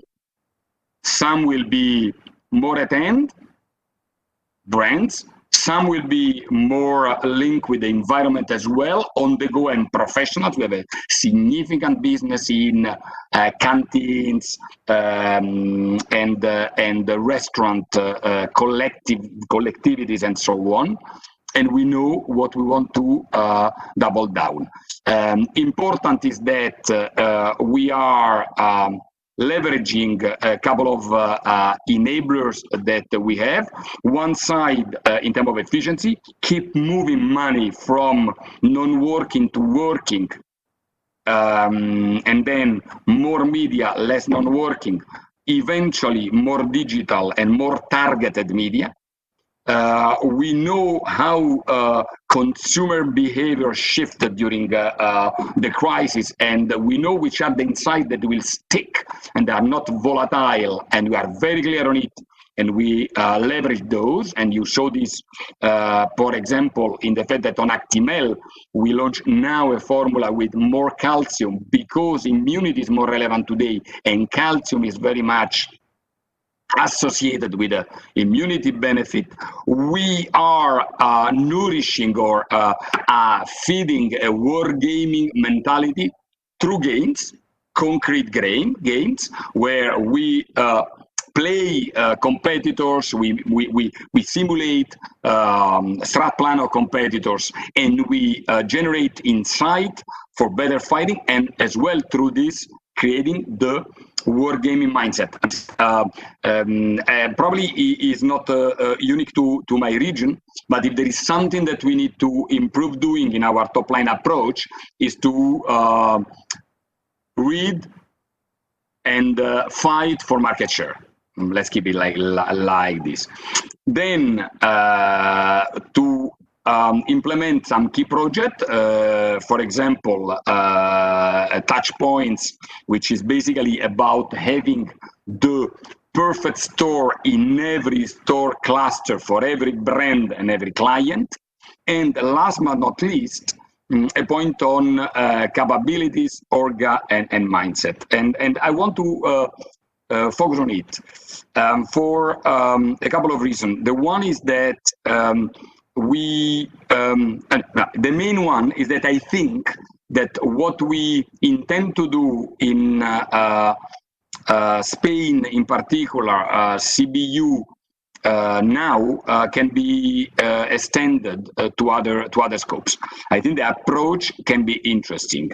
And what is this approach? Basically, what we started from is from a question that was born in a relatively informal conversation with the Cody about what did we learn, what did it work well, and during the lockdown, and want to capitalize. I think it's a very common feeling to have been surprised by how well, at the end of the day, we have been working during lockdown. Is this about home office? I think it's partially this, but not only this. I think that the situation we have been in, the crisis mood, the sense of purpose that we all get to feel the importance of delivering food to everybody, the need to be more efficient being behind the screen, as today we are, and not having the possibility of informal interaction that one side are helping, on the other side, if we don't control, can be unoptimized. We have been obliged to prioritize and focus very much, because this is the way you manage crisis. We measured and we saw an increased level of engagement. You cannot imagine how many people send us messages in the organization saying, my pride to be a Danoner is back where it was.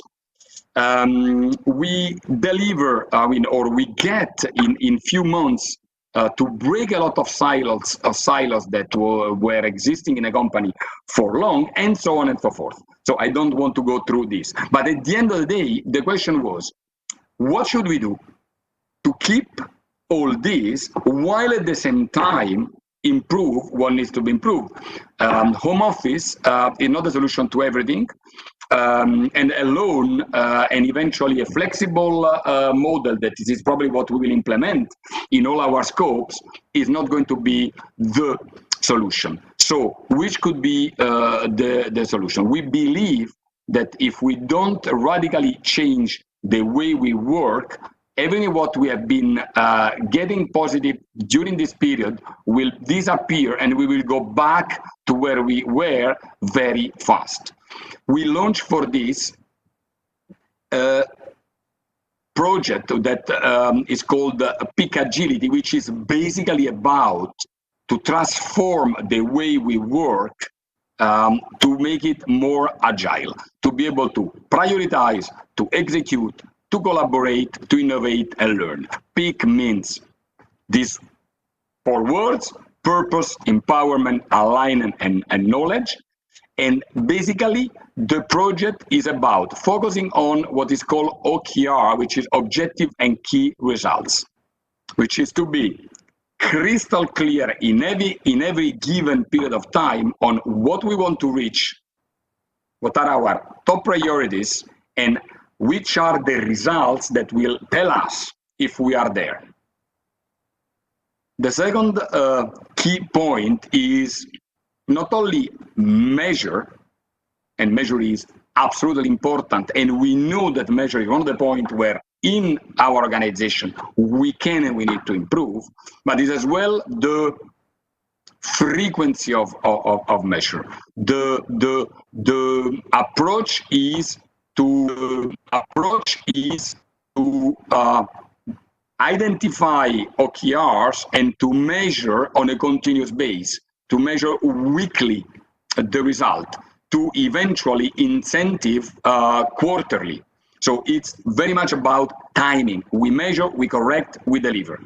It's about to have a synchronized agenda of the company through a synchronized governance. Today, I'm sorry to say this, but I'm sure it doesn't surprise any of you. We are not synchronized. Today is our common experience to verify that the head is thinking something, the left hand is doing something slightly different, the right hand is doing something eventually different, the feet are walking to a different destination. So one of the key, how can I say, not objective, but conditions for the success of the peak agility is this synchronization.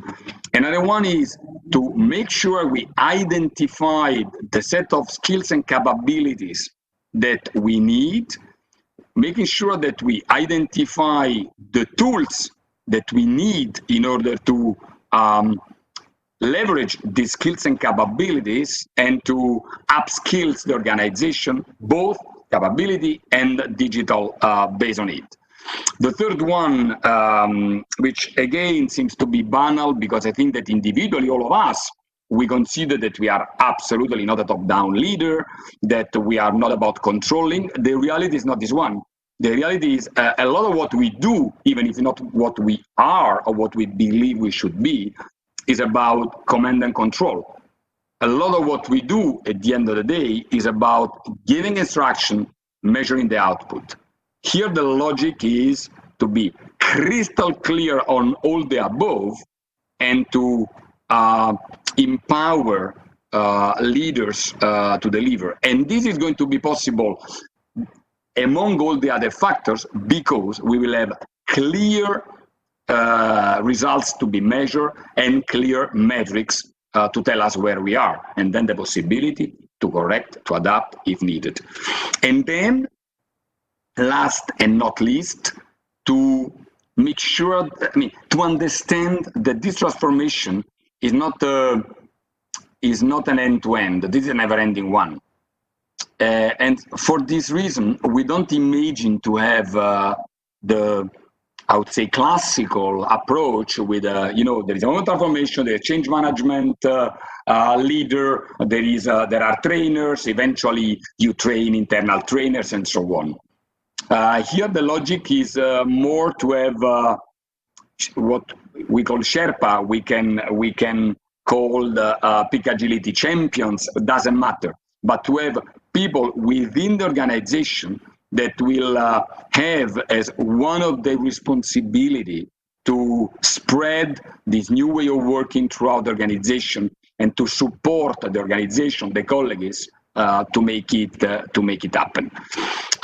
Now, this is what we decided to do in CODI. We already communicated to the organization the intention, because this is a project that will touch absolutely 100% of Spanish Danones at the first stage, and then if it's working, and I believe it will, we will go further in the other countries of Southern Europe. We will have a workshop to kick off the process in October, and by the way, to be crystal clear on the first OKRs, and then the process will start, we go live, the objective is to go live 1st of January 2021. I personally believe that this is something absolutely fundamental here. We cannot keep listening in every survey, in every DPS and so on, that we have an issue with way of working and doing nothing. This is the way we want to answer to this need that we feel in Southern Europe. We know that more organizational change are to come. We know that we don't know. I personally believe, and my colleague with me, that whatever change will come, this agility that we'll get in our way of working through this project will be absolutely more than helpful, will be needed. And then, and I think I let, but correct me if I'm wrong, I let space for questions at the end. Just surely, because I have the chance to address to close to 100 leaders of CBS in different and very different geographies, from my friend Olivier in Africa to my friend Peter in CN and all you others. And I have the chance to be here, if I understood a bit correctly, to represent GMIs or GMs. So I talk in my name, but I hope, in a way, I represent a broader population of partners of you. And the point is, what can we do? What can we do better or different? What I believe is that CBS Finance can still improve on the end-to-end process efficiency on every level, on cost, on cash, on our security, on protecting our reputation. I know that you are working to implement the Six Sigma, that I think, as far as I can understand it, is a very good base. But I think it's important that we are absolutely clear we can improve on end-to-end process efficiency. through this, we can not only what we clearly expect and all the challenges we have today and more the challenge that we'll have from maybe this evening, maybe tomorrow, in 2 months, in 1 month, is going to be cost efficiency. This is going to be, and we know very well, a never-ending fight. And then the last one, and probably the most important for me or to me, is the proactivity. I expect from CBS Finance to be a source of progress for the organization, both on the functional contribution. I don't know, an example. We need to deliver, and we always have surprise, and we need to deliver our financials, and we need to deliver ROP, and we need to deliver cash, and we need to reduce taxes. How many times I heard, and not from you, but I heard, we did a one-off last year. We cannot repeat it. I'm convinced that one-off is never-ending. I am convinced that with the proper proactivity, with the proper mindset, we will always be able to find one-off when we need one-off. And for sure, we hope we don't, but we will, and we know we will.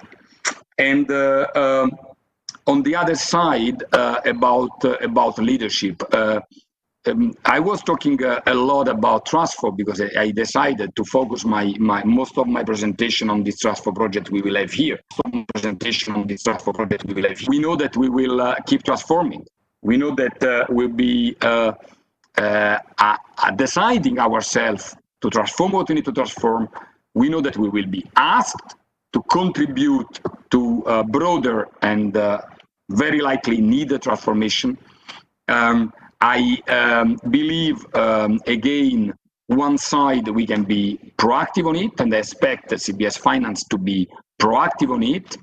And I believe we will need a lot of agility in doing so, and I expect CBS Finance to be agile and to contribute to this agility. And again, I know it's not easy.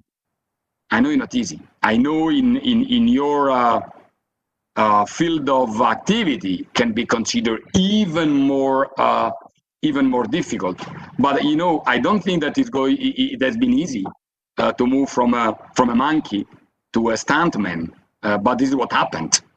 And I believe and I trust that if we want to do something, we can. So at the end of the day, the biggest request I have to you is not only to be open to transformation, but to initiate transformation and to be an engine to challenge us, to oblige us to change when this is needed. I don't know how much time I have. I don't know if I took too much time. To give 20 minutes to an Italian is always a challenge or a risk.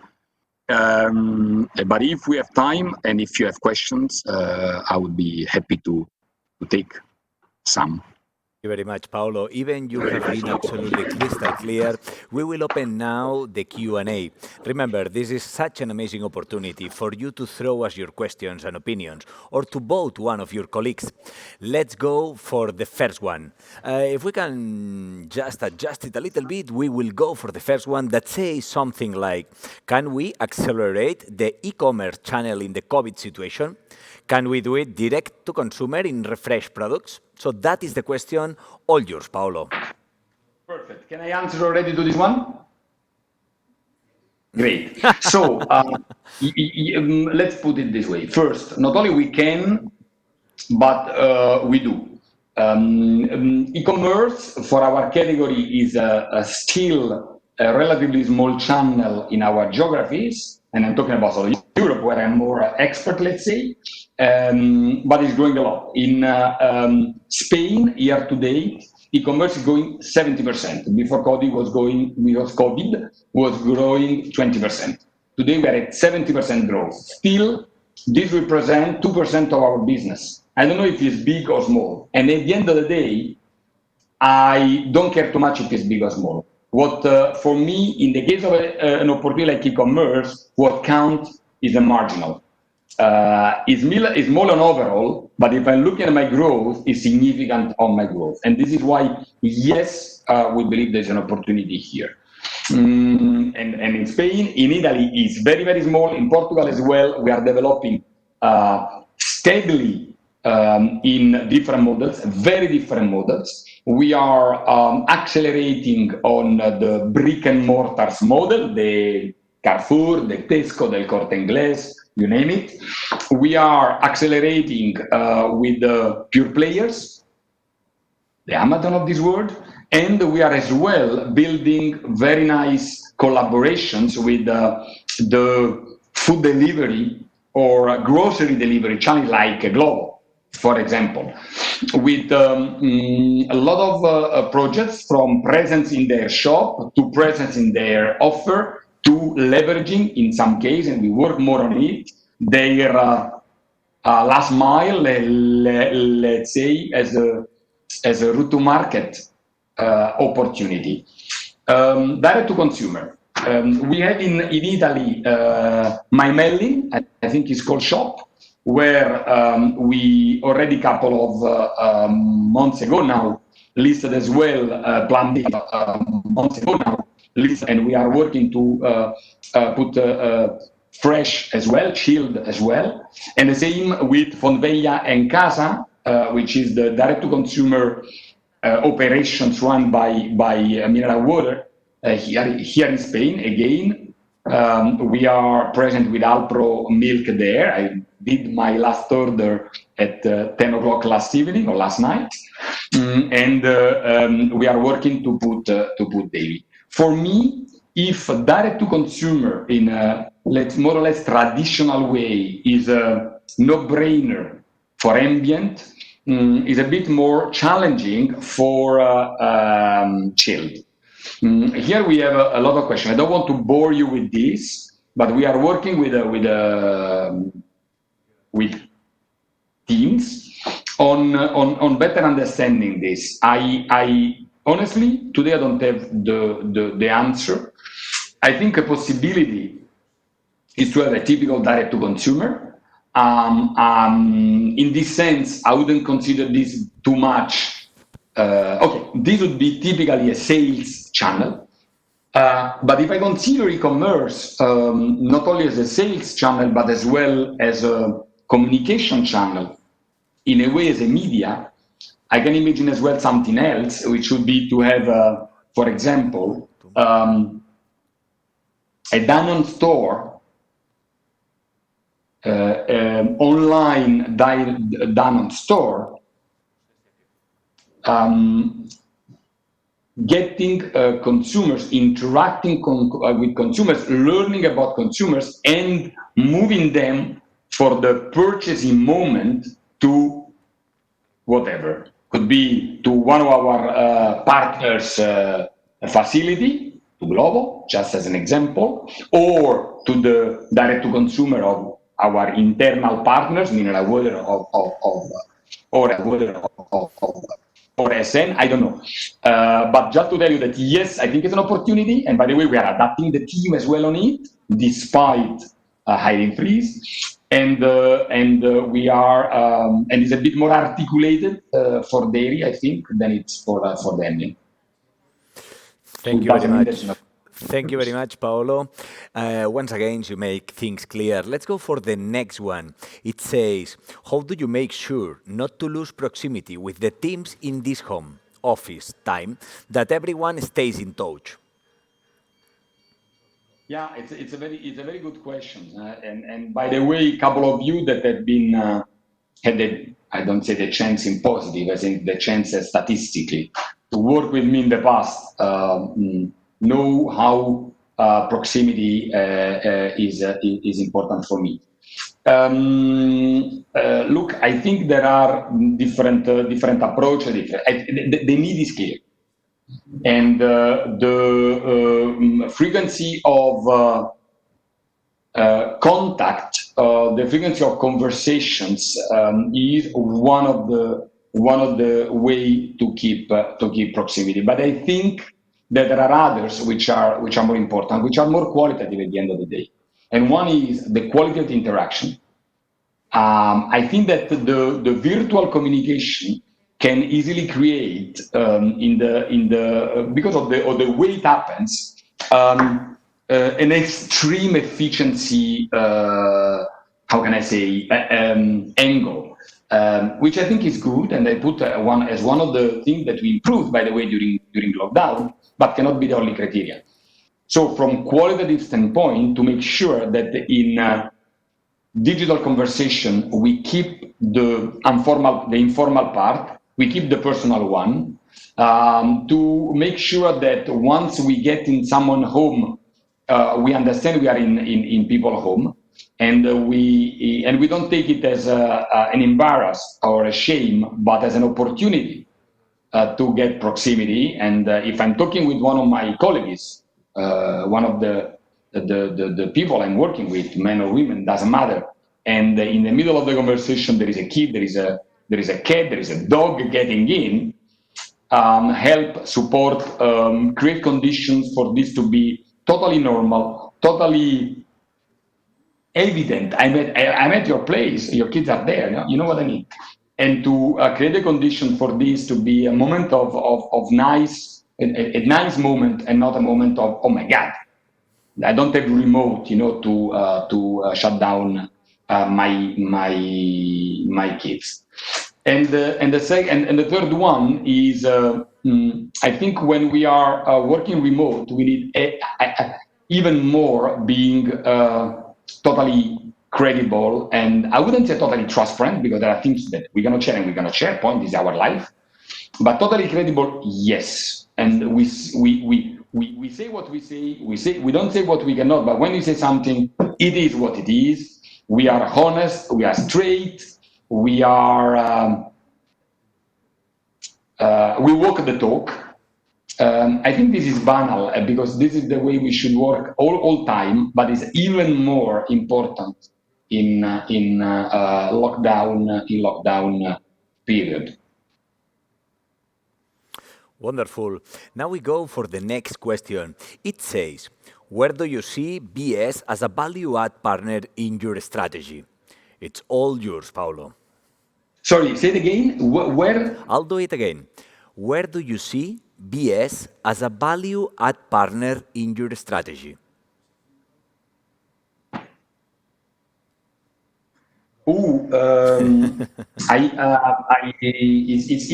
an easy and a very difficult question, because I cannot imagine not to see BS as and here the question is not just finance BS, it's overall BS.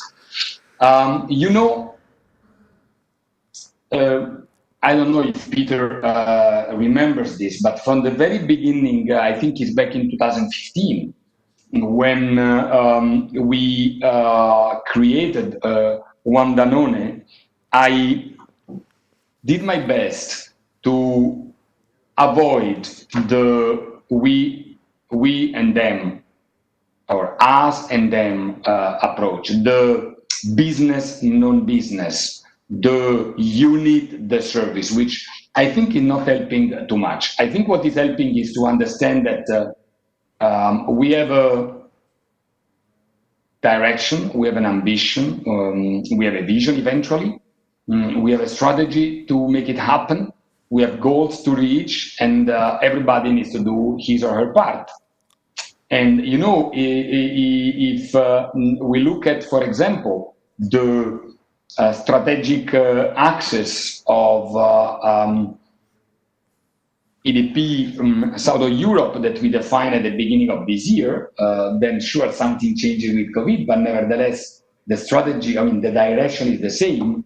The One Planet, One Health as a business driver, as a fundamental role there. And I can bore you with a very long speech on how, for example, GS is instrumental to this achievement, and how much the integration of GS in the or I don't know if, yes, at the end of the day, because it's true for regulatory, for legal, for compliance, it's true for governmental affairs, it's true for communication, both as an internal, is embedded in the brand strategy.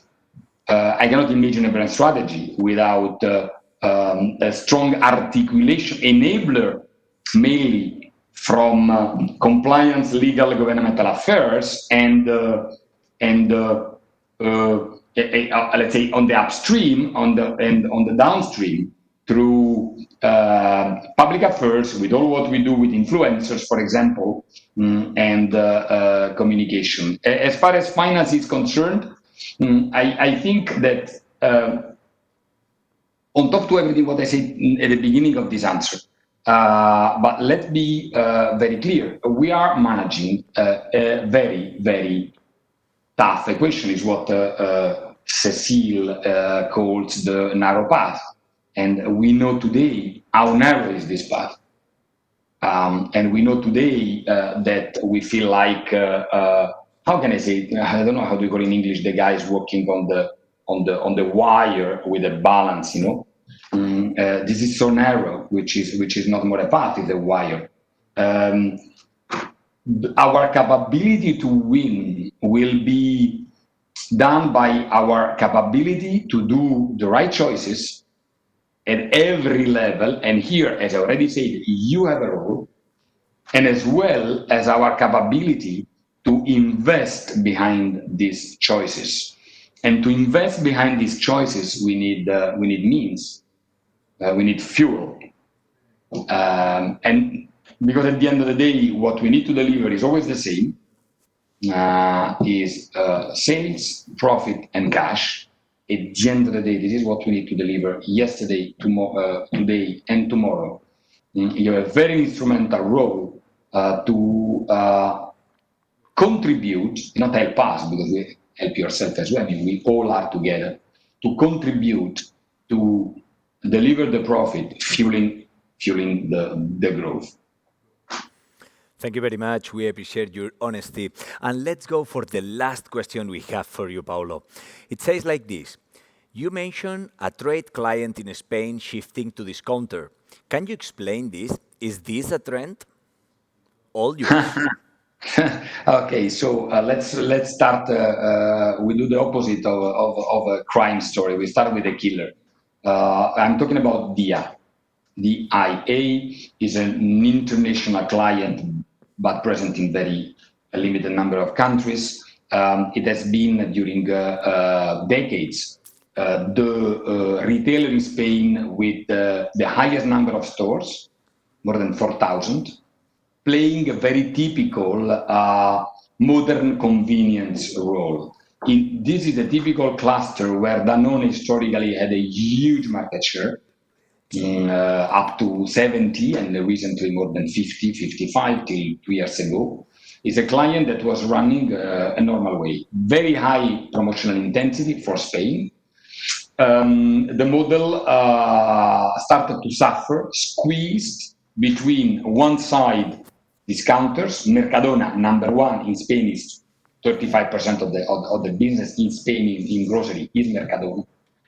The steady growth of Lidl first and then Aldi, one side, and on the other side, what we call here the local champions, which are small supers or supers, very similar stores than Dia, but with a very strong local, how can I say, legacy, legitimacy in printing, with a capability to be close to local. And we have in every region very big one. For the one that knows Spain, I can share some name. So basically, Dia started to be in a very difficult situation. They changed ownership. They moved to being owned by a Russian, let's say, okay, by a group of people led by a Russian man, and they decided to change their business model. They hired all the leadership team from Lidl. They drastically reduced assortment. They decided to move a private label business in our category from 10 to 50% of their business. And then now they are progressively moving toward the typical discount approach, not hard, but discount yes, short assortment, low promo level. Is a trend? I'm not sure. I don't think there is more to come than this. I think it could come in other places. Yes, in places where discounters business is not so developed today or not so much locked down by the 2.5 Germans, a little Aldi, and in some of geographies, one more. And the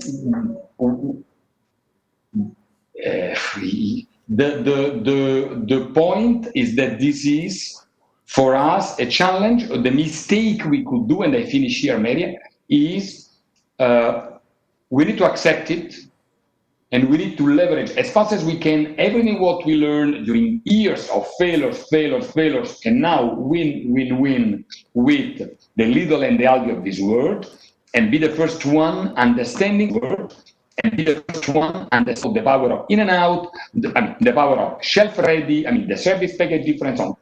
The difficulty in this time is, first, for 1 year, you have a lack of life, which is awful. Okay, for us in December it will be over. And the second difficulty is to understand that this guy has the same name, but it's another guy. And then if you want to keep doing what you were doing, you go to the world. Thank you very much, Paolo. Now we want to really thank you for your generosity in answering all these questions and to find a moment for come with us deep into the Danone Matrix. We really thank you very much, Paolo. Thanks for your words. Thanks to you. Thanks for the attention. Thanks for the questions. And enjoy. Hug to everybody. This is done. Now, guys, it's moment for a break. It's time to rest our hard drive and to refresh ourselves. We will be back in 5 minutes. See you.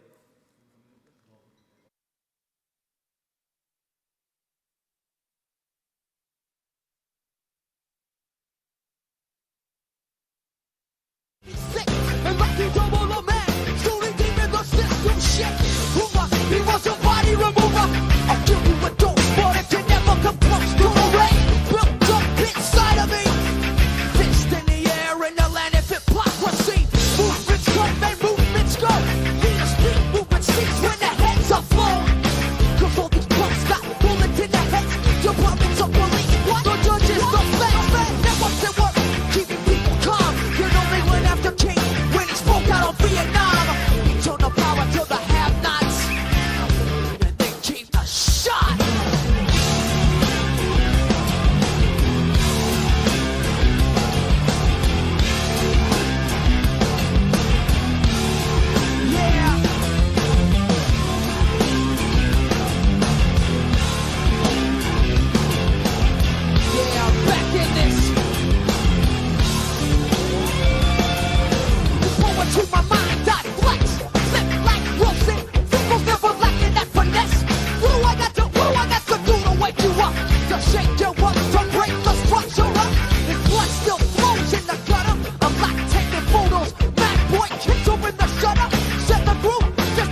Hello to everyone. We are back.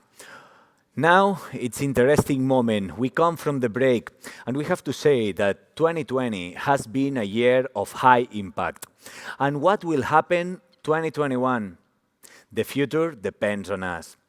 In ZBS Roadmap, we will find the keys to the new tools at our disposal and to our future ambitions. The same soul in new reality. Juan Carlos Cano has returned to open this path. We want to collect all your feedback, so we open again a round of Q&A so that everyone can solve these doubts. With us, Agent Juan Carlos Cano. Hi again. Could you see me? Take your time to answer yourselves. I hope yes. I want, before start my part of the show, ask you if you have been taking notes. I hope yes. Not because this is going to be an exam after my intervention, but because I think it's powerful. Take your notes. It's a recommendation, and more starting from this part of the sessions until the end. It's a recommendation also. But before, I need to tell you something. We are in Matrix. Disconnect is not an option, and Matrix has given me a gift. And I want to share a video with you that is the gift of Matrix. Let's go with this one. The Navy SEALs are one of the highest performing organizations on the planet, and a former Navy SEAL was asked, who makes it through BUDS? Who makes it through the selection process to become a SEAL? And he said, I can't tell you who gets through, who makes it, but I can tell you the kind of people who don't make it. He said the star college athletes that never have been really tested to the core of their being, none of them make it through. He said the preening leaders who like to delegate everything, none of them make it through. He said the big tough guys that come in with huge muscles, covered in tattoos, who want to prove to everyone how tough they are, none of them make it through. He said some of the guys that make it through are skinny and scrawny. He said some of the guys who make it through, you will see them shivering out of fear. He said, but every single one of them who makes it through, when they're emotionally exhausted, when they're physically exhausted, some way, somehow, they're able to dig down deep inside themselves to find the energy to help the person next to them. Service. Service. Giving to another, having their back, is what makes the highest performing teams in the world. Not their strength and not their intelligence. It's their willingness to be there for each other.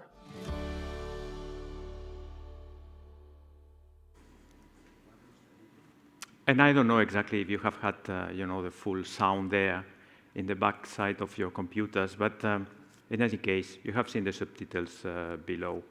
And now I believe technical team will put the chart with the ZBS 2021 priorities, because we are entering in this chapter, the famous one, that every year we take a minute to reflect about our roadmap 2021 and how we are going to start performing our delivery agenda.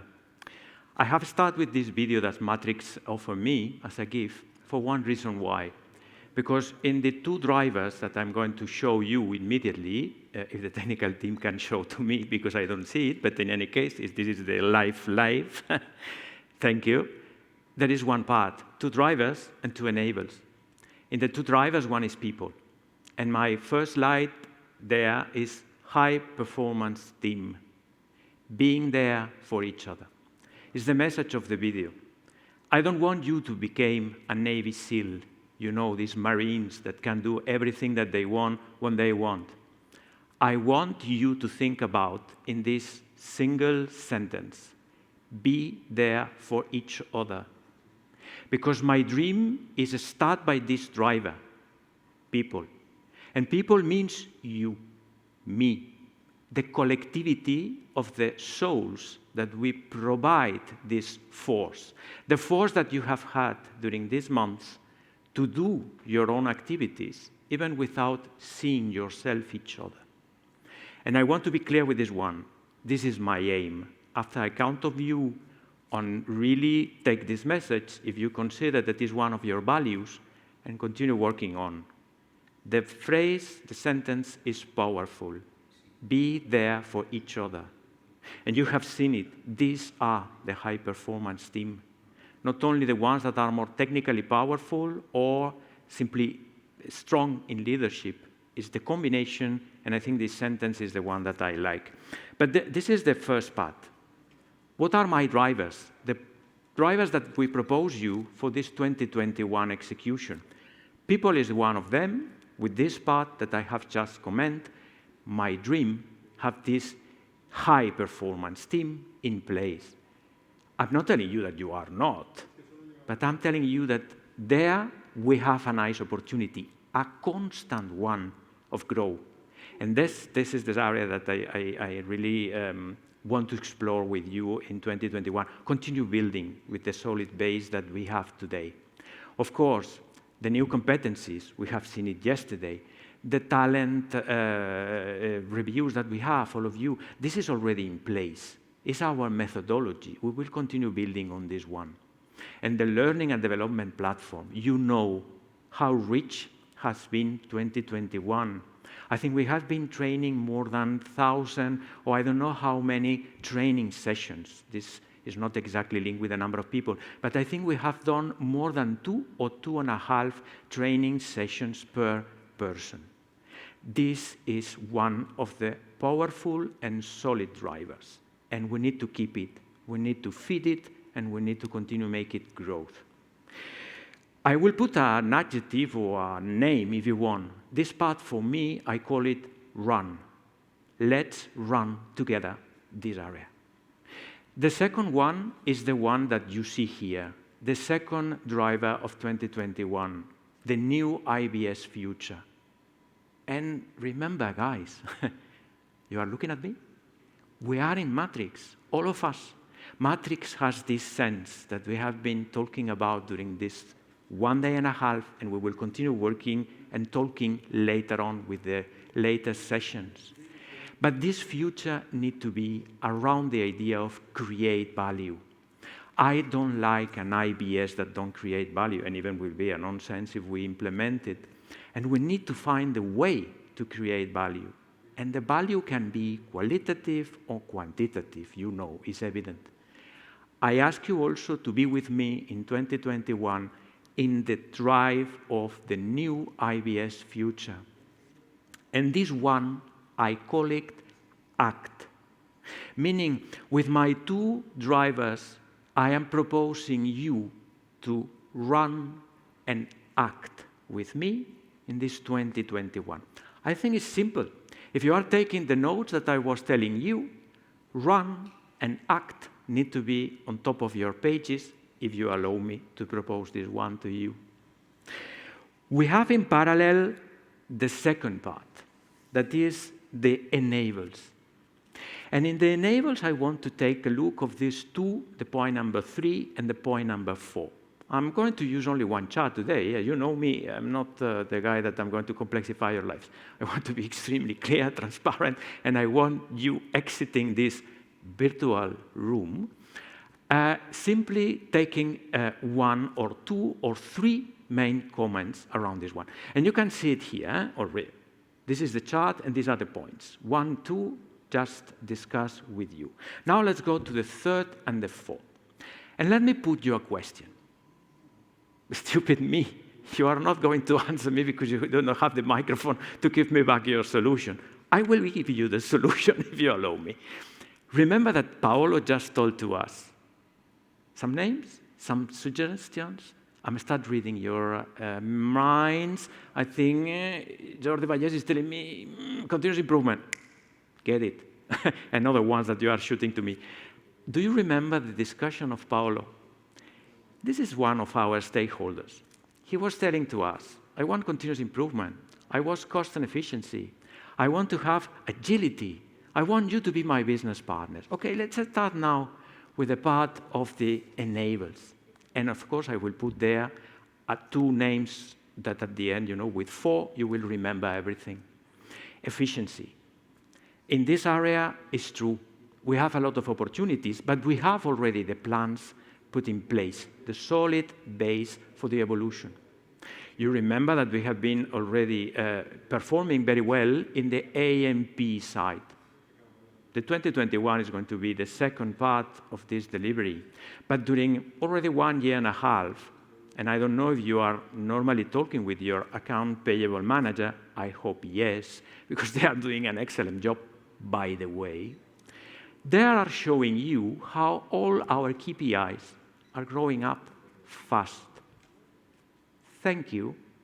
This has been done by you or not? I think yes. And this is one area that in 2021, I believe we are going to end already with this 2-year program called AMP. AMP enables AMP harmonization. Thank you, Dimitri, by the way, I know that you are there. Of course, we have the two main axes of our tools. One is going to be high radius, the other is going to be the TMS. Tools that are already changing our processes and introducing new way of doing things. I'm not using working, but this will be there. These are going to be fundamental steps of our efficiency delivery agenda. Of course, all of you are working now in the SN synergies, merge, changes of the reporting units. It doesn't matter. This is going to be fully ended in 2021. Remember the legal entity reduction. Some of the countries there, and I'm already opening to Africa because this is the roadmap for all of us, the ZBS zone now. You have also a single legal entity reduction programs. We have some in CIS. We have some, I think, in, for sure, FAMIL, we need to review, perhaps not. But we have also in CEN. These need to be continued. Nothing to say about the monitoring and benchmark. I can tell you we are, in Finance BS, one of the pioneers offering to our stakeholders explanations about our cost situation linked with the benchmark of the market. HR, GS, they are not still there. But we have one of the pioneers. Let's use this information in a proper way. I'm not telling you that we need to be a global business service based in, I don't know. We have our particularities, and I want you to keep these particularities that, by the way, you know that is the proximity. And this is going to be always there. But benchmark is something that we need to be used to. It's healthy, and it's a tool that we need to use in a proper way. All of our regions today, they have their own benchmark with an Accenture survey that is worldwide. And with this, we can start comparing in a healthy way to extract and obtain the best conclusions. And the KPIs and the costing part. Let me seriously say thank you to you for different things.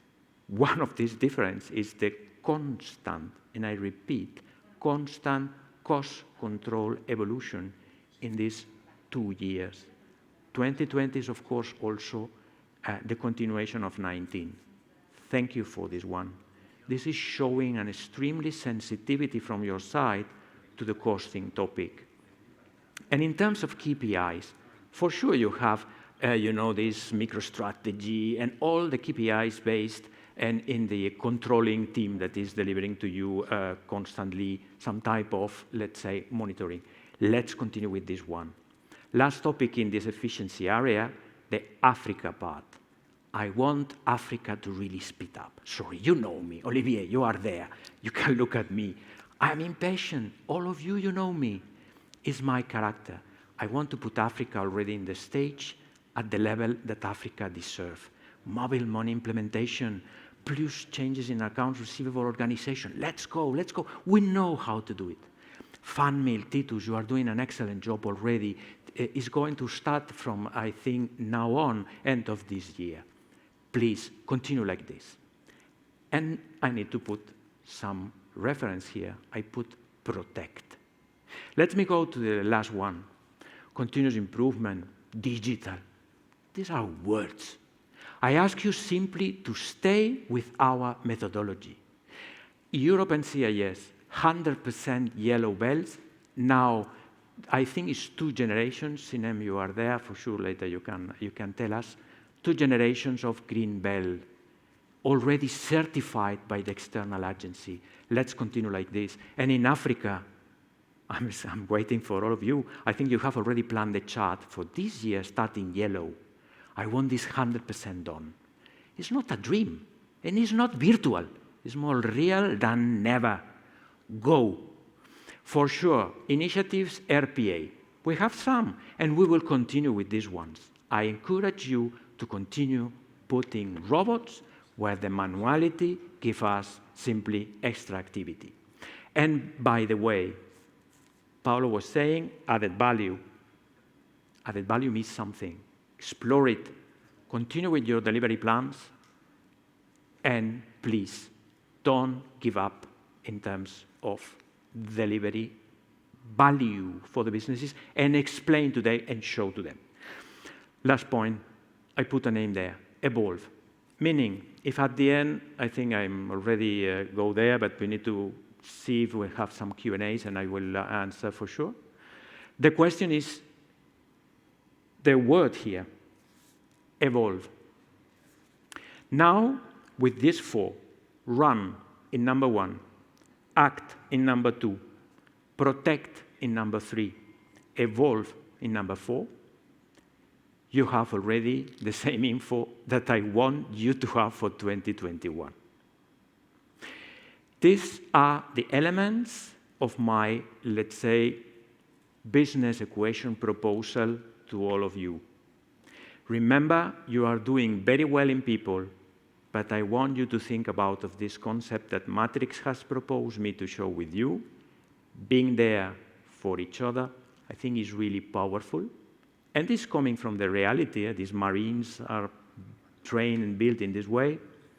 The new IBS future, meaning act, you are going to become actors also to this transformation that we will see in the coming chapter after Dimitri, I believe.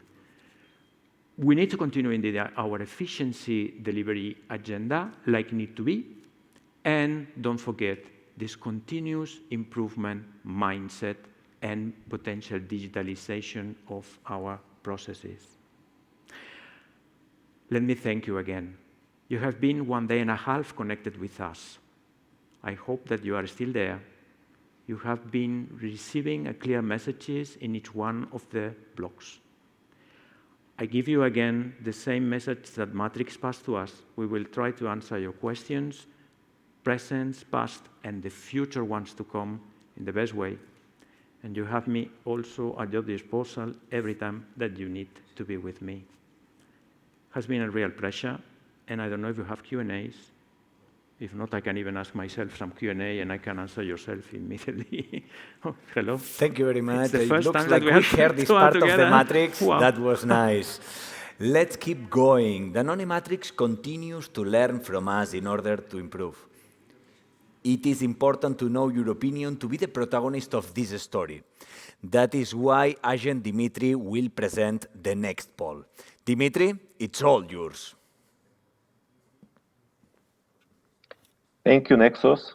Hello, network. Happy to see you in the Matrix. Greetings from Moscow. It's quite warm outside in Moscow today, and I feel that it is getting hot inside our Matrix as we are coming closer to another hot topic in our agenda, which is IBS study. I do believe everybody is interested in it.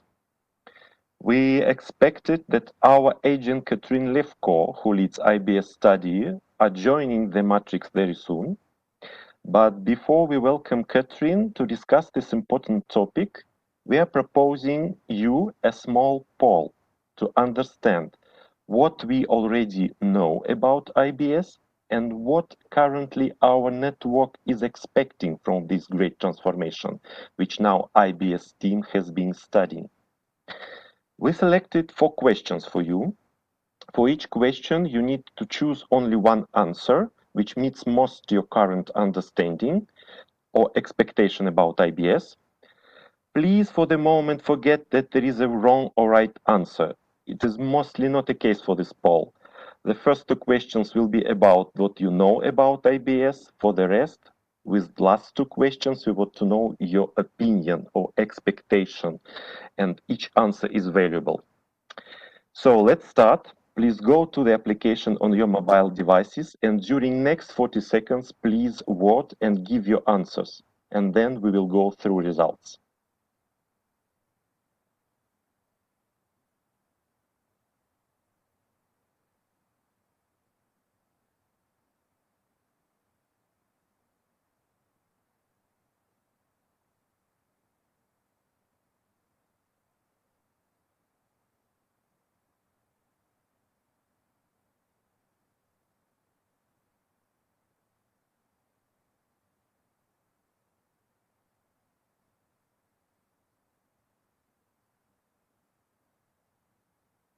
So, thanks to everybody for giving your answers and insights. Let's see the results we have received. So, first question was easy. We did not expect that we will get big discrepancies between opinions. I stand really for integrated, at least in official description of this abbreviation, and most of you knows this perfectly, and as you can see on the screen. Okay, let's go to the question number 2.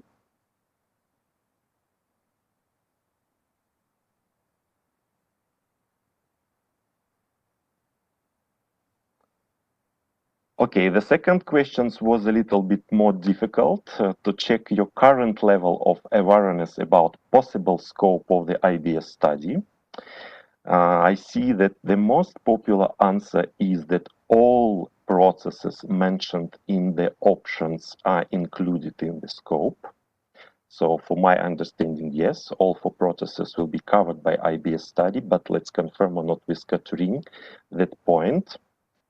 Part of the team noticed that only procure to pay and order to cash, but as I mentioned, let's check with Catherine what is the real scope of IBS study.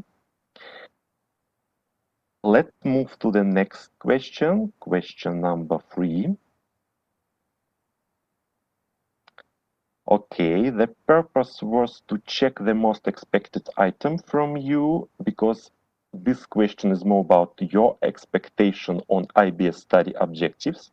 And as you may see, in terms of objective, most of us expect everything. I mean, all options, which was mentioned in the study, in the poll.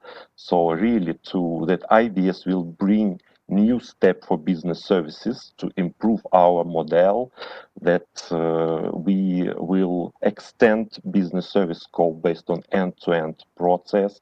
We will redesign governance and so on. So, and this is the most popular answer from you. Everything is expected. And go to the last question.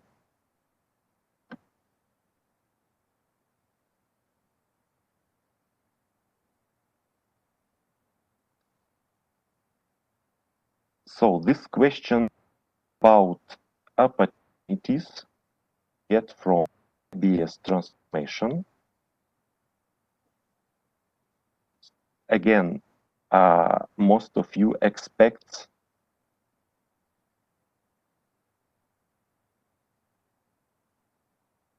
so the last option, enable Danone Business Services to be best-in-class service provider. So, okay, so, and another part of the team, quite big option, also 21% with, okay, about evolution of technology platform, data and systems, and noticed even yesterday that yes, we expect that the transformation we need to do, it's really to reinforce our technology and data. So, okay, thank you very much. The poll is done. This is the picture right now. Thanks for your answers and your openness. In several minutes, I believe Agent Catherine will join the matrix, and we will have a chance to hear some details from her about IBS. So I pass the floor back to you, Nexus, to navigate us further. Thank you very much, Agent Dimitri. It has been a pleasure for me to share this poll with you. Let's keep going. And now, as we go deeper and deeper and deeper into the Danone matrix, we need more energy. It's for that we will leave a break of 5 minutes for you to refresh and keep with more energy than ever. See you in 5 minutes.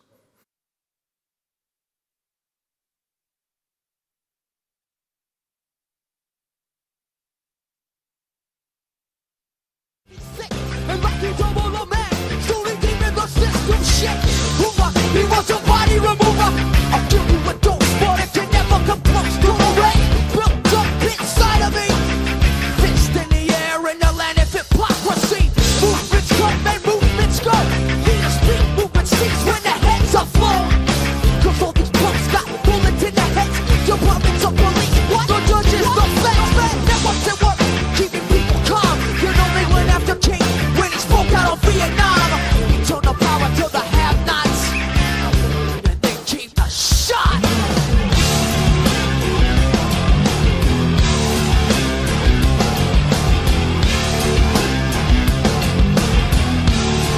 Yeah.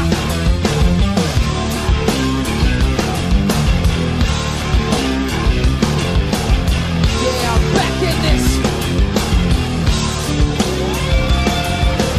Poetry, my mind, dot flex.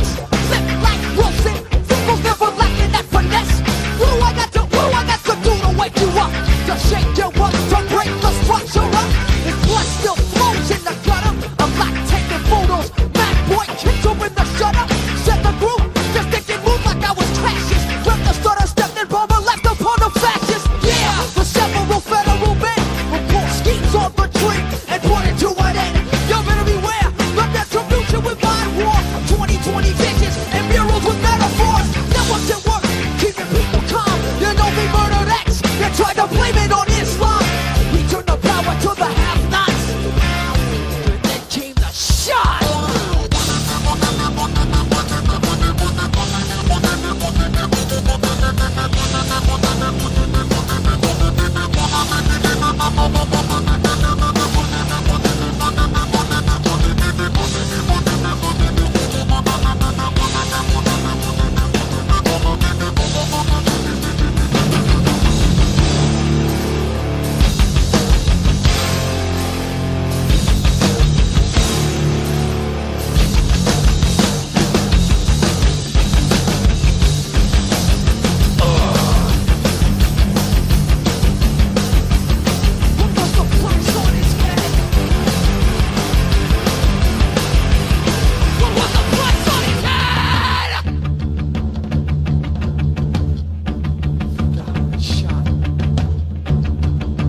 Welcome back.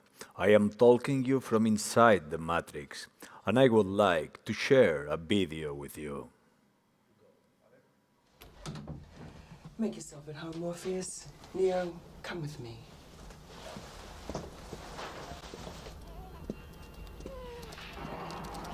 These are the other potentials.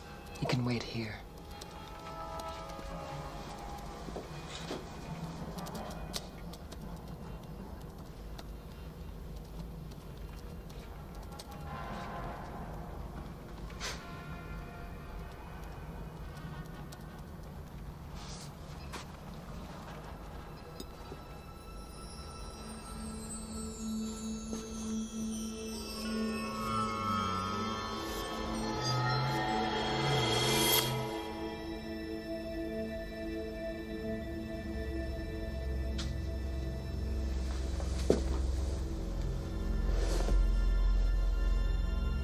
Do not try and bend the spoon.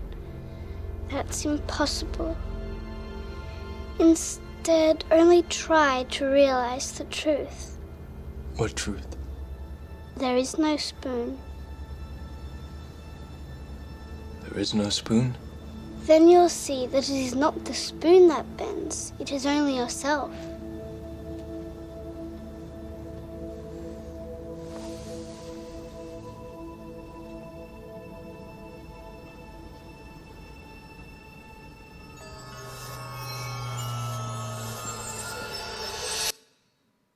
So, how will the future be? What if I told you that with the Danone Matrix we can design the tomorrow we want? The future is already here, and Agent Katharina from Paris is going to tell us everything. We remind you that we open a Q&A for you to share your thoughts and comments. Katharina, all yours. Well, hello team. I'm very happy to be with you today. Take a moment. Imagine my face about 10 days ago when I received a video that was supposed to serve the introduction. I was about to talk about a spoon that bends and then disappears. So, okay, I took a while to try to relate that to today's what I wanted to share with you. But let's see. If, like me, you think that the future is not written, that it's not yet defined, and that we are the ones that are going to make it happen, then I'm ready to start this session with you. So, talking about integrated business services. We want to drive our future. I think that that's really what I felt from the sessions you had already. I could not resist like coming in and out yesterday. I apologize for that, but it was very interesting for me and to get some feeling. And I think that if there's one feeling I got was really the maturity that you guys have gained over the past years. So where I wanted to start is that we have this journey started 4 or 5 years ago, as Juanca would put it, a fantastic journey, and I do believe that. I think we've started very actively to change our future and to make it happen. You guys started to drive very, very actively the compliance, the expertise. In 1, 2, 3 years, depending on where you were, we could see a lot of value from what was going on. And since the beginning, we had adaptation of the model that were going on to make sure that we could produce the value. Then definitely the start of the continuous improvement. It was not only like the method, it was fully the mindset. And why we were really ready to start doing that is because of the learning curve. So when you look at companies outside of Danone, it's interesting to see that every 5, 6, 7 years, companies think about the way the organization can move forward, but it is always linked to the maturity already gained by the teams that are inside. And this is the key for success for any change that we want to drive. Every 4 or 5 years, yes, we will have a different setup. We will think about different setup, and that's the way to go, because we shouldn't be static. We should make this evolution, because we know the jobs of tomorrow are going to be different. We need to make things happen for us as teams. I just want to tell you that today I'm going to focus on what we want to change. So do not be worried, because I don't think and I don't talk about things that you guys are doing and you're proud of. Hopefully, I still know a lot that is going on, and I'm so proud of what you're doing. And it's not about what we do well; it's what we want to act upon and we want to change. So today I will talk more about end-to-end process, the data, the technological part. And I will answer, of course, at the end, many questions that you will have. I will not have answers for everything, and I will tell you what I know, and for what we don't know, we will build it together. So, first thing, we have started this One Danone Business Services journey with a setup that was quite different from other companies. And what you can really be proud of is that there are things which are obvious that really make us strong. The first thing is like the good balance between the scale and the proximity. And that's why we've been able to drive both efficiency and value. It's not one or the other, it's both. And there is a way to do it, and you guys have been through that, so you know already that it can be achieved and that we can find a way. Transactional and expertise. So yes, when we will talk about end-to-end process, I will talk a lot about like transactional, but the case being that we have a model that is driving value because we could gain the benefit of both transactional and expertise.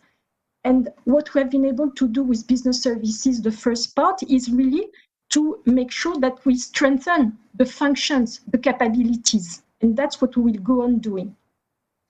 Last but not least, the compliance and the business focus. There was no trade-off in between being close to the business and driving the compliance. We were before you guys started to really put control on things. We were losing 10 million euro per year on compliance issues. So this is why, yes, we need to continue to explain that we are building value, but we are recognized already as an organization by the rest of the company as bringing value. So you should not be afraid to lose that. You should be proud of what you're doing and make sure you continue to advertise it, because advertising is key, communicating is key. So now what do we need to drive our future? The conviction that we have come up with, in the pre-study, in the study, is that we have to work more on the end-to-end process. We have to embed data in our model and technology. The funny thing is that when we talk about data and technology, people get what we say. Funny is that, Chris explained yesterday that when we think we get it about data, maybe we don't get it yet. But anyway, so at least data and technology rings a bell. End-to-end is much more something we need to communicate upon, and I will explain to you ways we found to also do that. So everything we've been saying about integrated business services, many discussions with the functions at corporate level so far, mainly with the focus on ways of working, with the drive on end-to-end integration. Why? Because end-to-end integration is the best way to move forward our ways of working and make sure with clear races, with a good understanding of the cross-functional objectives, that we simplify our ways of working. The technology, we'll share some examples during the presentation, but there's much more, of course, going on. We have not been mature in our technology platform. We have found solution, put them in, thought that they would work and that we would help. But the maturity in terms of building is far from being there. And on the data, I will, in this presentation, share a few ideas about how we're going to drive as well. But you heard Chris yesterday, maybe a little bit upsetting when he said that finance is well behind, because I'm not sure that's fully the case. But it's true that we are not advanced, and that when we start to talk about data, we have a long way to go to really be serious about it, the way we are serious with other topics. Sharing again, our models of organization, it was interesting to go outside and to see that the way we started, which is by function, is usually the way companies start, because we are part of a function. I think that for finance in Danone, the very good thing is that there was a direct line, direct reporting, and with the lead of Yves and the full organization, it was a very, I would say, driven in a way that made us progress and evolve very steadily. Now we see limits, and you guys see limits every day to that in terms of our downstream, where some operations are landing there, and in fact, the full end-to-end process must be worked upon. The way companies have been going through that is like almost all the time with cross-functional governance, then organization. But interestingly, the ones who have made the best, I would say, step are the ones who started also at the same time to organize with service lines.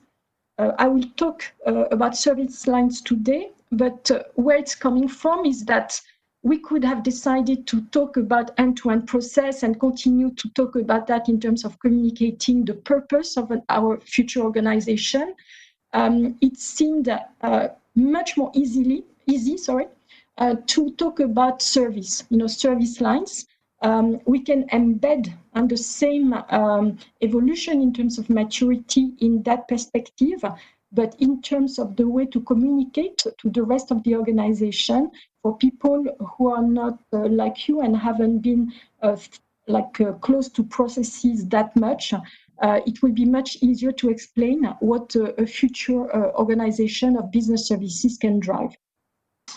So as you see, and I will go back to that, usually we have the usual suspect in terms of processes, and procure to pay, invoice to cash, record to report, and employee services. Master data management is there. Facility management for Danone, we haven't touched that yet, but it may come soon, but so far we haven't worked on it. And service management as a whole is very important because it is the whole platform that we need to work on, and I'll come back to that. So if I talk a little bit more about the scope, in fact, why did we work more on what would make sense in the future, like integrated business services, is that a few years ago when we started with three functions, HR, GS, and finance, assuming that IS was already partly in there. And in fact, after a few years, we realized that some of the functions, like general secretary, do not have the same purpose in terms of being embedded in business services. So much easier and much cleaner to say, okay, in the future scope of services, we want to embed what makes sense. It doesn't mean that we will fully exclude everything. And as I will say, the organizational setup is not fully defined yet. So what I'm going to tell you today is where we are. And so far, we have been working with the functions where we think it makes full sense that it is in the long term embedded in service lines, which are driven with end-to-end process mindset, technology platform, and data focus. So employee services, first, I must say, much easier to talk with HR people about employee services than hire to retire processes. And I mean, we need to make it happen. I mean, it must ring a bell to the people, the way we act and the way we present and the way we work on things. So that's the way we'll continue to go. And the services embedded in the employee services line will have to make sense to all the people, including the end user of those services. When you are a new hirer and you want to have an onboarding service, it's part of those processes we are working on. In the procure to pay, I will come back to that, but just in a word, we know that the purchase order part of activity has created a lot of issues in our accounts payable teams in terms of process. And so the idea is really to work with CNP to make sure that we create a service line that is fully consistent.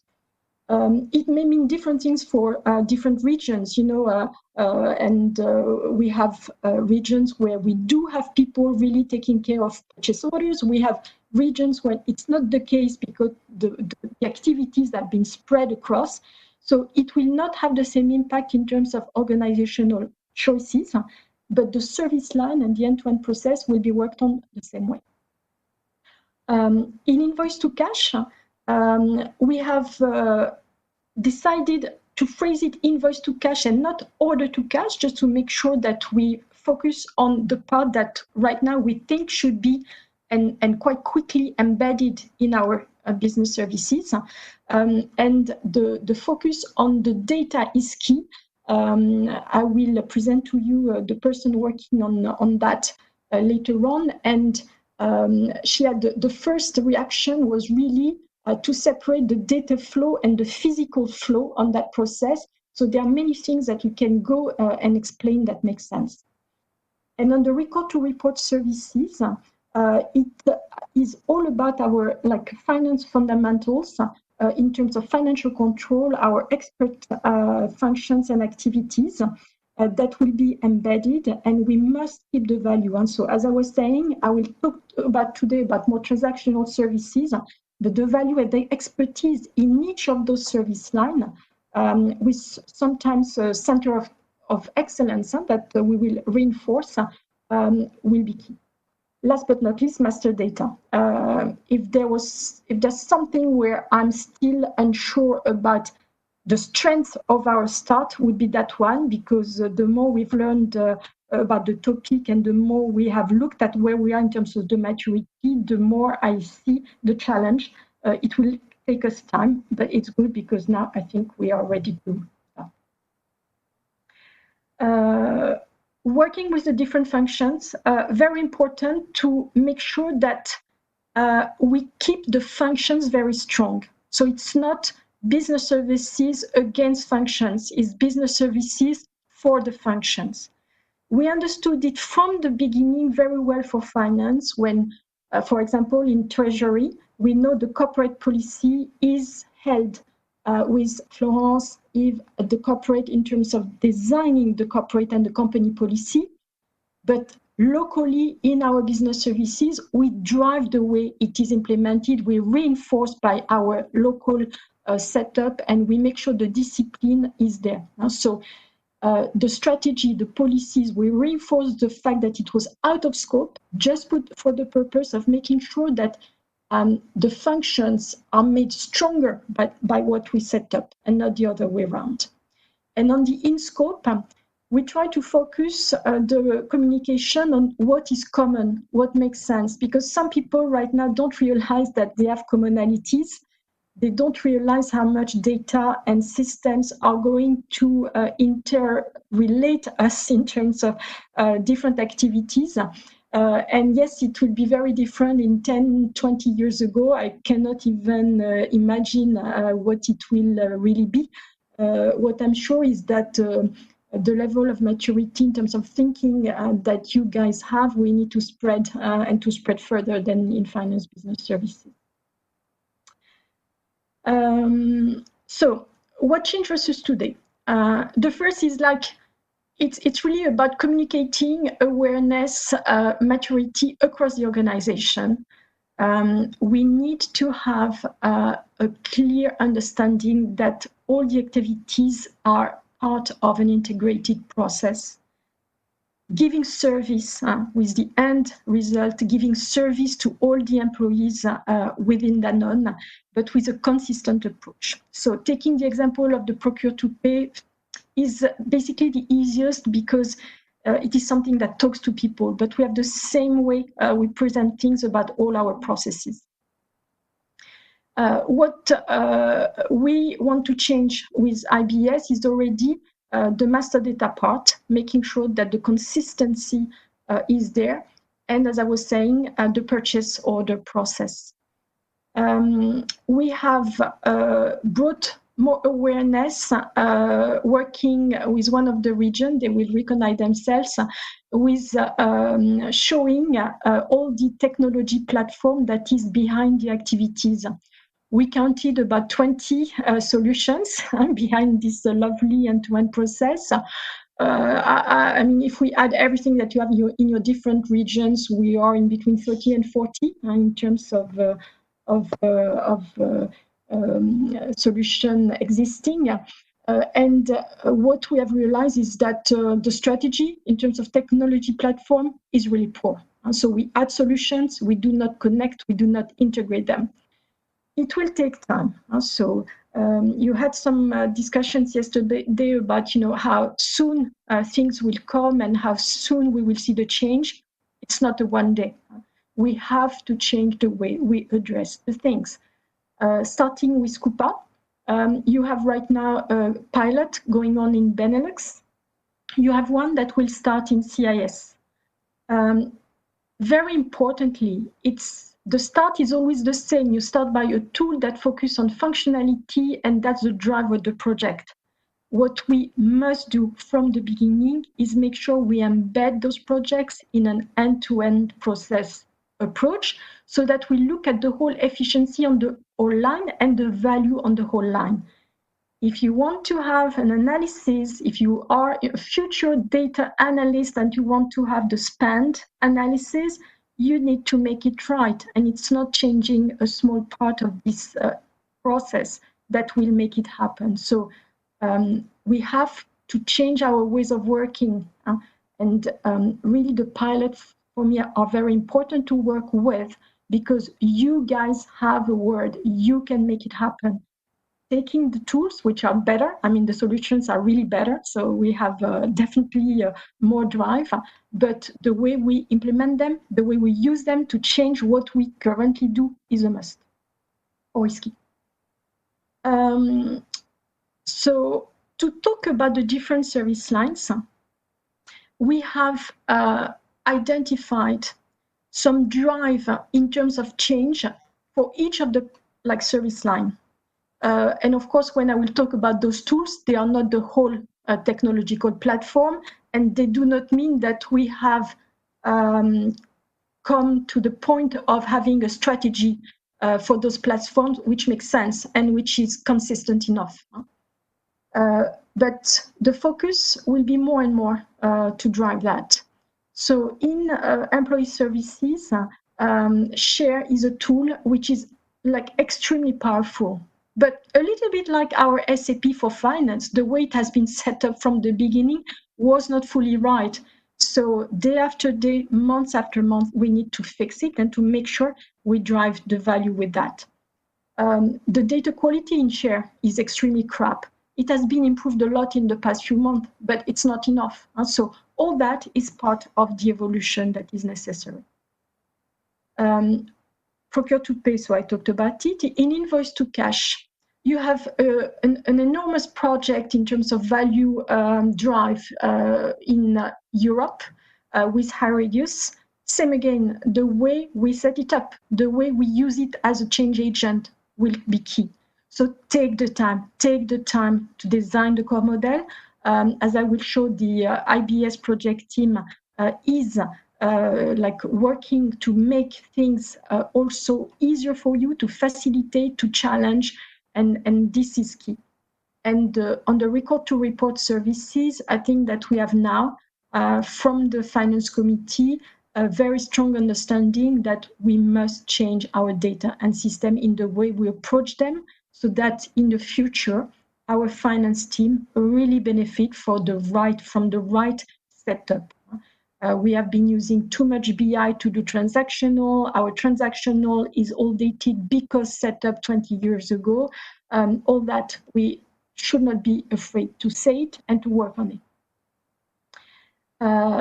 In terms of transversal things, which are obvious and that are absolutely essential, so master data, we will look not only at the activities, but also at the tools that we need to make things happen.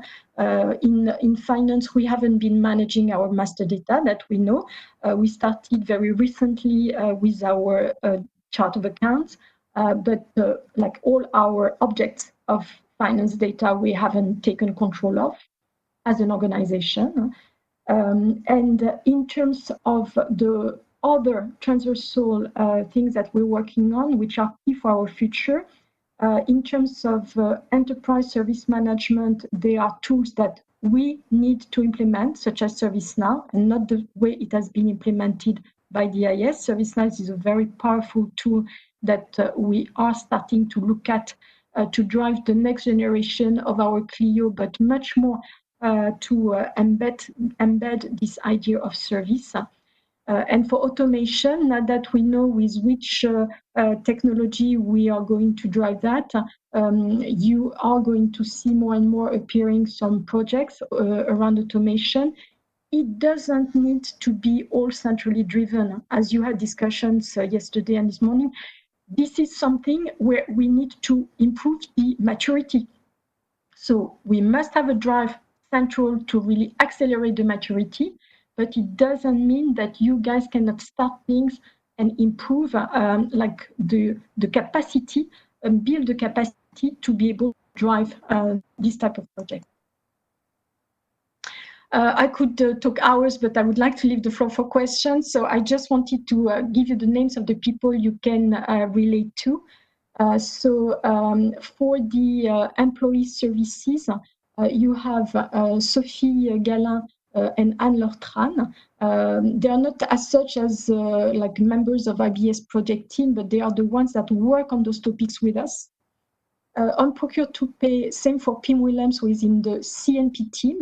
And some of you know already Céline, and Céline has joined to make the links in between all we do from an end-to-end process. And also with the colleagues, with what will come in central finance and in terms of preparation. I mean, we have this mindset to work transversally also within the team. On invoice to cash, so Laura Lopez is a supply chain director, and you see the start of the cross-functional teams that we put in place. So, I mean, you have guys in terms of managers, people that are not from a finance basis. It's okay, it's good, and we need to continue to push that, to push those bridges and to make sure we have cross-functional teams. And Katerina, same, you know, she was account receivable manager, and she just joined the team. On record to report services, you heard Sylvain yesterday, and so Sylvain is working in Isabelle Kinder's team. I will not spend time today to give you the full picture of the team, but I just wanted to let you know that Isabelle is building a team with people from BU and BS Finance so that we make it a real holistic project.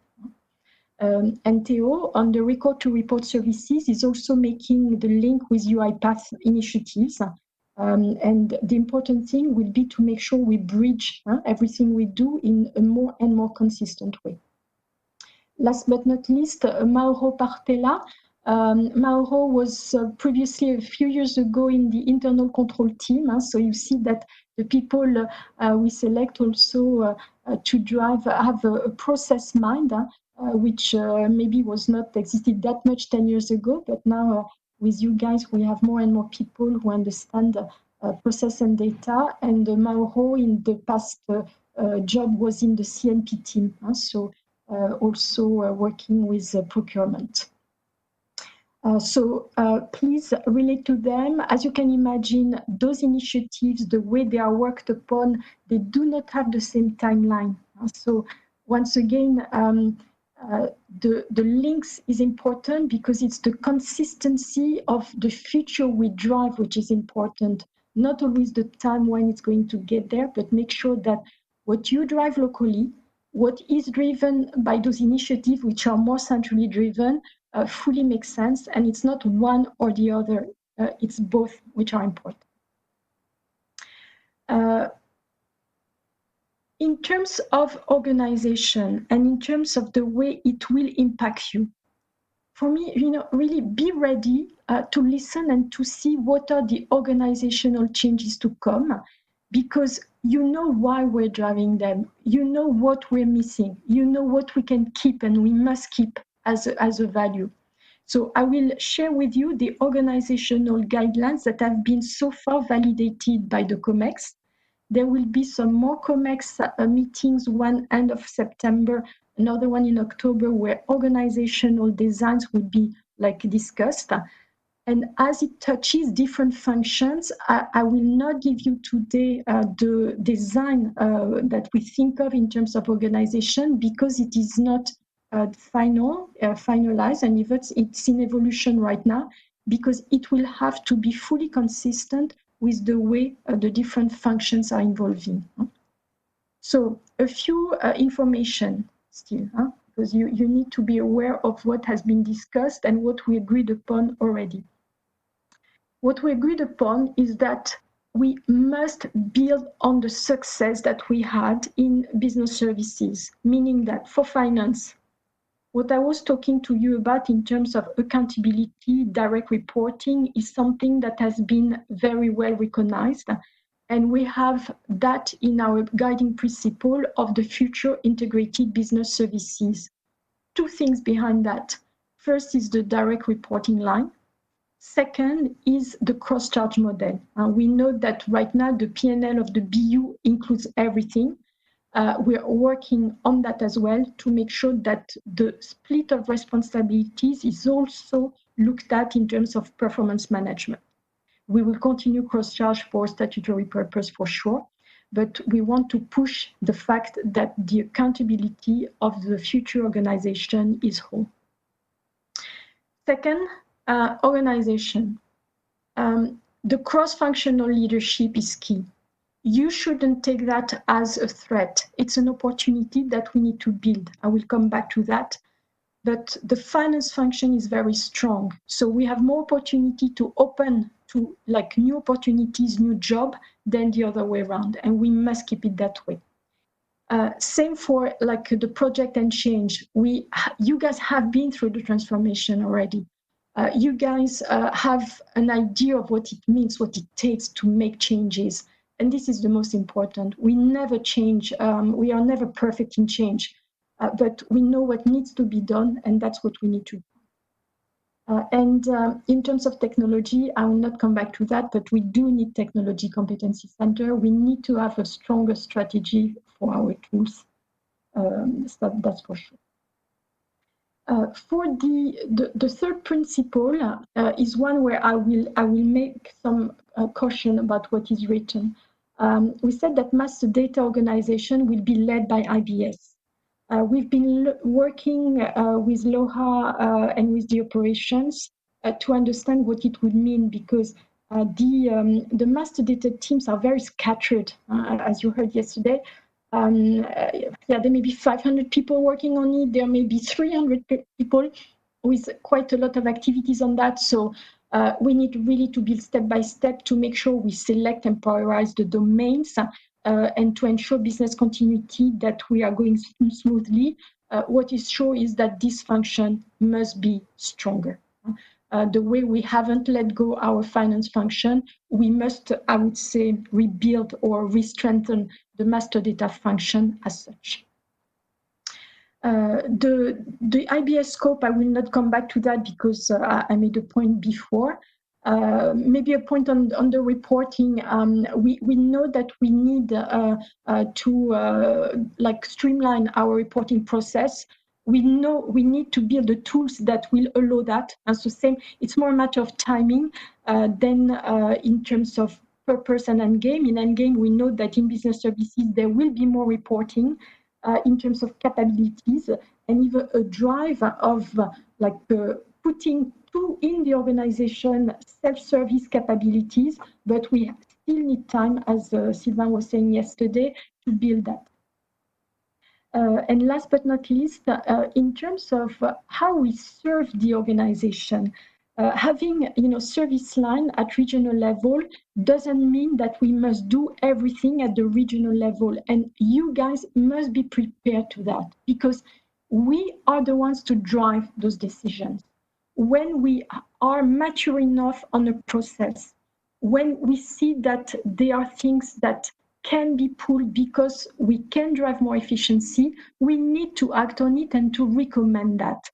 Why? Because it preserves our agility and capacity to build at regional or more local level the activities that we must embed. And there are some activities that we need to create as well. And so we will continue to make sure we balance the scaling effect and the proximity, using the automation in the proximity environment as much as we can when it makes sense, because it's a way to get rid of low value added tasks without changing their locations, but also looking at the way to strengthen our technology platform. We can have in more combined centers activities that would make more sense. So we don't have to copy paste what is outside. We just have to take the right learnings from our organization, because we know what can work, we know what cannot work, and we are the ones that know the best. Why it's important to think about our teams is that you guys and I am still a finance person, and this will remain. Our core functional setup is finance, and the specifics that we have in the competency, we will continue to make the best of them, because they are the ones where we know how to generate we know how to generate value. Why it's important to know that is that the capabilities and the competency we want to improve, which are more cross-functional or common to other functions, is an addition. We must accelerate, because this is important. We haven't spent enough energy on that, but it's an addition. So let's make sure with the team that we explain to them that if we want to really build and strengthen them for the jobs of tomorrow, it's really to add competency to their core competency, and not changing fully the way they look at their capabilities and their career. So how can you prepare to drive? Well, I will for sure open for questions in a very broad way, but the way I see it personally is something that was shared last year in the finance convention that for me is a must, and I think that you guys have known me and you've seen what we've been able to create to drive in Europe in the past years, and you have a management team who continued to drive that, is that the entrust people, making sure that we entrust people, that we empower is key, because you guys are the one driving it. You will receive guidelines, you will receive shaping instruction, you will receive the way at corporate level we see things, but this is you making it happen. The reinvention, I think, now it becomes an obvious. It was not 5 years ago, and sorry to say, but I think that our capacity to imagine the speed of change has really changed. So we need to reinvent and invent our ways of working for the sake of making sustainable our activities. So it's not a business continuity or change. It's business continuity and change, because that's what will make it sustainable. The lead, definitely, I mean, you are leaders, and it shows. So keep that and transmit that to your team. And the disruption, we must, as I would say, born finance people, continue to work on that. You guys have very good convictions and intuitions. You need to follow your intuitions. You need to accept not to know everything, to let aside the rational part of your thinking and to follow what you think is going to work. And then you will accept to fail. You will quickly fail because we need to learn quickly of our failures and then go for successes. But please follow your intuition and make sure that you take what you've learned in a positive way to get there. So that's all for me. Thanks for listening, and I will leave to Jordi, please, Yeah. whatever. Here we are, Katharina. Thank you very much for your words. As you know, we have a Q&A. Your answers became data, and this is a lot of value for us. This is so important for the Matrix as we are growing, expanding together. Let's go for the first question. It says, "Hi, Catherine. What should we, as a finance professionals, do now to prepare ourselves for the future?" It's all yours, Catherine. I will really build on what you've said in the past 2 days, meaning that everything that you have in your hands right now will help you be stronger to drive the change. For your teams, empower them and trust them. Communicate to them your strength. And then they will also look at them as people who can make it happen. I think the thing that we should avoid is waiting for changing without acting on them. So everything you are doing right now in terms of people development is key.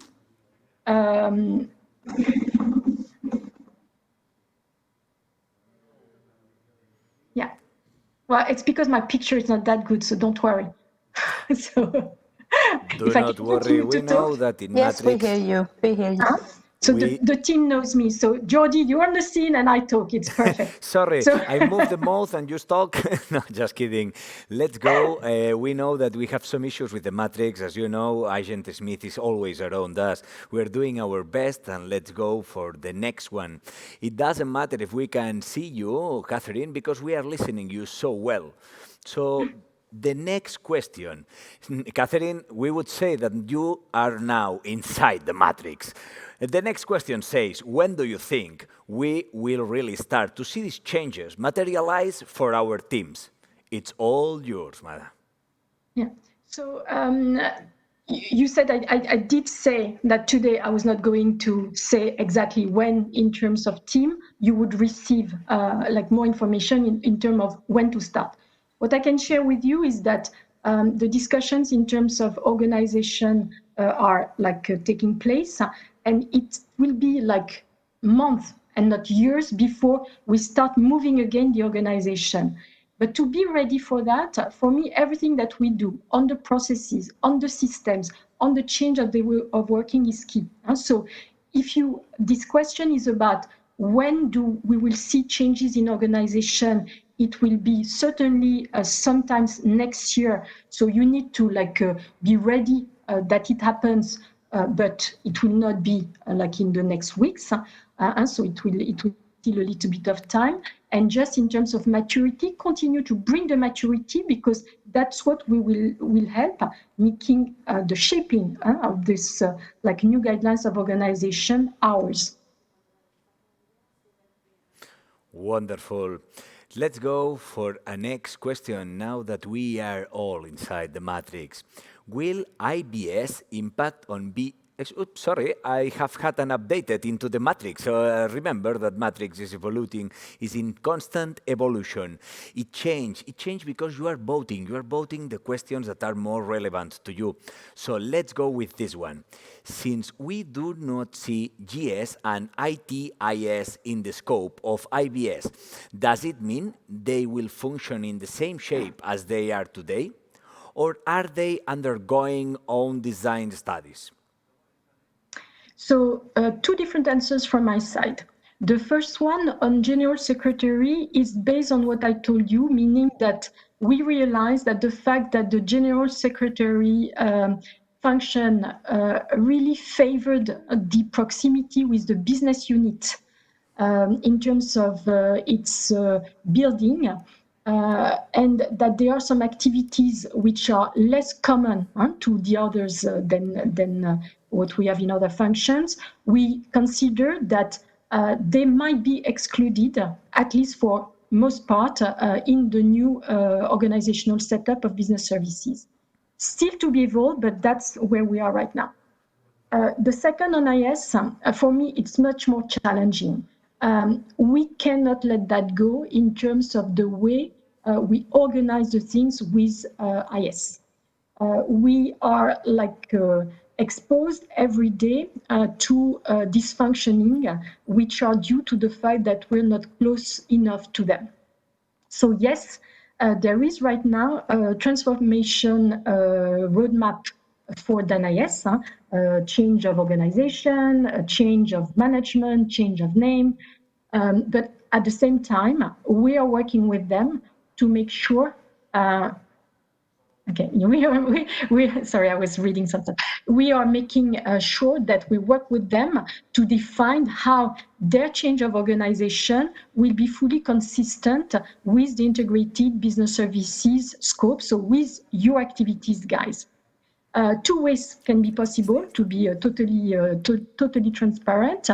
Either we keep an IS management of the team fully in IS, and we have dedicated part of the organization of IS that support and that work much more closely with business services, or we also can transfer some activities to business services. We have this week, next week, again, like meetings regarding that. So it's very on top of the priority list. And I would say it's IS and data. And the two topics are linked. They are important to us, and we will not let that go in terms of design. Wonderful, Catherine. As you can see, we are receiving more and more questions. We do really appreciate your effort in interacting. Remember that your questions are data and they will be treated as well in the best way for you to have all the information needed.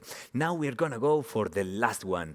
It says, can you give us your testimony of what you saw in other companies about ex-functional governance? It's all yours, Catherine. I think that the success story of the other companies that I tried to share today is that the strong setup is when the functions are really strong and they understand the value and the drive that can give business services.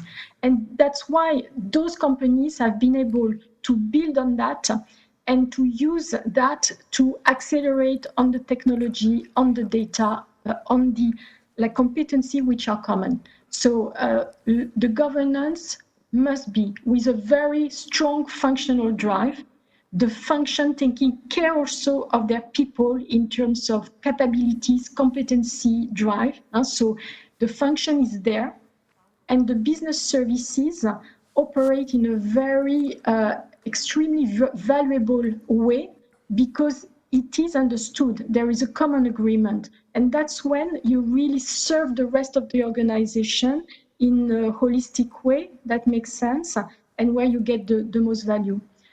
Some examples that you can see and go on the internet, you guys, I mean, you can go and read the way Siemens present their business services is very enlightening. We've been and worked with Solvay, who did this journey of end-to-end process, then service line. I think they are a very interesting setup. And you see that jobs are changing very fast. So we must keep our eyes open and change the way we approach our profiles, our jobs, and always, as I said, keeping finance as a very strong base because it's an excellent one. Thank you very much, Katharina. We do really appreciate your effort in explaining all of these things. As we know, there was a lot of expectation. Thank you very much. Thank you very much. Let's keep going because now we are approaching the final stretch of this immersion into Danone Matrix. Now we are going to take a break. Remember to fill up your water bottle and do some stretches to clear your body and mind. For this last segment, we will need all your attention more than ever. See you in 5 minutes. Well, thanks a lot, Catherine.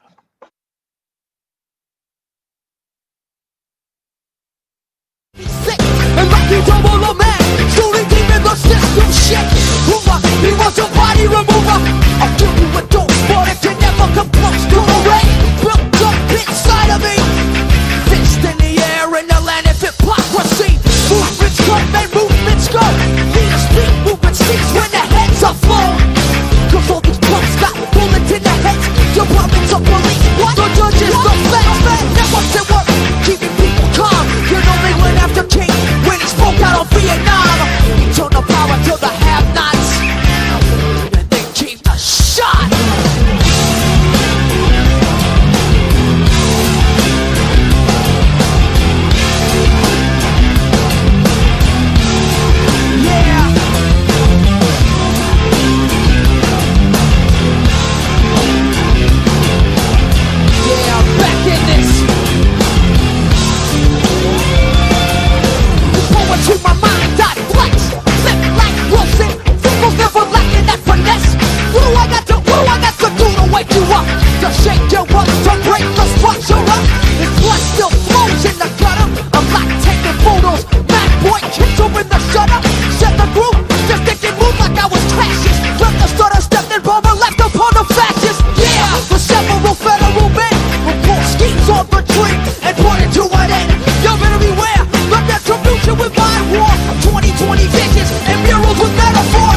it is time to go deep in everything we have seen until now. Danone Matrix has many layers that needs to be explored. New strategies, the figure of Danone as enterprise, our mission and our ambitions as BS within IBS, the main transformation processes for Danone, and many more aspects. We are going now to look beyond the horizon, to have a complete picture of everything Danone Matrix can do for us. We are privileged to have with us the agent Yves Pellegrino from the worldwide WBS board, who will inspire us and share his vision. And of course, we open the Q&A. Now you have the opportunity. Yves, it's all yours. Thank you, Jordi. Hello, everybody. I'm very pleased to be with you today. I feel like you are close to get out of the matrix now, and I hope it will be with much more energy and information that when you entered. And I have no doubt about it because I was attending the first part, and I've seen how much it is well organized. So great job from the team on this. On my side, wanted to take the opportunity to talk to you and to not to spoil the whole hours talking, but also taking your questions, of course. There are different topics. The first one, I want to come back on where we stand as a company, because we've been through hectic times during the last, let's say, 6 months, and it's look at it with a big step back.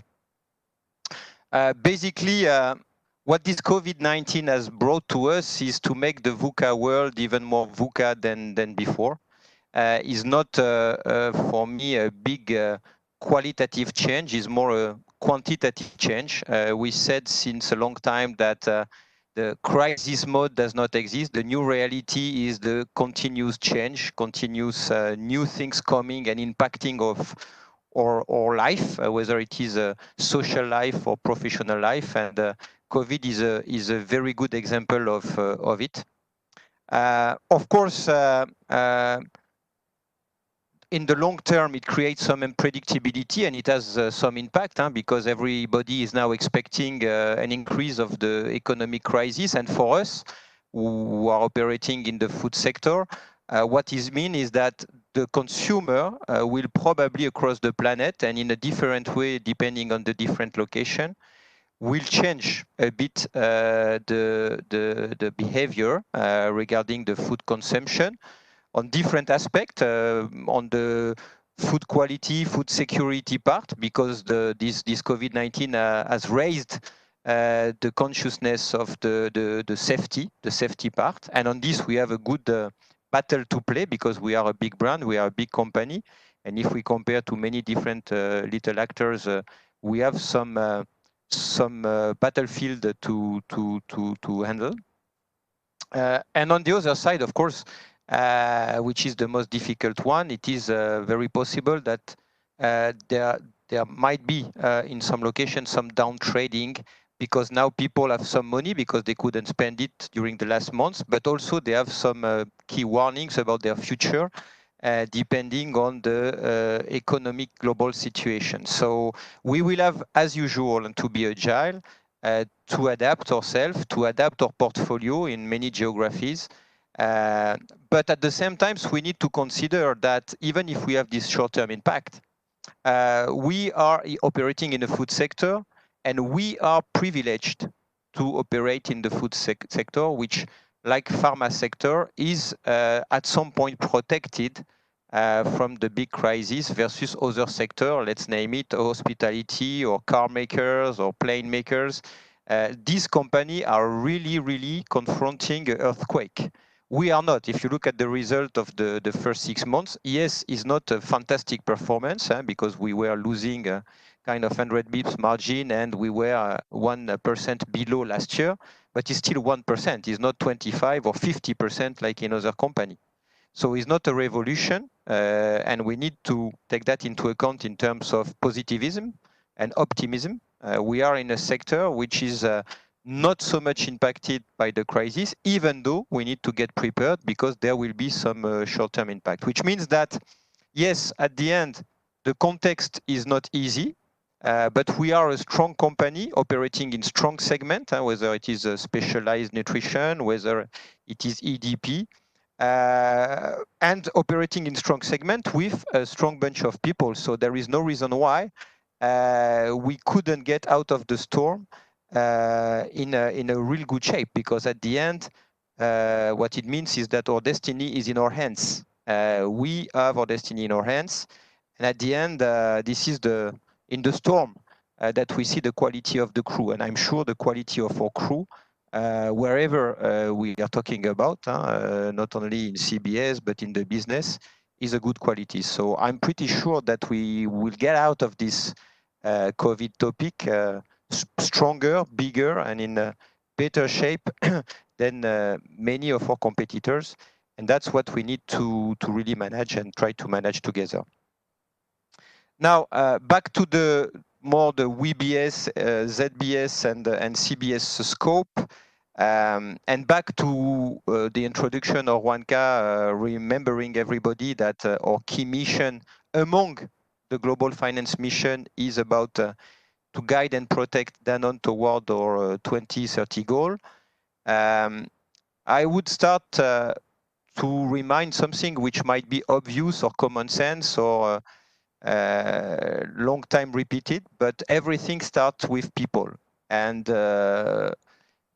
protect the company needs first to protect the people working in this company.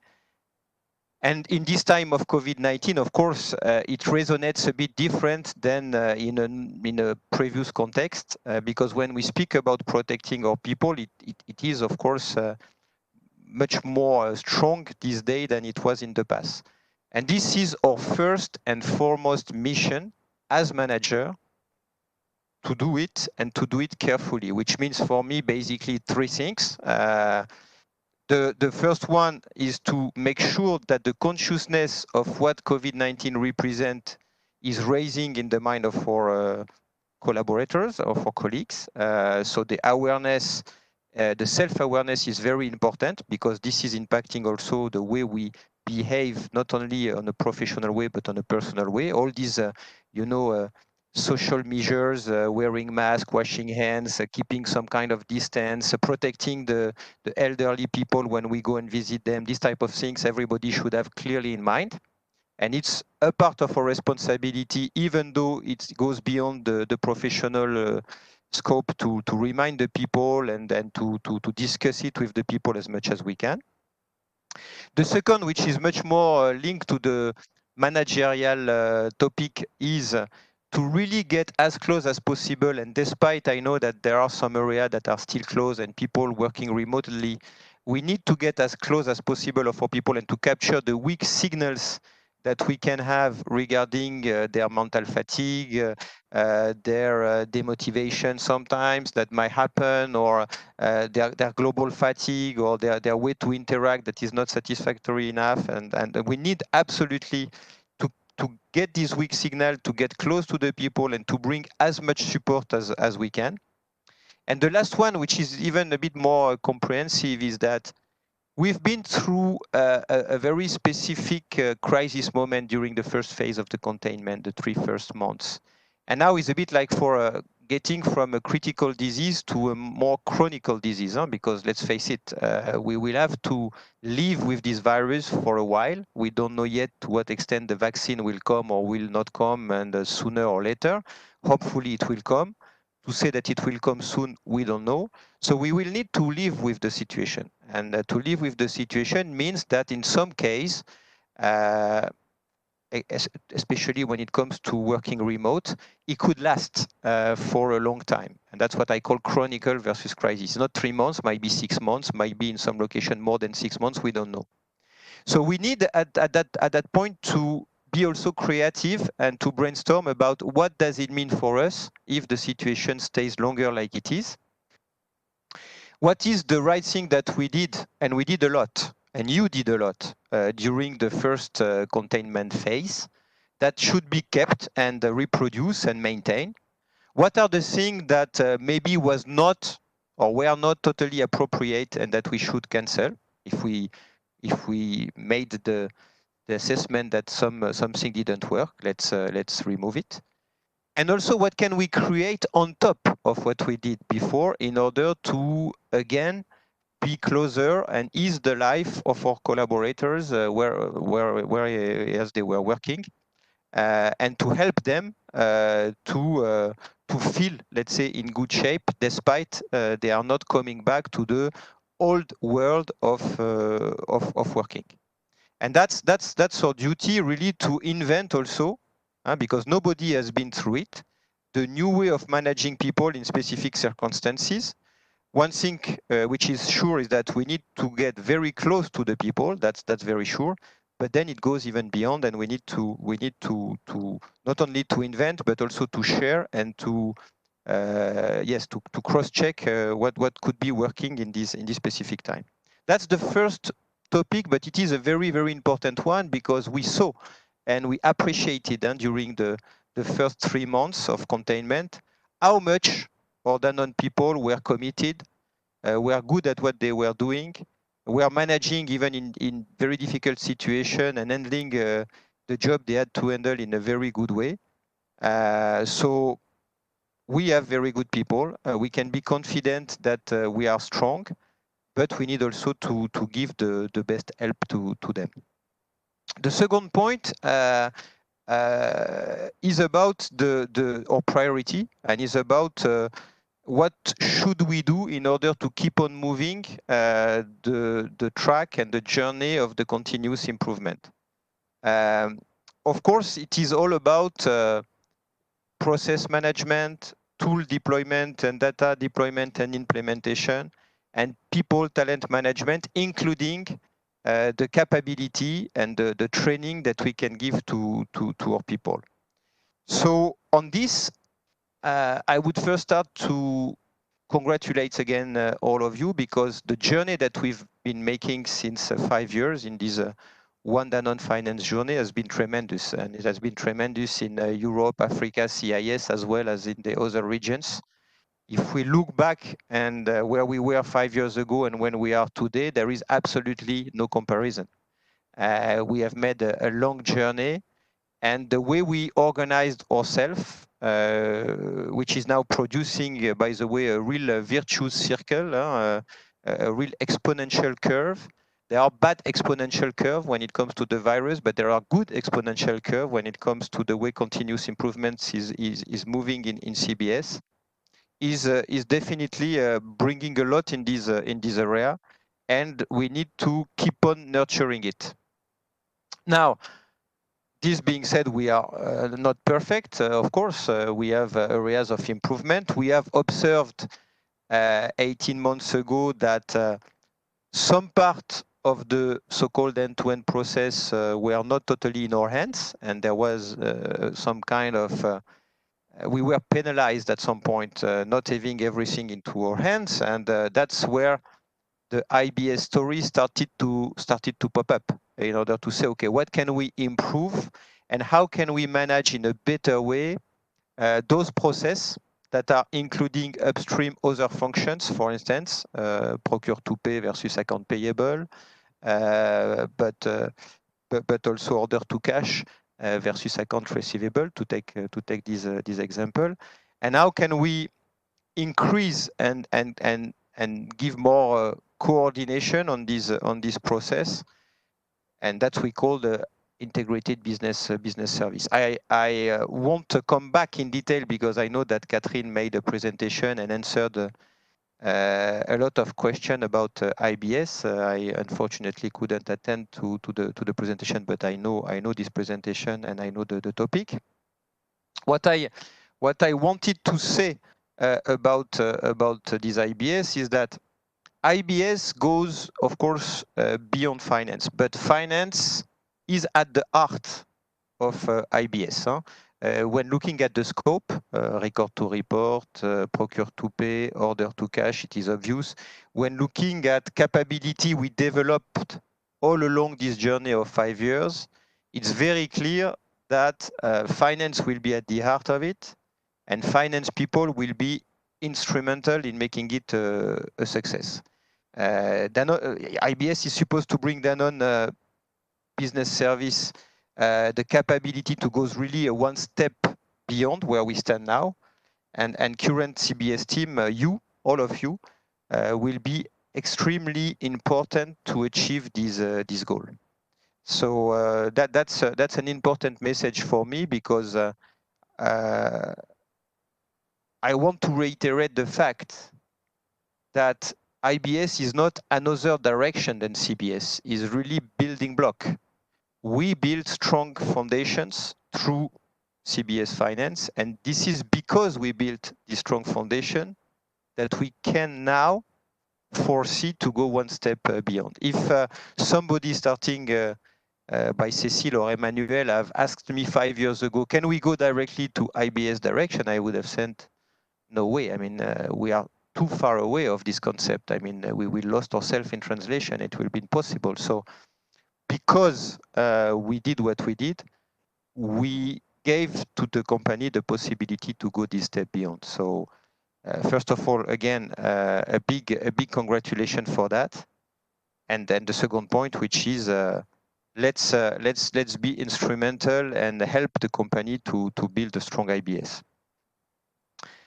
Finally, what I wanted to highlight as a global message is that when everything is moving around us, when uncertainty is increasing, when nothing is stable and certain, we felt lost in translation. There are always two ways to behave. In fact, the first one is to complain, to cry, to justify, sometimes to criticize the colleagues, the boss, the guy at the team, because we get lost and we get frustrated.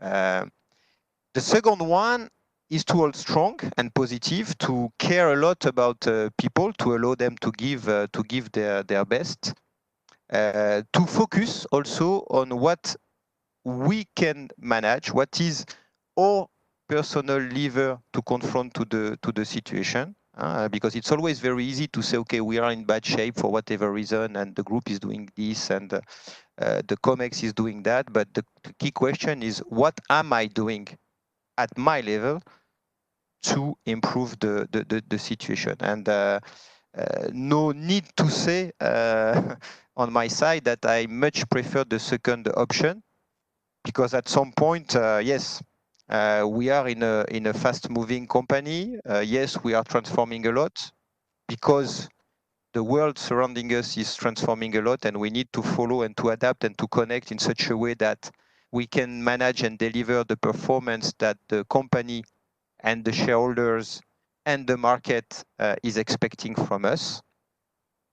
We have a lot of atouts to manage it, starting with you and the people. And we need to hold strong and again to care about the people, and to make sure that we are doing on an everyday basis what we have to do properly in order to bring our stone, let's say, or cornerstone to the building, and to focus on that.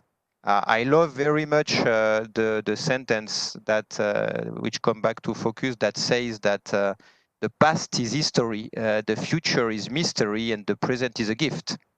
And because we need to enjoy the life and the life we have, because we have only one, we need to take the present as a gift. And we need to also consider that we can do a lot with the present to influence the future, even though sometimes we feel overwhelmed or we feel very small in the kind of global, movement surrounding us. And also to take the opportunity, and for me, COVID was a great example to share this other sentence that says, in fact, whatever is the situation, we should consider we never lose. Either we win or we learn, because at the end we learn a lot. And for me, especially in CBS, when I look at the way primarily managed this COVID situation during the crisis mode of the containment, it's tremendous what we can learn and when we have learned from this period. Of course, it was difficult, it was tough, it was everything, but it's very important to take the difficulty also as a learning. And for me, when I look at what we did so far in terms of process management, learning skills, when I look at the way we are at Danone level and percolating to the CBS, of course, designing the learning with the functional learning and the leadership skill. When you go back to this leadership skill, when you talk about being human-centric and caring about the people, being inclusive and collaborative, meaning taking the best out of the team by having a proximity management, being agile, which we are at Danone, being accountable and decisive, meaning focus on what I have to do and how I can bring my stone to the building. And then the last one of the leadership skill identified in Danone, which is being courageous, but courageous with empathy for people. I mean, moving that direction is definitely for me a good motto and a good insight on the fact to put the people first and to really give good result in this difficult time. And as the last chart of Catherine that I didn't see in the presentation, but I know, if you connect this with the finance convention that we did, we can say that at the end we have a lot to bring and a lot rely on us. So when you speak about entrust people, reinvent, co-lead transformation, energy that you put in creating and solve and be disruptive, it's really on us. We have the power to do it.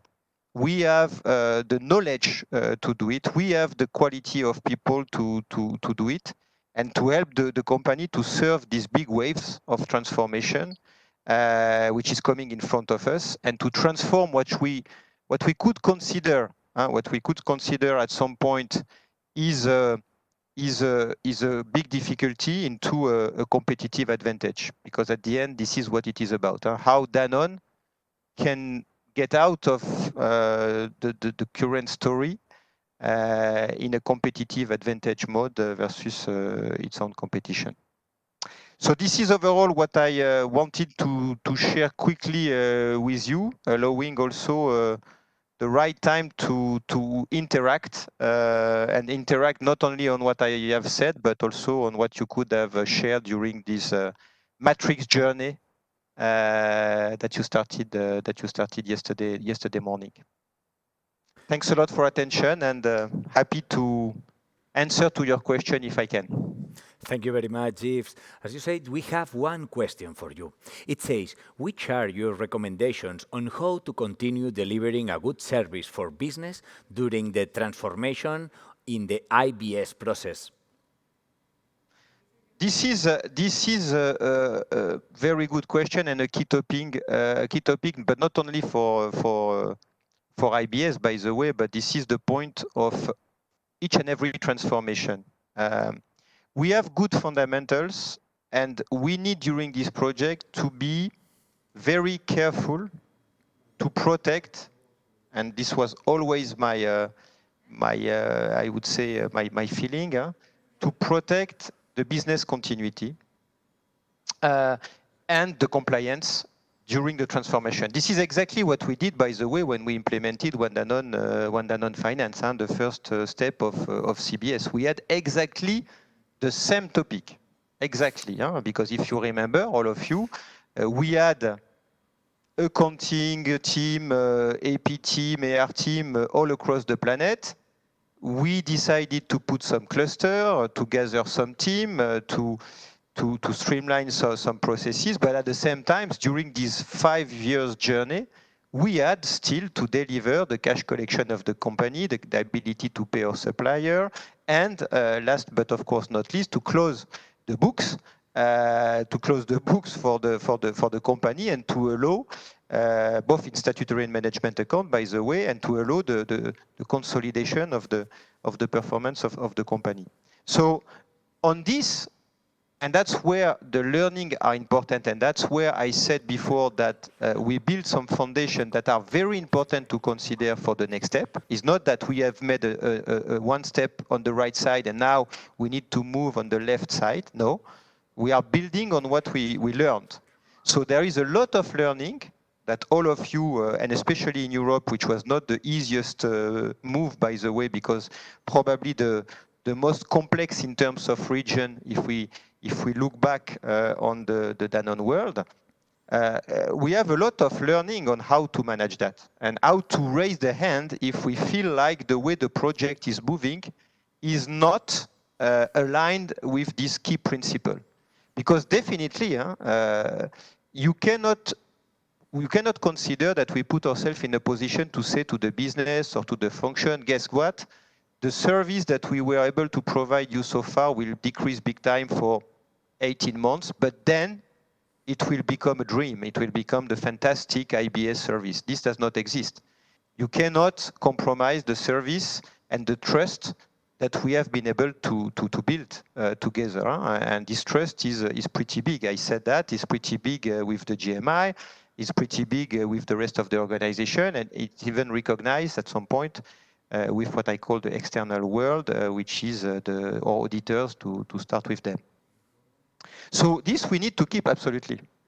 And we need to find a way to build the journey, because in each project you have the end game where you want to go, where you are, and the journey. And the journey in this type of things is the most important one. You need to define the phase in a continuous improvement mode, meaning I go from where I am to where I need to go in a proper way in order to keep on serving the business. So this is my first point of attention, to be honest. When I discussed, and it was already when I discussed in the past with Jean-Marc Lagoutte and Stéphane Lanternier on One Danone, and it is today with Stéphane Lanternier and Catherine, and I'm very at ease to see Catherine managing this project, because she was instrumental in the first one, so she knows very well what I'm talking about. And we'll manage to do it. This could have an impact on the timing, on the phasing, on the priority, but this is exactly what we have to consider once we have been through the design phase, macro design, but even more on detailed design, in order to manage the step accordingly with the right priority and with the right mindset of business continuity first. So don't worry on this, because this is clearly a big priority. Perfect tips. Let's go for another question. It says, will the actual regional function managers be concretely involved in IBS planning and implementation? It's your turn. Yes, the IBS detailed design and implementation even more will have to be strongly coordinated again with the reality of the field. And for me, it is very important that at some stage we go down to the field and assess what is the reality of today, where we are, and not only, of course, with the business, but also with the functions. Because, for instance, if you look at procure to pay, to take an example, in terms of organization, in terms of flow, in terms of process, might be in a different situation depending that you are talking to Greater China, or you're talking to LATAM, or you're talking to Europe, and even in Europe, in some part of Europe. So at some point, we need to drill down, because when it comes to defining a journey, when it comes to defining implementation, and here again, we have some learning from the past. I remember very well this format A4 on a one spreadsheet to decide what was the gap analysis in the One Danone time in between where we were and where we wanted to go, and the need before starting any implementation to solve at least, I don't remember precisely the figures, maybe Juan Carlos can help me, but it was, I guess, 80% of gap solving before starting even implementation, and then solving the rest during the implementation, keeping in mind this. So this gap analysis has to be done with the function, with the business, at the regional level, at the more local level, in order, again, to make the best assessment. So it's a kind of, at some point, very collaborative also project to define the way to move. Wonderful. We have another question. This one looks a little bit difficult for me to understand, but probably you, if you will understand it perfectly. It says, how do you see the moving of our talent from CBS to CBU and CBU to CBS changing as finance evolves within the IBS? Already, it is not as fluid as we would like. Certainly, CBU to CBS. That was it. Ifs, now it's your time. Yes, this is not an easy point, but this is a watch out that we have to consider and to manage, and it will work if we manage it with a strong, let's say, commitment, a bit the way we are committed to move today from CBU to CBS in finance and vice versa. And it's not perfect, but it is improving. So it shows also that with the willingness to move things forward, sometimes it's very important to consider that we can move it. Now, when it comes to IBS, let's make clear that IBS will, for me, bring more to people than that they have today. Because it's not because you create IBS that finance competency included in IBS or some in CBS of today, or some purchasing competency on back office, or some supply chain competency will disappear. We will still need what the CBS people of finance are doing today, because in procure to pay, there will be still some account payable, let's say, capability. In record to report, there will be still some finance capability to manage at IBS level. What IBS will bring to people is a more comprehensive background, meaning keeping their point of strength that they have today as finance CBS, for instance, and bringing the overview or a more process data and will complete, I would say, the background of the people. So I don't see, for my side, a reason why the people from the new IBS, which are, let's say, knowledgeable for finance, couldn't move to CBU and vice versa, because the job should be more comprehensive, more attractive for CBU to come. And again, the competency of finance will still be in CBS in such a way that it will be interesting to take these competencies and this point of view into the CBU. So I'm not worried about the substance. At the contrary, I think that we will have in IBS people stronger in terms of competencies than today. Where you're right, we need to make a watch out is that today I'm leading the finance CBS function. I'm sitting in the finance board, and therefore we have the region of finance discussing each other, and therefore we can put a lot of pressure that we are putting today in order to make things work. Tomorrow, the governance should have and will have to be built in a way that we can keep on managing this part, despite the hierarchical maybe way won't be the same. But the obvious goal for everybody will be to have the best resources and to make them travel in between the different layers of the organization. So I have no doubt that we will align all together, including IBS and finance, in such a way that we consider this is an important topic, and we'll find a way through the governance to manage it. Again, the substance is there. The way to manage it will have to be reinvented a bit, like in many different other topics, through discussion and governance. But But I will be, and I am, and you know I am, and you know that I will keep on being a big fan of this journey in between now CBS and CBU, and tomorrow IBS and CBU. Wonderful. If we have so many questions, let's go for the last one. We remain to all the audience that all the questions will be answered in the correct way into the matrix during the next weeks. Let's go for the last one. It says, you are having a long career path in Danone Finance, but you also worked in other companies and other functions. What is that you really like the most working at Danone in finance?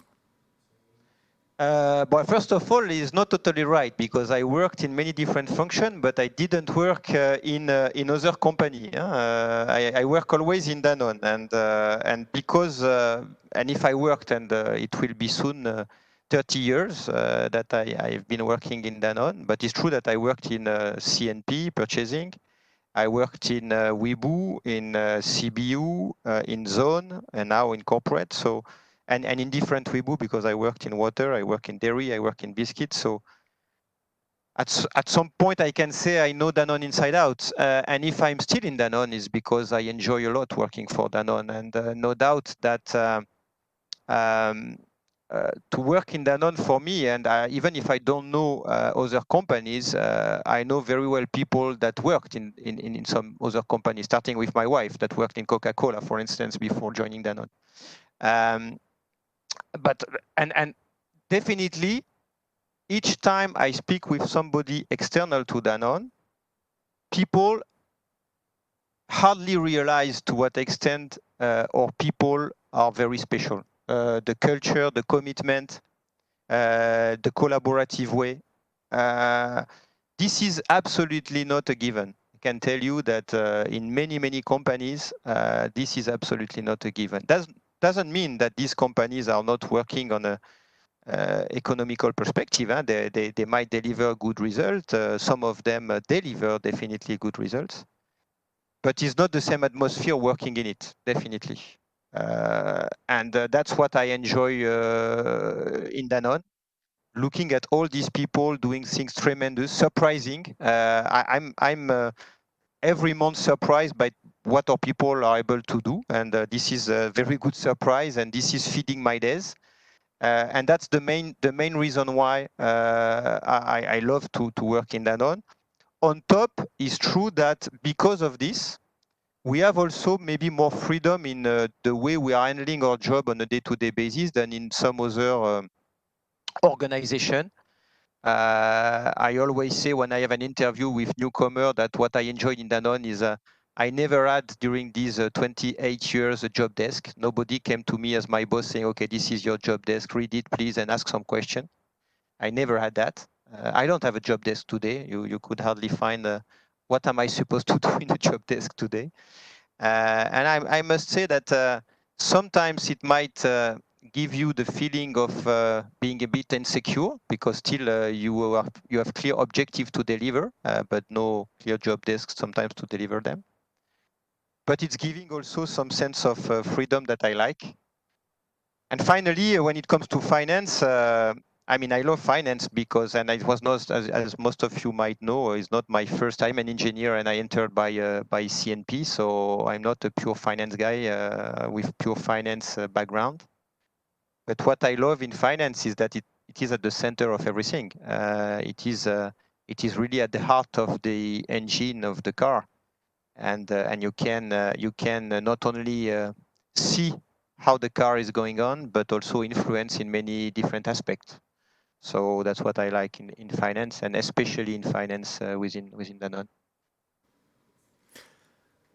Yves, thank you very much for your time and your energy by answering all these questions. It has been a pleasure to connect with you. Thank you very much.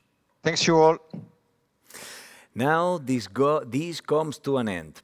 The agents who have accompanied us today have achieved their mission, that you, from your home, break with the old reality. As you can assume, I am not only digital, so personally, I would like to thank you to have me on board these 2 days. It has been such a pleasure. As you know, a new dawn rises for us. Now you are the best Danone Matrix agents. You have the ability to change the environment to be more competitive. But who better than Agent Cecilia to share with us her opinion and make the closing of these 2 intense days? All yours. Thanks, Jordi. This is what all started in this room, yes? All started in this white room. Do you remember? Many things happened since 15 days ago. A lot of questions around what should be the matrix. After 2 days, something changed. We can feel it, we know. Probably many of you have already started to think about what it means for you to become a new agent, a new change agent. Let's do a summary on these 2 days together. First, the matrix is daring to learn, to discover, to explore the unknown. We are today experimenting a new technology, jumping in a new way to communicate with you. It was exciting and really challenging for all of us. Lockdown everywhere give us opportunities to discover new technologies, to go into the new ways of working. As Folake was showing us, to convert cash on mobile transactions is feasible and tangible. Paolo was presented as how EDP organization in South Europe is adapting to the new future next normal, interesting approach on agile methodology. Secondly, the matrix is a path of transformation, a new paradigm in the use of data and technology.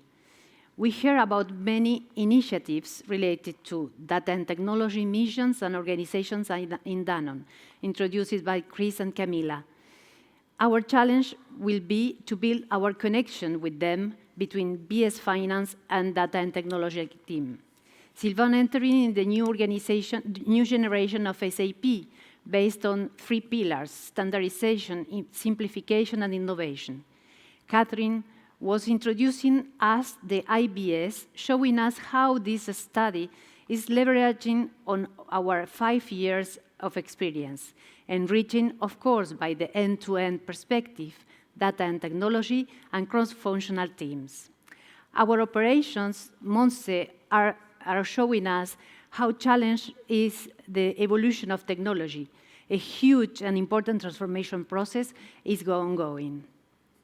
Last point, but not the less important, the matrix is representing us an attitude, a strong conviction on our leadership, on our capacity to build our future. We were talking about our competencies and the importance to be the actors in the construction of our profile and development.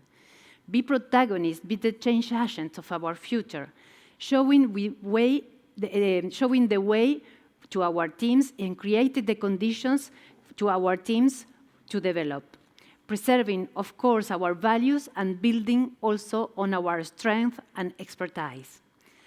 We are collectively progressing year by year as a team in our communities, growing all together and harmonizing across geographies. We still have a way to go ahead. We are a very diverse and large team. We need to take advantage on our uniqueness, create awareness, and explore to the max.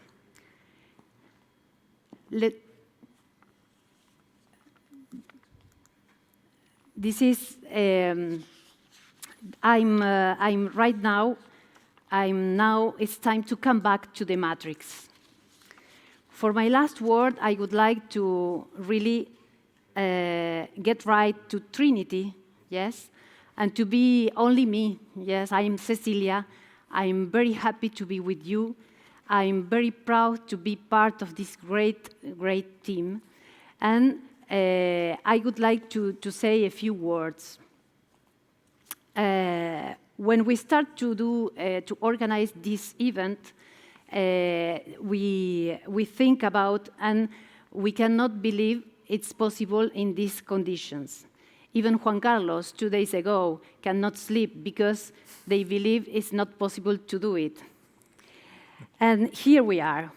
We are with very good speakers, with very good attendance, with a brilliant public, and all together making interesting and unique things happen.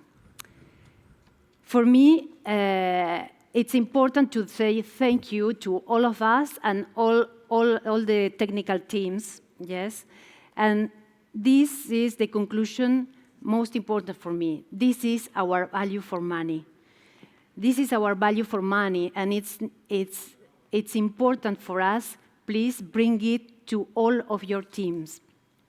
Treasure this moment for those difficult moments to overcome. And thank you again, everyone, and let's go for it. See you next year. I would like to thank each one of you for raising our matrix to a new dimension, a dimension where anything is possible. The new reality is loading, which means the future is open for us. This is just the beginning. These 2 days have only been the beginning. When I hang up the phone, a new reality will unfold before you. An interconnected reality where information is the most powerful weapon. A world in which you set the rules. You have chosen the path that will take us to the top.